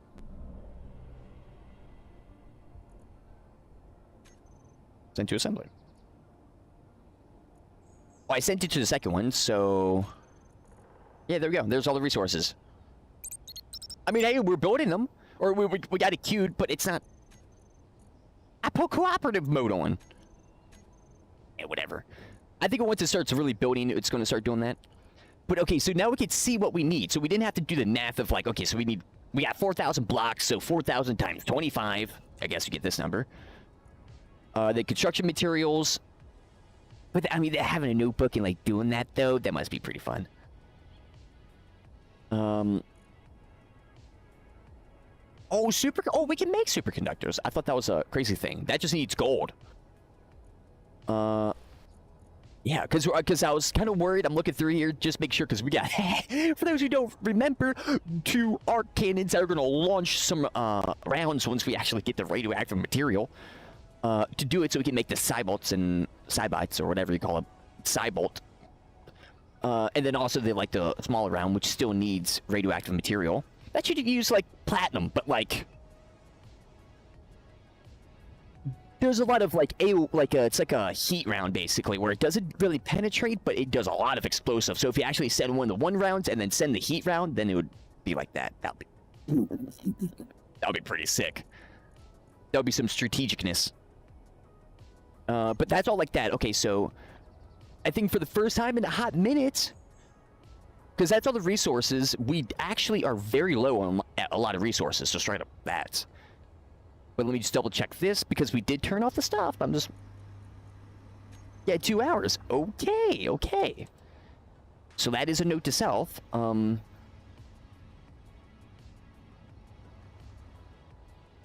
Actually, this will be... Actually, how much... We recharged this, so this thing should be maxed, right? Because I was thinking of maybe, like, setting up some... Yeah, that's good. Setting up, some power battery, or battery transport. Oh. Well, this is dead. Oh, no. Well, actually, the thing broke. Did we break it, or did we... Or is that ours? Oh, this thing's dead. I'm gonna have to... I don't want to be cheeky with this. This one's a bug. I'm gonna let it go. Oh, we do need to rebuild one anyways. Well, I mean, I guess that'll be our next goal. We still got enough resources on the forge. Oh, but that I would take as a user error and let this thing roll down. The other times, that's stupid. But this... See it roll down. Rest in peace. Now, this is actually kind of funny because this is, I think, what happened to my other one. Oh, no, I broke the... Yeah, I broke that. Wait.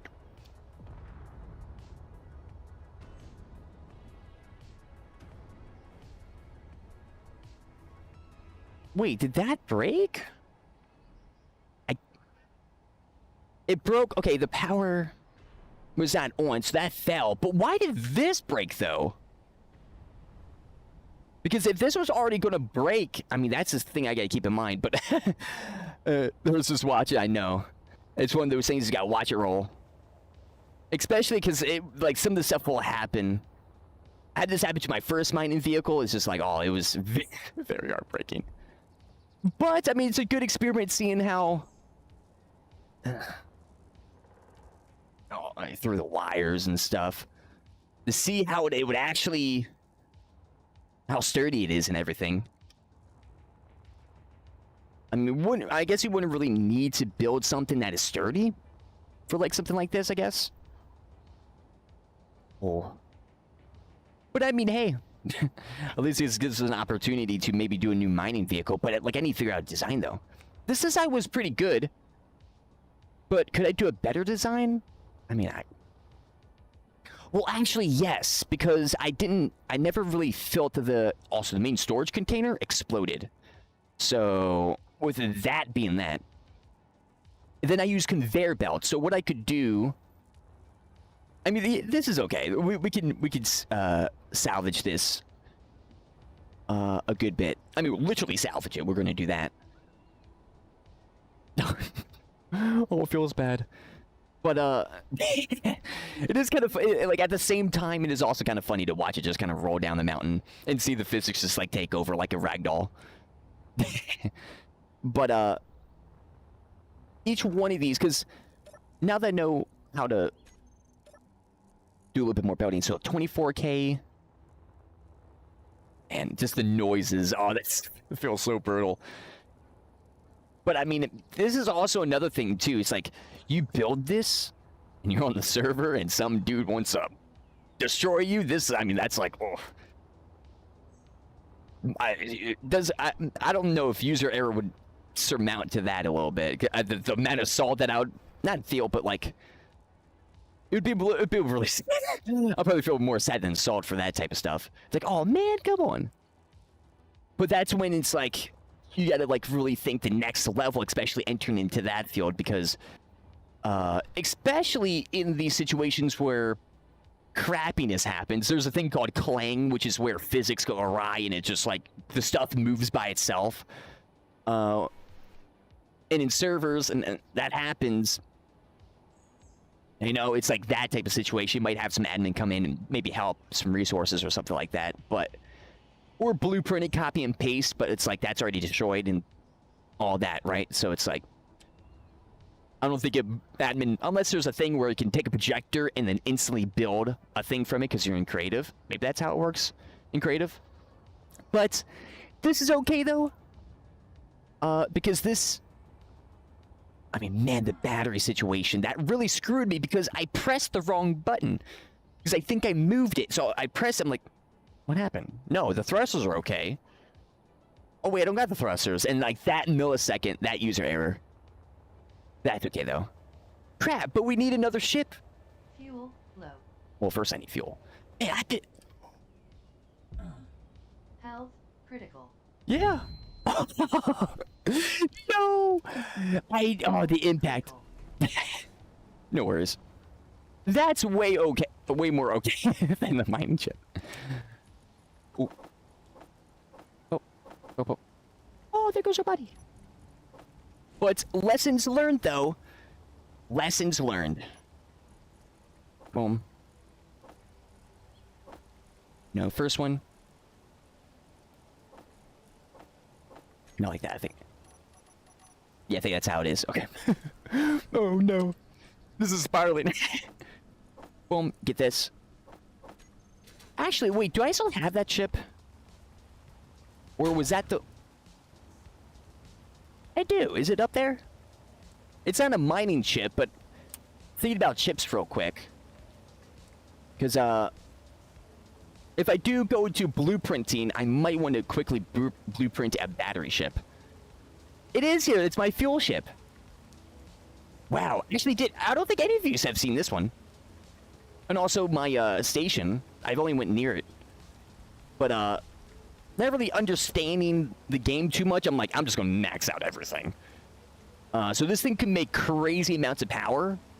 And I kind of understood, like, this thing could be a crazy battery bank. But this thing, like, shoots up the power instantly. So I needed to make so many more batteries. So it actually does got a lot of power already over here. And if I store the ice in here, then it goes through all of those, which makes the fuel. And then we go over here because all the fuel stored. This is the fuel storing area, and this is the fuel burning area. But yeah, this is a little kind of a similar design type of ship as the other one, but I made it a little bit more compact. A fuel ship where it's got nozzle on top and bottom, and just straight up, it's just fuel. And you got your batteries and all that stuff. But as you can see, with this, there's a little bit of an indent over here. Or is it? Or maybe not. Where is it? Is it here? Oh, there it is. There's a little bit of an indent. I'm surprised there's not much more. Well, that was one of my crashes. Wait, we're gonna go back up. Go back up. Also, like, scaling these mountains makes you just feel so small, and especially if you go and actually see how literally small you are in this game. Just like it's just a little ant flying up the mountain. And then you could go in these like dreadnoughts that are like almost as size as the planet. Like that stuff is awesome. Huh? Oh. I'm like, how's that levitating? But lesson learned. I might in the future, because here's the thing. Okay, so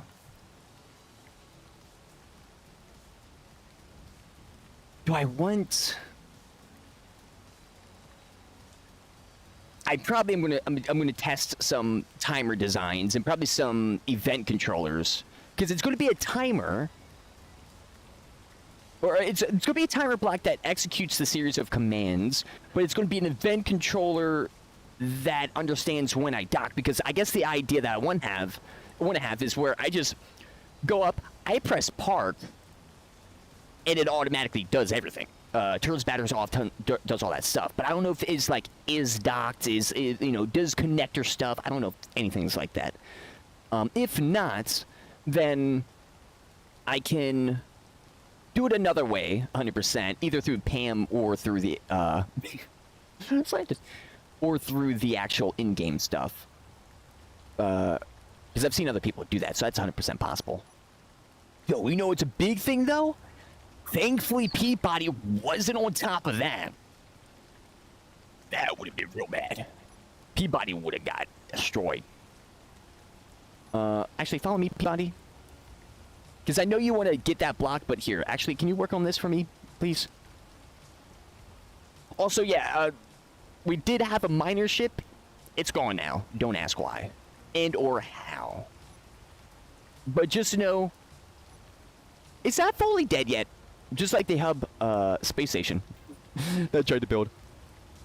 But the thing, I love these like little I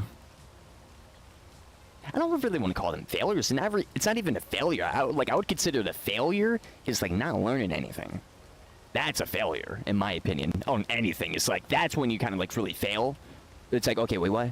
And, you absorb nothing at all. That's, I guess, failure. But you really, that's a whole nother thing. But I really believe that's, if you're really trying, that's rarely hit. So what you can say is like a learning experience.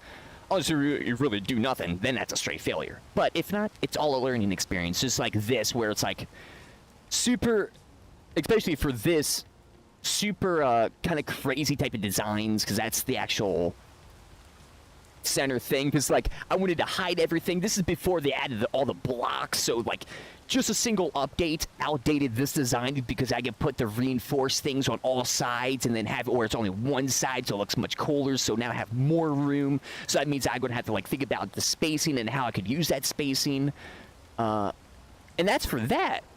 How about for the other ones and potentially new ships? Which, because I'm thinking, I'm gonna have to do some more thinking on what if I'm gonna decide to do it or not. Probably gonna officially decide when I'm actually making this stuff and I'm done with it. Is maybe I should also start thinking about like some small ships. Like this, I kind of wanted to be like a small one, Like this, like small blocks. Like this. But, like, how do I connect them to this grid? I've been seeing some stuff about that, but it's like... Actually, no, well, no, that's right, because before I wanted to do that, there was literally no way, but I think there's a fighter thing that does that. Yes, there's actually a thing that allows you now that before wasn't. So... But they updated that soon after. I just never used that after. Or never got the chance, because I never got to the stage of using something like this. But now we are, and we're getting pretty spicy, so I guess maybe we could make some, like, little personal, like, little miners, because I don't... How fast does the small drills and all that stuff compare to the big boys? We gotta do some testing and stuff like that. Because, I did see this design for, like, a better termite. Because my termites are pretty, they're pretty big. But there was, like, for, like, I guess it's actually funny enough, the name for it. It's like some of those names, like a play on words, like it's a termite. Like, you would imagine something small, but it's actually, like, pretty big. Like, that type of thing, so it kind of works out in the end. Like, if I really wanted to make the name, like, it's called the termite because it's, like, a very small miner ship. That was the original idea, but then it kind of, like, exploded into more of a smaller, bigger miner ship that is not really a termite, but I mean, it's a perfect name for it anyways. And those, like, little termite designs, those require the small blocks. But the thing is, you would only have, like... That's what I didn't want. I wanted, like, a big ship. But for those little small termites, which I'll probably build at a certain point, baby termites or something like that, they have very less stores, so the amount of times it just dig, go up, and then go, dig, go up, and go. Well, I want something to go there and eat away, go up, which is like a good few chunks, not just like a block or two, and then go back, put the materials in, boom. That means a lot more materials all at once. But for my personal stuff, especially maybe if there's like a personal flying vehicle, and then maybe a personal landing vehicle. But I think before we make landing vehicles, I need to make it like a highway or something like that. I bet I could drive up here, but it's like very bumpy and stuff, and I gotta like fix all that. Maybe get some termites. Termites to help us. But I guess this, especially happened that little unfortunate situation. He really wants to build this. Oh, I see it. Oh. Thank you for letting me know. I didn't realize it was that unbuilt. Is there another one below it? Oh, you're saying you're welcome. What are you trying to get now? He's trying to get, I think, another one under there or something like that. That's interesting. I wonder why he's kind of... I'm going to have to, like, make patrols and stuff like that. We'll figure that out. But with our new goals in mind, and our little unfortunate... we can see it from here. Little unfortunate situation. There's, like, a debug camera where I could, like, just go all the way over there, but I don't want to go into that. Don't know how to use it, but, with that unfortunate situation, I guess next time we'll start building some... Or officially, I'm going to, like, focus on building that, but if I decide to maybe build another ship or start trying some other designs, we'll do that too, like blueprinting. So we can have a more efficient ship and can actually, like, fill up the container. Because maybe I won't have a large container, because if I have... The small containers are 25k, and I had a lot of conveyors there. And the drill itself is, like, 24k. Oh, there's 15k, so 15, like 24. So that would be like the conveyor belts. Yeah, we'll figure that out on the blueprint stuff. Then they'll blueprint it in, and then we'll build it. And then we'll be able to get resources. Because I think we got enough... Actually, that might be an issue. I do got a lot of resources, but I might have to build a miner ship that's efficient enough in resources so I can build it. But actually, I got a lot of scraps. Yeah, I got a lot of scraps, so I should be fine. Yeah, actually, now that I'm looking at everything, I got enough scraps. I could scrap this whole ship if I need to build just a little small mining ship. We're good. Because I was like, uh-oh, I might have to start hand drilling. Or I might have to build one of those things, which is not bad, but I want to build actual ships. But no worries on that, because for now... I'll be taking a break. So if you guys are just here for some space engineers and you want to see the conclusion after we like come back and see or see the conclusion of our blueprint, because I got a few different designs in my head, so I'm going to think about that. But the actual design that I'm going to go with, I'm going to actually decide right at the moment. So if you want to watch that, then that's most likely going to happen next stream, which I stream on Mondays, Wednesdays, Fridays, and Sundays. Start times 2 p.m. to 5 p.m. End times are whenever. If you want to get notified when I'm going live with some space engineers or anything that you enjoy, you can do !Discord, or go down below and hit that Discord panel button to join the Sweat Lounge Discord and get in and get notified on those things. And if you also want to post your sweaty builds in Space Engineer, then more than welcome to do that in the Sweat Lounge Discord and or the Sweat Lounge Reddit. But yes, rest in peace, the miner. Now, yeah, it's going to come back bigger and better. But not just only that, but we're beginning to some Unreal 5 after this. So if you're interested in that, make sure you tune in after. But I appreciate you guys so much. See you guys after the break.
しながらうまくやることは難しくないはずだ。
世の中の人間はそうしているのだから。けれど雪の下はそれをしない。自らに決して嘘をつかない。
Hey, what's up, sweaties? I'm back, and we're hopping into some Unreal 5 development. Getting back off to where we left off last time, which we are starting to do some dev with me type of stuff, which is separate and a little bit different from learn with me. So for what we're going to be, or what we were doing last time, which we do have a video, which I actually didn't reset the videos that we were looking at before this, which was the dialogue tree. I've actually been doing so much research into like Unreal, and it's because of some side projects and because of the game that I'm working on. So I mean, it just basically for everything, just like what can certain things do, and since I've joined the Unreal Reddits, and not only that, but getting deeper into that sphere, getting those recommendations. First thing, because our kind of plan, because I said it at the end last time for this system, which this is a easy quest free add-on for Unreal Engine that you can use to actually implement a quest system into your game, and then you could hook up a dialogue system as well. But the dude that we watched the last time, he actually made another video, which is how to integrate everything into your character blueprint, which was actually the one before that, which is just a 3 minute and 40 second video, or 3 minute and 40 second video. But here, let me get this, because I guess I accidentally removed that one. Hold up. Oh, I'm probably not going to find through the history. Wait, what is, Actually, I can just search it up, because there's no videos on this. So there's no issue. Just because if you type in Easy Quests Unreal Engine 5, you will see a lot of quest videos. But also, you will see the videos that I'm searching up, which is barely any. I might have to actually... Oh, no, it's not going to... Oh, I know why. I need to launch this. Hold up. I gotta sign in, because I had to sign in last time. Welcome back. I appreciate it. Thank you, thank you. Because the video's unlisted. That's right. Because which is interesting, because I guess someone... Why would you unlist a video? Because this video that I'm gonna... Like, the link that I'm finding is gonna be on the add-on itself. So if you type it in, like, if you go into the Unreal Marketplace, it shows some documentation, and one of the videos is that. Which it actually... I think a little bit falsely. A little bit falsely is, so like, actually, we'll see, because at least the, impression I got when I read it was like, here, check this video out to learn how to implement your dialogue system into this quest, and it's just a dude showing it off. Which... I mean, it's good to see how it can be implemented, but it's like, how exactly do you do it? And then there's also no voice too. And then, unfortunately, with the other video that we're going to be watching here, once this loads in, is how to make easy quests, or how to integrate easy quests with your character, which I actually said was like copy and paste in type stuff, which I think this dude did too. But the video... the audio is actually copyrighted music, like some hardcore one, compared to the second video. So it's something that's going to be unmuted. Even if there was voice, I couldn't hear it, but there isn't any voice stuff, so not really missing anything. But also kind of funny, because he says, which I don't know, I guess it's because I'm in Unreal 5, I can't see them. Maybe try out your own projects and see. Actually, hold up, I can just do this. Bring it back, because this is loading too slow. But, in here, because there's demos, or not demos, where is it? Tutorials. Like, what the heck is this? It's their blueprints. I tried to open them. It doesn't work. I did try to, like, I did this in a different, or actually I did this in the same project, open it up. It doesn't open to anything. So, the dude in the description says, oh, if the video is bad, just go into the tutorial videos. Like, I can't. So there is videos, I don't know how to access them. So that's interesting. And I tried to look it up, didn't really get too much out of that, so that's a little unfortunate. I'm kind of afraid to click onto them again. Edits? Yeah. From an invalid class. So I think something's removed. Like the video, like the footage, I think is not there anymore. I don't know. But regardless, we're going to be figuring this out a little bit more. With this video. Because I wanted to... Well, I do want to try to integrate this into a different project. But I just want to kind of like skim through and look at this video real quick. So, let's do it. And then also, use this. And then raise it up some. Here we go.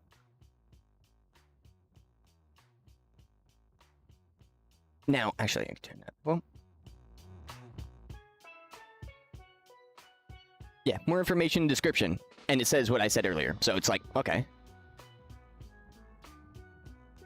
Now it goes through. So this, he does the third person character. He's doing this guy right here. I think. Or he's doing all the guys, or he's doing the player character. No, sorry. He's doing the player character. Because I don't see the character anymore because it's Unreal 5. So he's doing... No, where is it? Is it in character? No. Oh, they're just being blueprints. Right? Quest character. I think that might be it. Let's see. There's a camera boom. But this is a thing that I've actually messed with a few times before, which seems to be important, is interface. So when you're going to be like, because if you're going to be using this, you're not going to be using this most likely, the actual character itself. So you're going to have to be like putting the interface on, which allows like it basically is like copy and pasting code, but you just gotta like put that in there. So put some functions in, okay, and then copy this quest node, and then paste it into the event graph. And you click in, and it gives you all this, and it gives errors. You go through, refresh, check available, or what is it? Create variables. Delete that one and use the player quest component on the third-person character. Because when you copy and paste, it's using a it's like, yes, but that's trying to do a different one, not this one. Create variable. Do that, replace. Compile, save. Then you create a new function, mouse input. Then you go back to your quest. Then you go back to the quest underscore, or BP underscore quest underscore character. Go to the mouse input, select everything in the mouse input, copy, and then go back to the mouse input on your character that you're wanting to put everything on. And then you paste, and then you hook it up. And then you check, or then you create variable. Then you go mouse inputs, and then you refresh. And then you save. Then you go to the interaction range. I guess you could change that. Level. He's changing it so it's level 1, I guess you start off on. Needed experience. 50. Or maybe that's what you need? I mean, oh, what is... Okay. I guess put 50?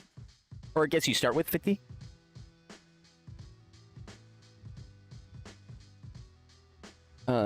Modify experience. Wait, did he say... Wait, what was that? Implement? Or not say, but did he... What did it say in screen? Because he went over, right-click, implement function. And it just brought him there. Okay. Get needed experience. Okay, so you got to go to your get needed experience and then put your needed experience because there's no variable there. So you got to put that variable there. Okay. Then you go to your get level. Then you put your level there. And then get experience and get your experience. Versus needed experience. It's get experience. And then get gold. So you would get gold. Grab, get. Okay. Then you go into your game mode. What's he doing? Okay, so or he's going into this game mode and he's changing the character to the one that he wants, which is the third person. And then there it is. Oh, I see. Okay, so the 50 is like, that's the first level. So yeah, level 1. So yeah, I guess you'll start with level 1. So be level 1, put 50 and 0 and all that stuff. Unless you want to start them with money. Then you can have that. Hey, what's up, Wesley? Hey, how's your night going, iamekaj? It's going really good. Thanks for asking. I hope your night's going good as well. Give you some love. Welcome, welcome.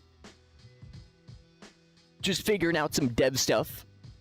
Doing some deving with me, so we're learning, but learning in, like, not in, I guess, the most efficient way. We're basically have to figure it out ourselves.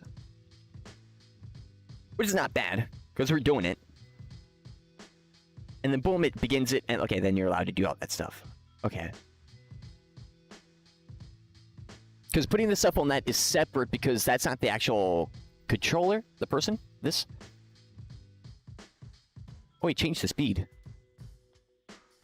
Okay, so he's just going up and he's just showing this. Yeah.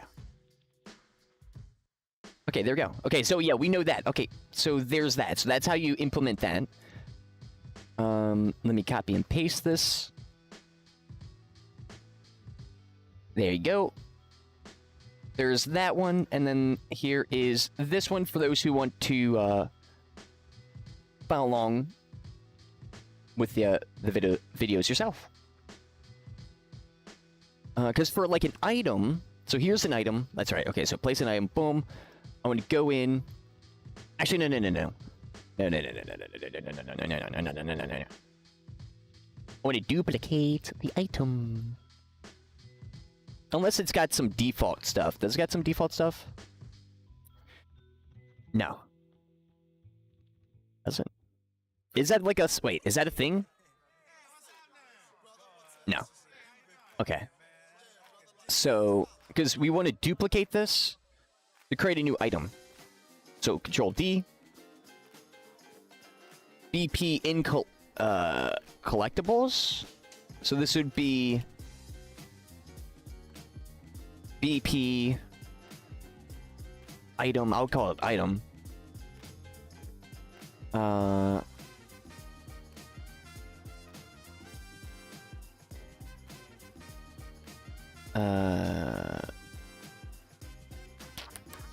have to put stone. Why not? Stone. Okay. So then we want to go into this. Then we got all this here, so this is all good. Because if it's a child... Actually, maybe you could do child components, but... Because what I want to do is add the variables onto them. So if it's a child component, will that variables be transferred over to that new item? I don't want that. But with this, they change this, so... Oh wait, what's this? What is this? Is this like the old asset stuff? This is going to be renamed item alien cube. Okay. So drag it out. Delete. Delete. Okay, and then boom. End key. So, okay, then I would go here, because it's here, yeah. Quest ID. Okay, so this is where we would have to, like, make a new quest. So we go into the data table. Okay. I'm just gonna add, so we just add a new one. I don't want to remove just yet. I want to try to add, and then I guess we'll remove. So quest ID, right? So this would be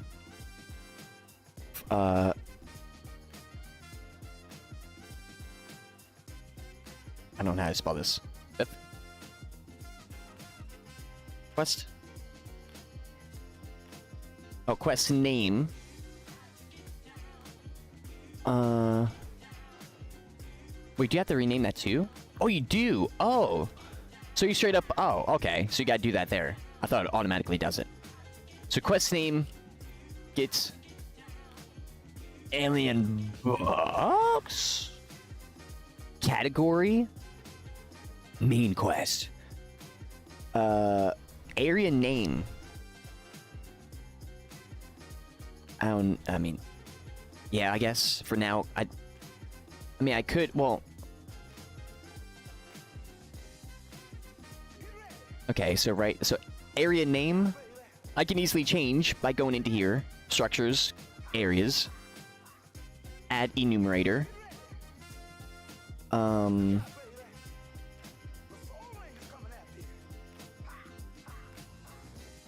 crash site, right?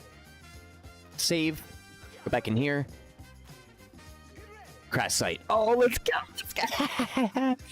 Sweaties, this is, sweaty developer, sweaty team members, this is actually pretty huge, because, like, it's kind of crazy, because, like, to kind of, like, zoom out and kind of think about our past 5 months of experience. Holy crap. We can do this type of stuff already? At least, I mean, if not all of us is on, like, the same level, that's okay, but, like, we're getting there? And all that type of stuff? But, like, holy crap, like, at least understanding, because we've took step by step, we learned enumerators, we learned boom, boom, boom, we did all that, and now we're seeing it pay off. Now we're actually starting to see that, which is awesome. Such an awesome thing to see. Boom. And then objectives. So objective, go to the crash site. There has been a weird crash site that happened nearby. Check it out. Okay. Objective tips. Again, the tips. I haven't seen where that is in this stuff yet. Current amount.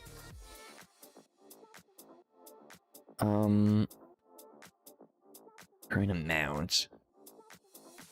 You put 0 for all of that. I don't know what that means. I guess that's for, like, an item quest, so... 1. Has world marker? Yes. No. Quest ID? None.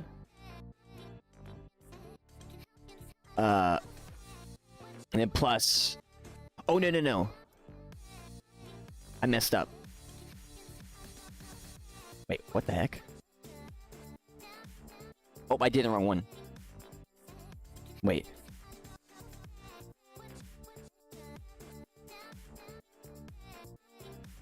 Redo, go back to here.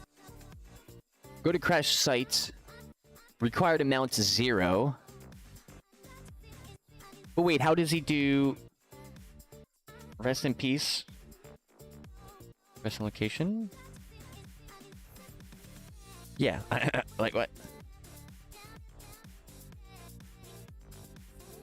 Okay, so it's pretty simple. So... Wait, so 4th? Yeah, it's hidden, so he turned that marker off. Required 1.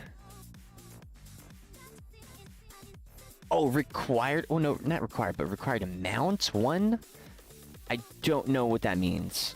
I'm gonna say 0 and see what happens. Quest ID, none. So go to the crash sites, and then boom. And then... pick up the...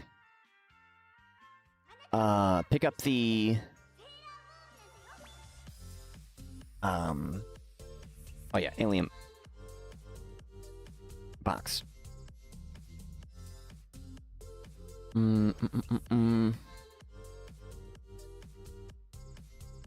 Wait. See that? Weird box? Okay. Required amount 1. Right. Rewards. 100 experience. 150 gold. But wait, hold up. Let me think about this. Interesting. Man, would it be nice to have... like, just... oh, man. Because I did some research in, like, being able to have the ability to use the, like, top level stuff that's on the Unreal market. Oh, man. It would be so much more smoother than this. And also be better in multiple ways. Because I'm thinking, how would you... you would go back to the person... you have to press E on the person, but I would want dialogue to happen first. But that wouldn't happen. Unless that's implemented. If you want the quest to end on a dialogue thing. Which is actually funny because with the Garry's Mod add-on that I actually bought for like the server that I had back in the day. Is actually works better. Works better than that. It actually allows for all that crap, which is kind of funny. Which is actually kind of funny because I might be able to actually use it. If I put, because it's C++ Lua stuff, or not C++, it's not C++, it's all Lua. But that'll be funny. Because I am allowed to do that stuff. With all the right stuff I get for all that. Items.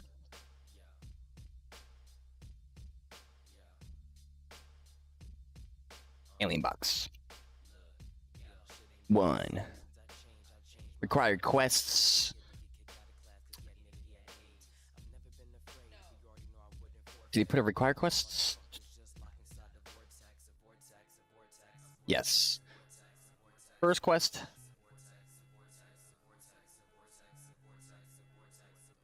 Let's see, because interesting, because that's only that one. So how does this, I guess the fourth quest shows up there?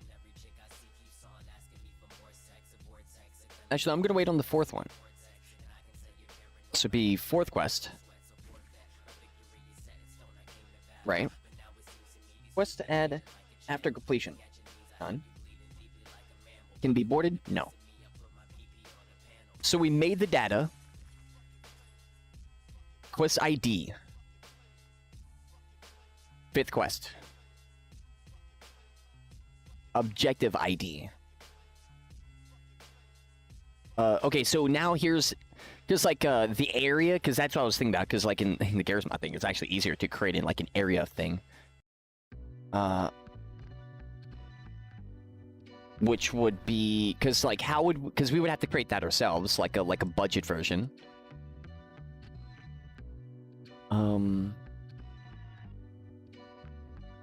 Interesting. I guess it would just straight up just be a box.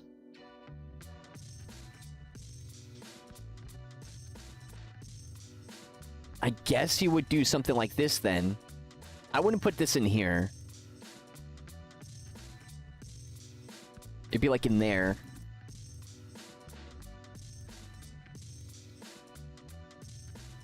Okay. Is this what I'm thinking? Underscore blueprints. Just for, what am I doing? Game.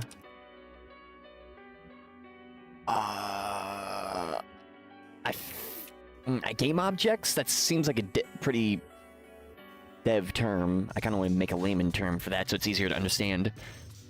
Blueprint class. Actor. BP underscore.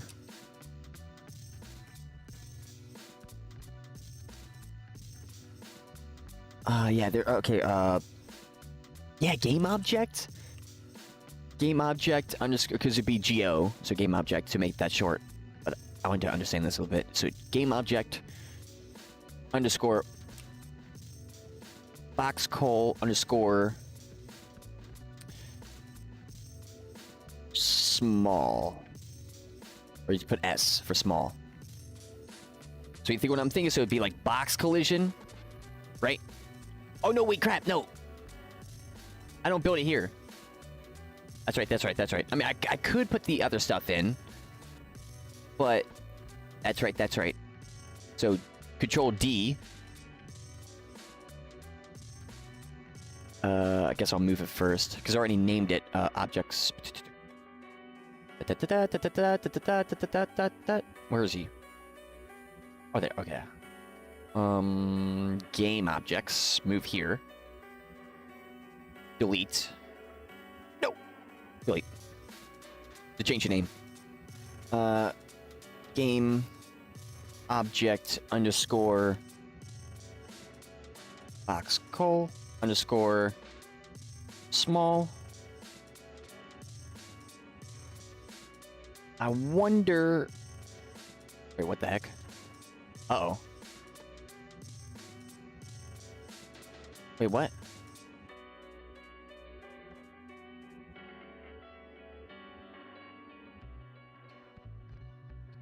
Was it that one? Wait.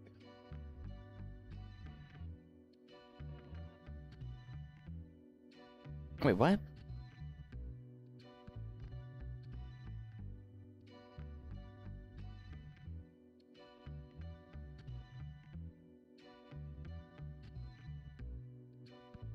Wait, what happened? Control B? Is it because I'm moving it out of the category? Or is this... Oh, no.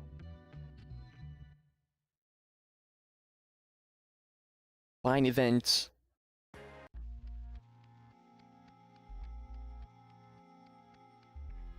Oh? Is it because of this? Oh. On file import or re-import. So objective ID. Hold on, let me do that. So objective ID.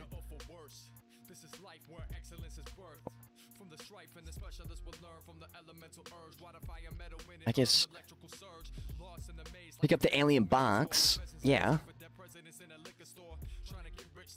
Then I want the. Well, I guess I'll still put down the box collision, right? Because I still gotta place it down first. Because my idea is to remove this, or maybe just clear. Or maybe I gotta use the static mesh as the collision? Wait, no.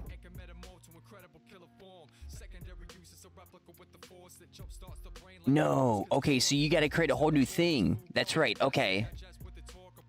I thought it would be an automatic thing, but it's like, wait, how do you trigger it to happen automatically?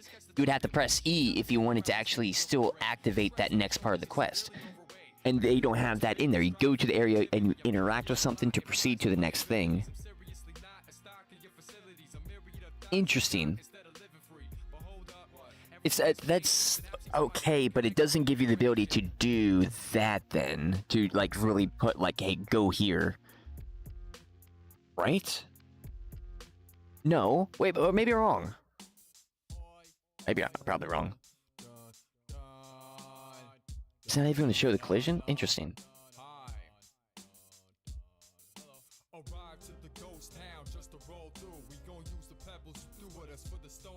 Interesting. Hold up, where's the other one? Control B, compulsive? No, okay. Wait, hold up. So for the quests... Oh, Jesus. Seeing if he, like, adjusted something?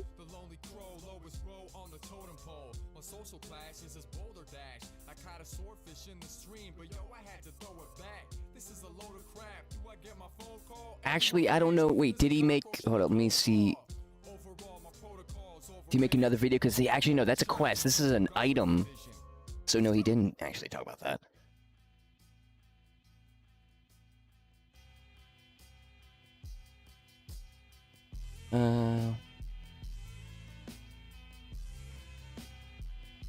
And he didn't make a video about that. Wrong event dispatcher. Maybe you do gotta make a child?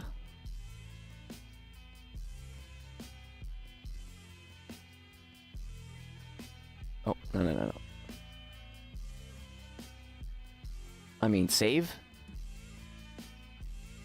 No, that's straight up breaking. Wait, what?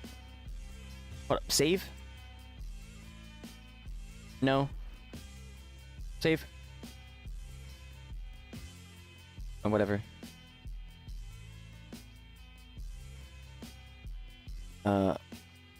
This is so weird. Okay, there we go. That's so weird that in order to save it, you gotta make a new map, like the one that you just gotta delete later. It's so dumb. Because that involves, like, the characters. Okay, so that's broken. Where's that? Is that in here?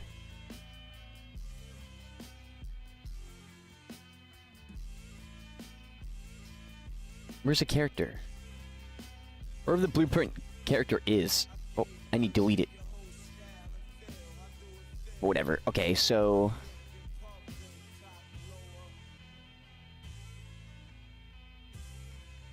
through and saved.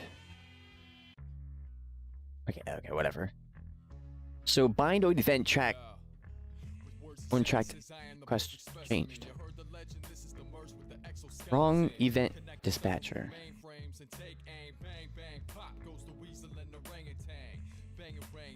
Did I do something wrong? Wrong event dispatch. Oh, well, most likely, maybe. Well, no. Why would he give you an item where you gotta attach the component afterwards? Okay, wrong event dispatcher. So it's wrong event dispatcher.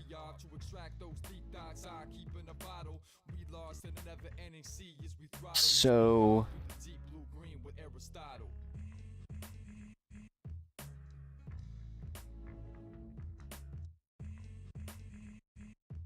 No.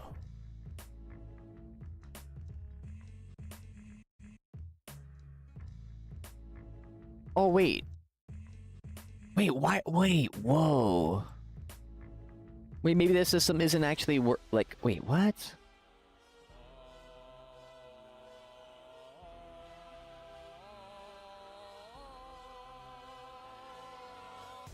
Okay. This is all revealed in the tutorial. Oh. I'm gonna break it. I'm seeing it. I did this before, but we're trying it. Maybe it's gonna work now. Like, it's one of those things where it's just sometimes. This is like, it's very aggravating that the gold information that will show you this stuff is right here. Might crash the editor.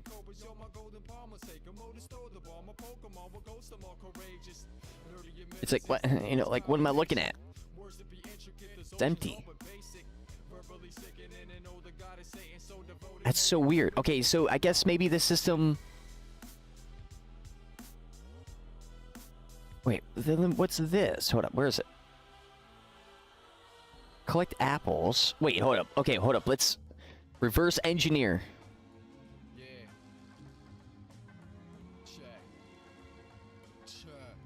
Wait, what? It's all the same box. I'm confused.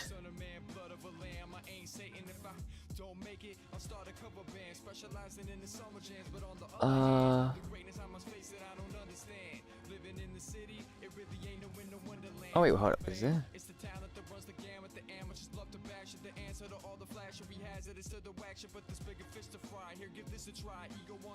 I see, okay. Wait. Wait. Did I break it? By duplicating? I'm pretty sure it's now broken. Hold up, let me delete my stuff. Delete. Force delete. Force delete.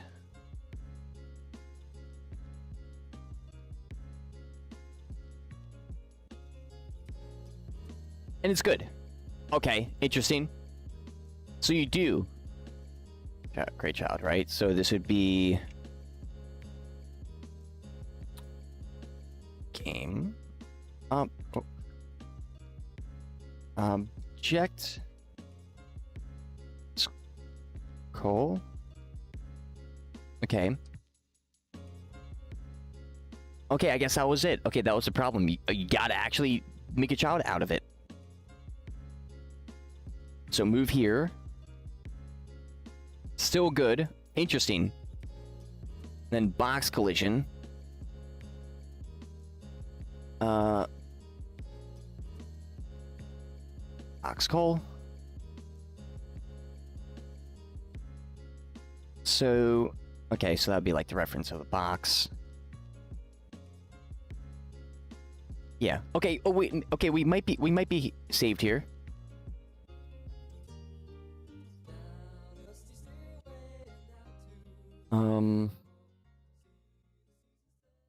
Okay. So we got this. Going to this. Clear. Works. Here we go. So the crash site. Actually, we could just scale this up here. That's right. And then make another one. So off the main one. That's how you would want to do this. I think. Let's double check. Create a child. Which is a little annoying. Because you would have to copy and paste a name. Or just geo. Yeah, actually, go. Game object. Game object. Oh no, this be item. Item. No, wait. Is it item? Hold up. If you're got your own...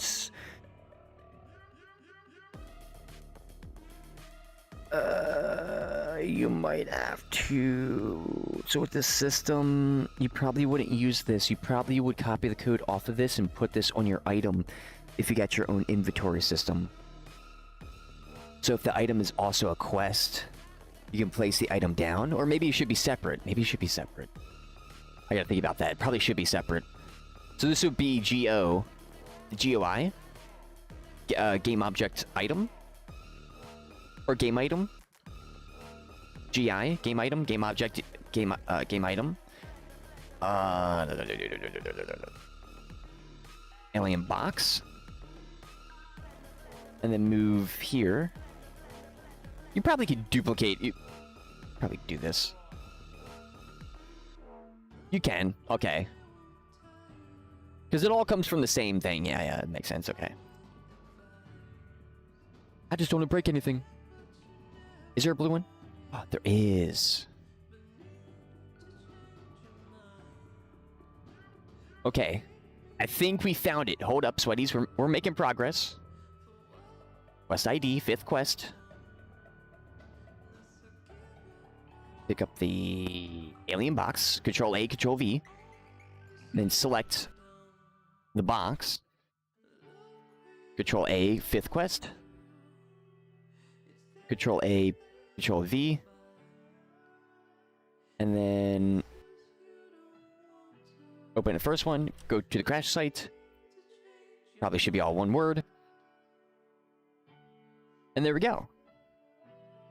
Actually, well, I want to... Okay. I want to try this. Bring it back to the person. Now bring it back to the person to sell it. Okay. Current amounts, maybe? Maybe. If it doesn't work, then we'll try that. Has world marker. Quest? No, this is an objective, not quest. Wait, has to complete another quest. Oh, then you put the quest ID. I see. So those two are together. So save. So for this character, so this is where this gets a little interesting. So yeah, okay, so here we'll just do the same thing. So quest ID. We just got to get the quest ID because it's coming from the 5th quest, right? Now, which objective is it? It's the last one, right? So just bring it back to the person. And add another array. Okay. Now, quests to assign. Fourth quest, or fifth quest, right? Because the fourth, because this is not coming, this not is not another quest, or like it's not combined. So this would have to be like that, which I don't know how to do. So we have to figure that out. We have to delete our data. Oh.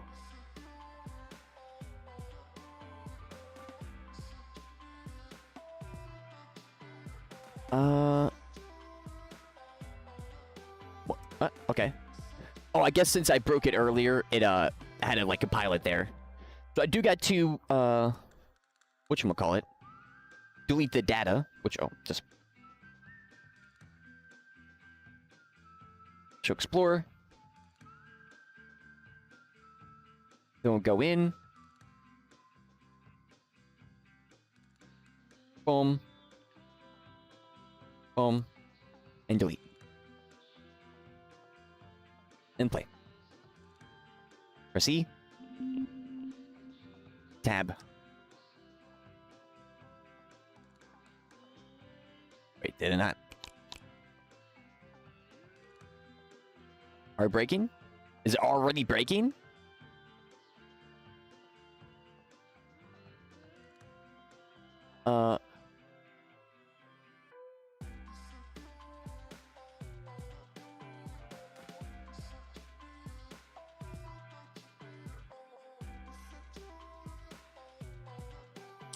It is. Wait.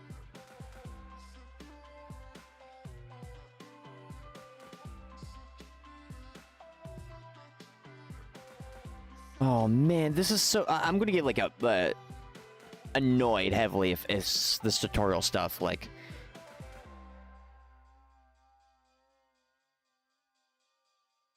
actually, straight up doesn't even tell you. Interesting.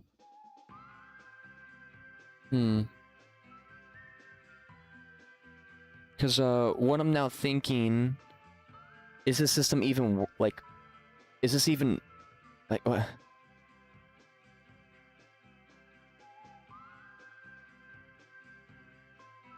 I see. I see. So you can't. Okay. So you do not do a child blueprint. You can't even do that. You have to change the mesh here.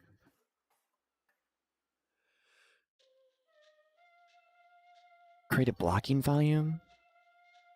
What does that mean? Oh, I see. So if I scale...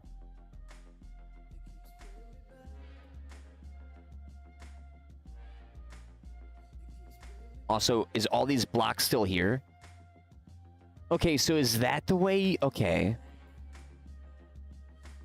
We're figuring this out. Hold up. There's not even a tutorial in the thing that even explain that. That's kind of funny. I say bad development. Especially if you're making something like this, it's free. Bad development, straight up. That is not good. When you know it's like, this is like gonna be mess with people who have less experience. Even with just the quest, just like with the whole thing itself, like how do you even use it? It's just like, okay. It doesn't even fully explain it. So for a person who's like fully good, they have to like spend time to learn that, when some other tutorial could be like, or some other add-on can make a tutorial and teach it. So we got to do this and then place another one. Now, is it still broken? I got to do this. Go back to him. Press E again. Multiple quests. Then go to the quests. The oranges. It is. That's worrisome. And maybe just broke.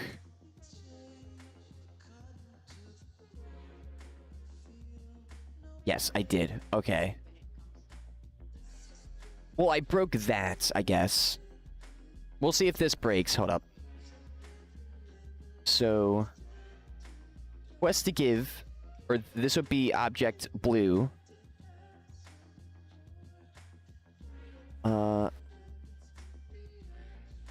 Interesting. V.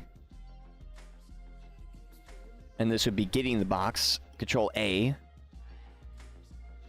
Control A, Control V. This is 5th quest. Control A. Control A, Control V. And this would be...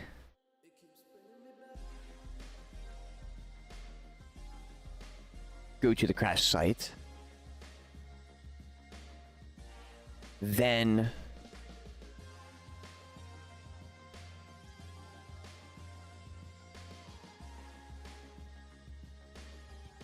okay. Create a boundary box blocking volume for the static mesh. I don't know if I want to do that. I think you straight up just do this, but you don't really.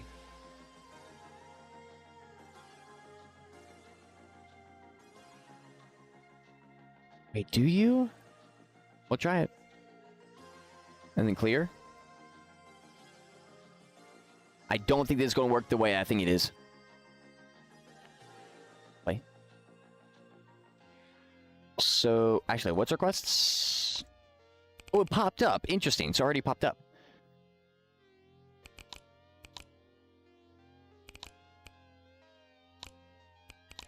Oh, I see. Okay, so, wait, you see that weird box? Get the alien box. I see. Oh, is that the quests? Oh, that's the information stuff. Okay. You know, it said the blue text. This is outdated, so it's not blue text anymore.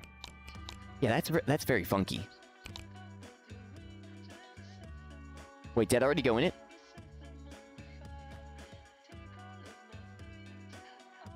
No? Oh, nope, it creates yeah, it creates an actual block. No. Or unless,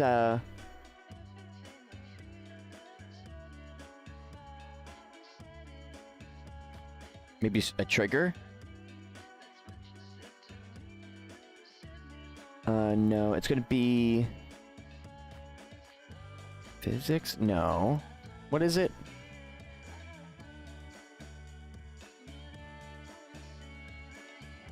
Maybe it is physics? No, because it does that. Right.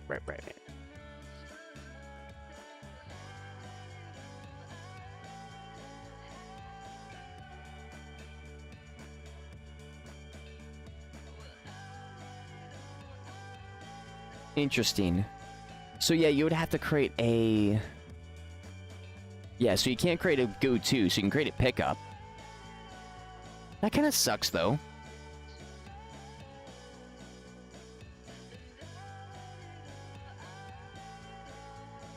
Sorry, eating some soup. But for basic games, though, it still works as a good, like, easy quest. But it's, I mean... in location? Wait, maybe it's this? Oh, wait, maybe it's this? Oh, no, wait. I'm maybe the dumb one. Because, right, that's that. He already... okay, never mind. I mean, this would be better... well, Jesus. Duh. So this is it. So it's these. It's... I'm legit was looking at it the whole time. But it's like, there's no one telling me. And there's not even a tutorial for, like, anything, really, but still. At least we know. Boom, copy. Control A, Control V. Objective ID. Control A, Control C. Control A, Control V. So it's actually a bit better than I thought. We'll see.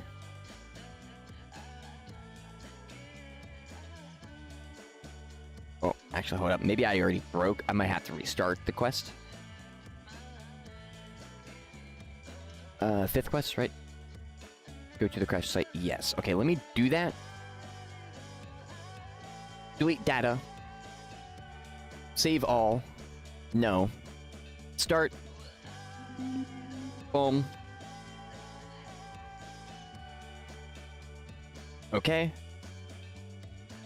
Boom. Boom. Okay. There we go, it activated. But it didn't trigger to the next one. For the actual box hidden in game? Yeah. So, okay, there we go. End. Oh, there we go. Wait, quest giver. Okay, so I didn't have to go back here and click onto it. Okay. There we go. This character. That's the enemies. Interesting.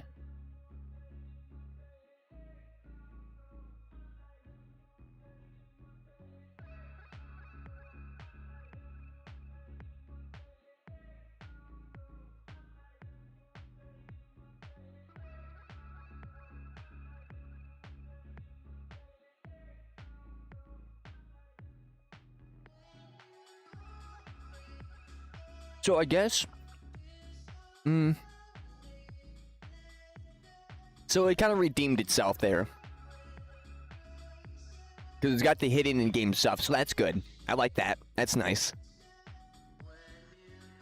So you don't have to rename it, I guess. Yeah, you can't actually rename it, because you can't create a child from it. Well, you can, but you have to figure out how to reset the marker onto that child. Once you figure that out, then you're good, I guess. Unless the system doesn't work forward. Then you can't. But I don't think we got that far.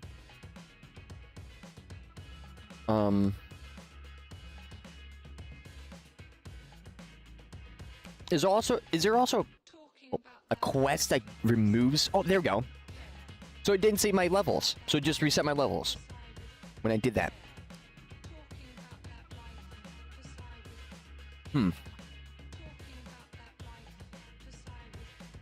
Okay.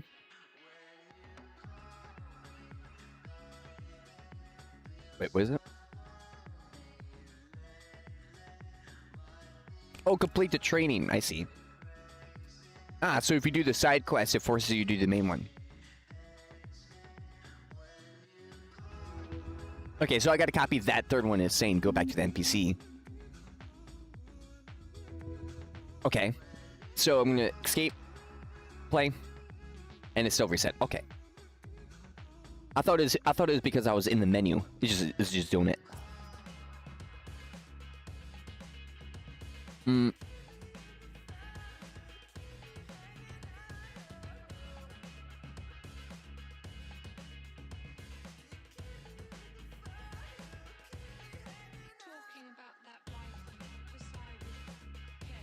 Okay.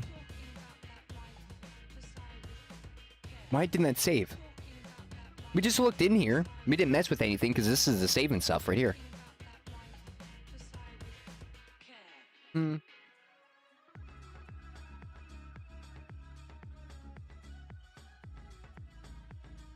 Apologize. But I don't know if that.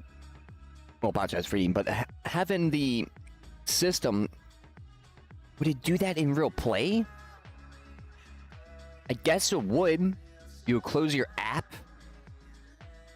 Or close your, like, the application and just like, boom. Would it? That's actually pretty big if that does or not. If that does, then why does that trigger and not give an error? Then why is the Easy Quest add-on highly reviewed if that's an actual bug? I feel like that's pretty game-breaking because then it's cool looks, but the actual thing just doesn't work.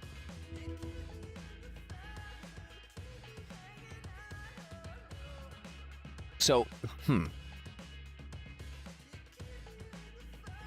I might try to actually read, because, if someone bugs out their, like, game,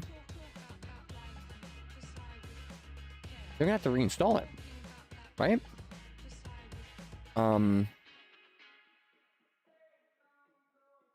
Well,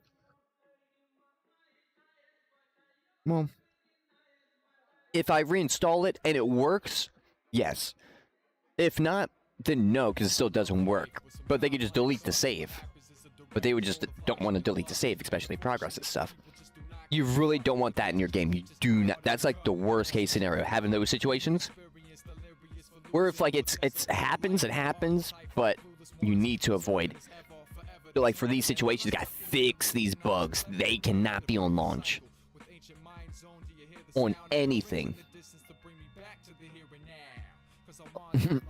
Unless it's a AAA game. But it still has a really good system though. And we're figuring it out. I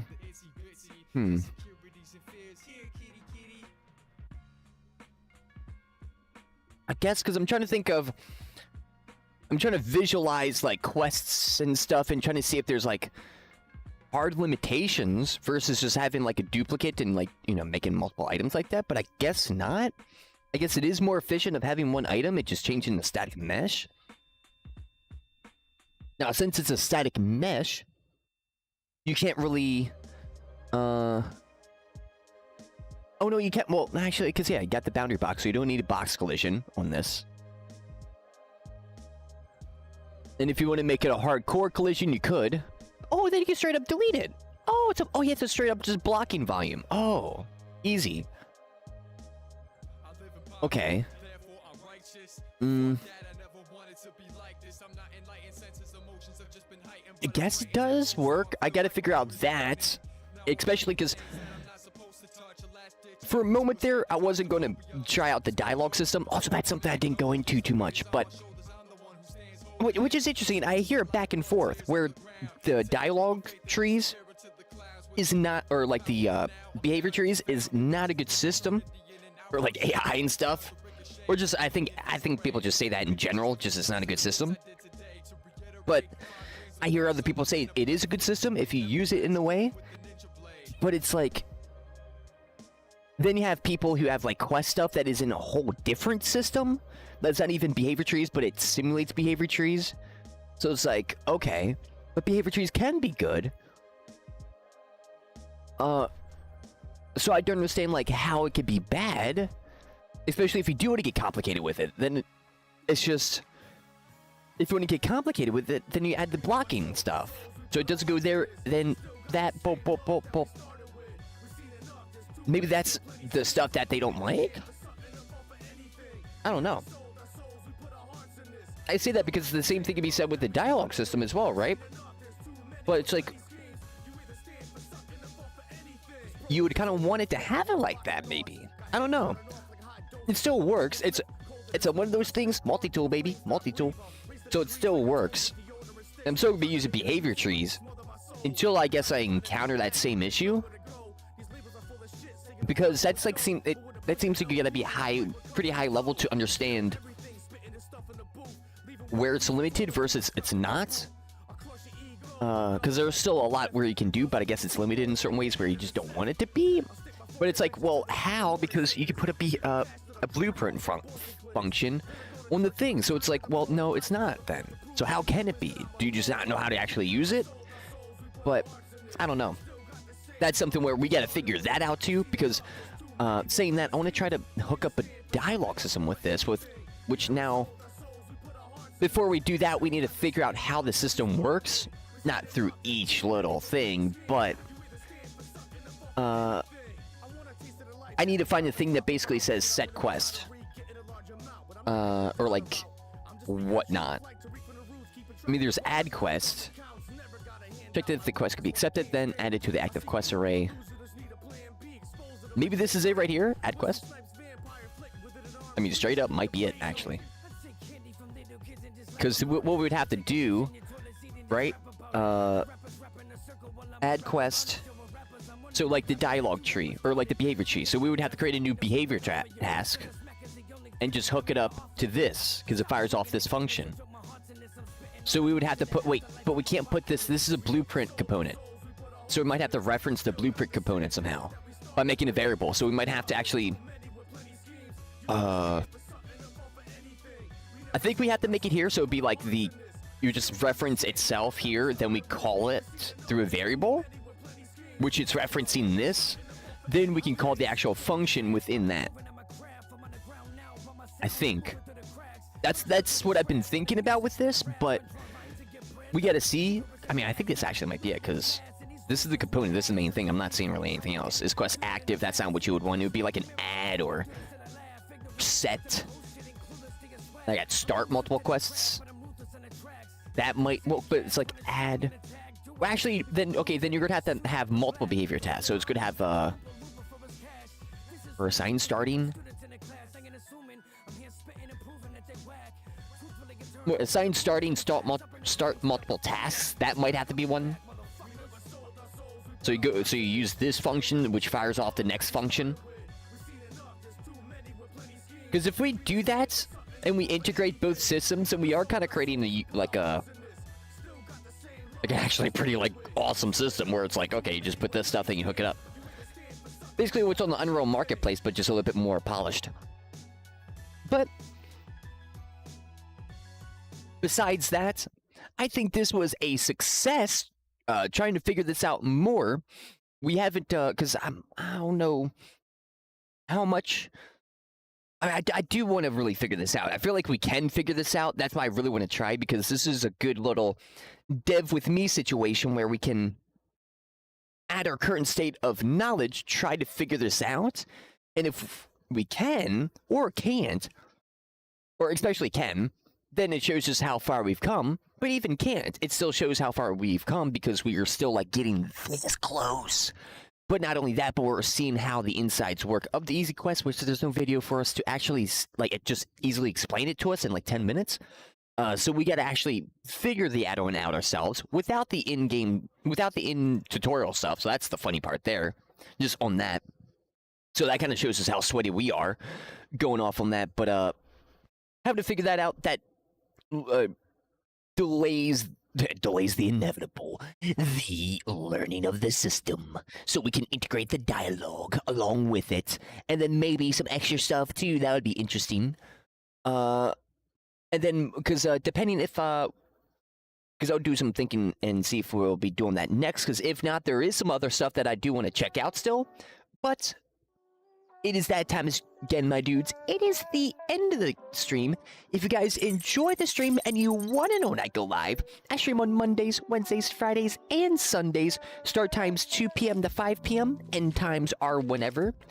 As you just heard and saw, we were going sweaty in Unreal 5, learning how to actually, or learning ourselves, figuring out the easy quests add-on from the Unreal 5 Marketplace, and actually figured it out, because I was really close. I'm like, uh-oh, this is not a good thing, because it doesn't got the box thing. But no, it does. That's right, it does. And having and figuring out how to use the items and all that, it makes sense now on how the system is built. It does make sense. But I want to kind of take this, especially, and try to like finish this the quest that I really wanted to do, because I wanted to bring the item back. So that's something I got to figure out.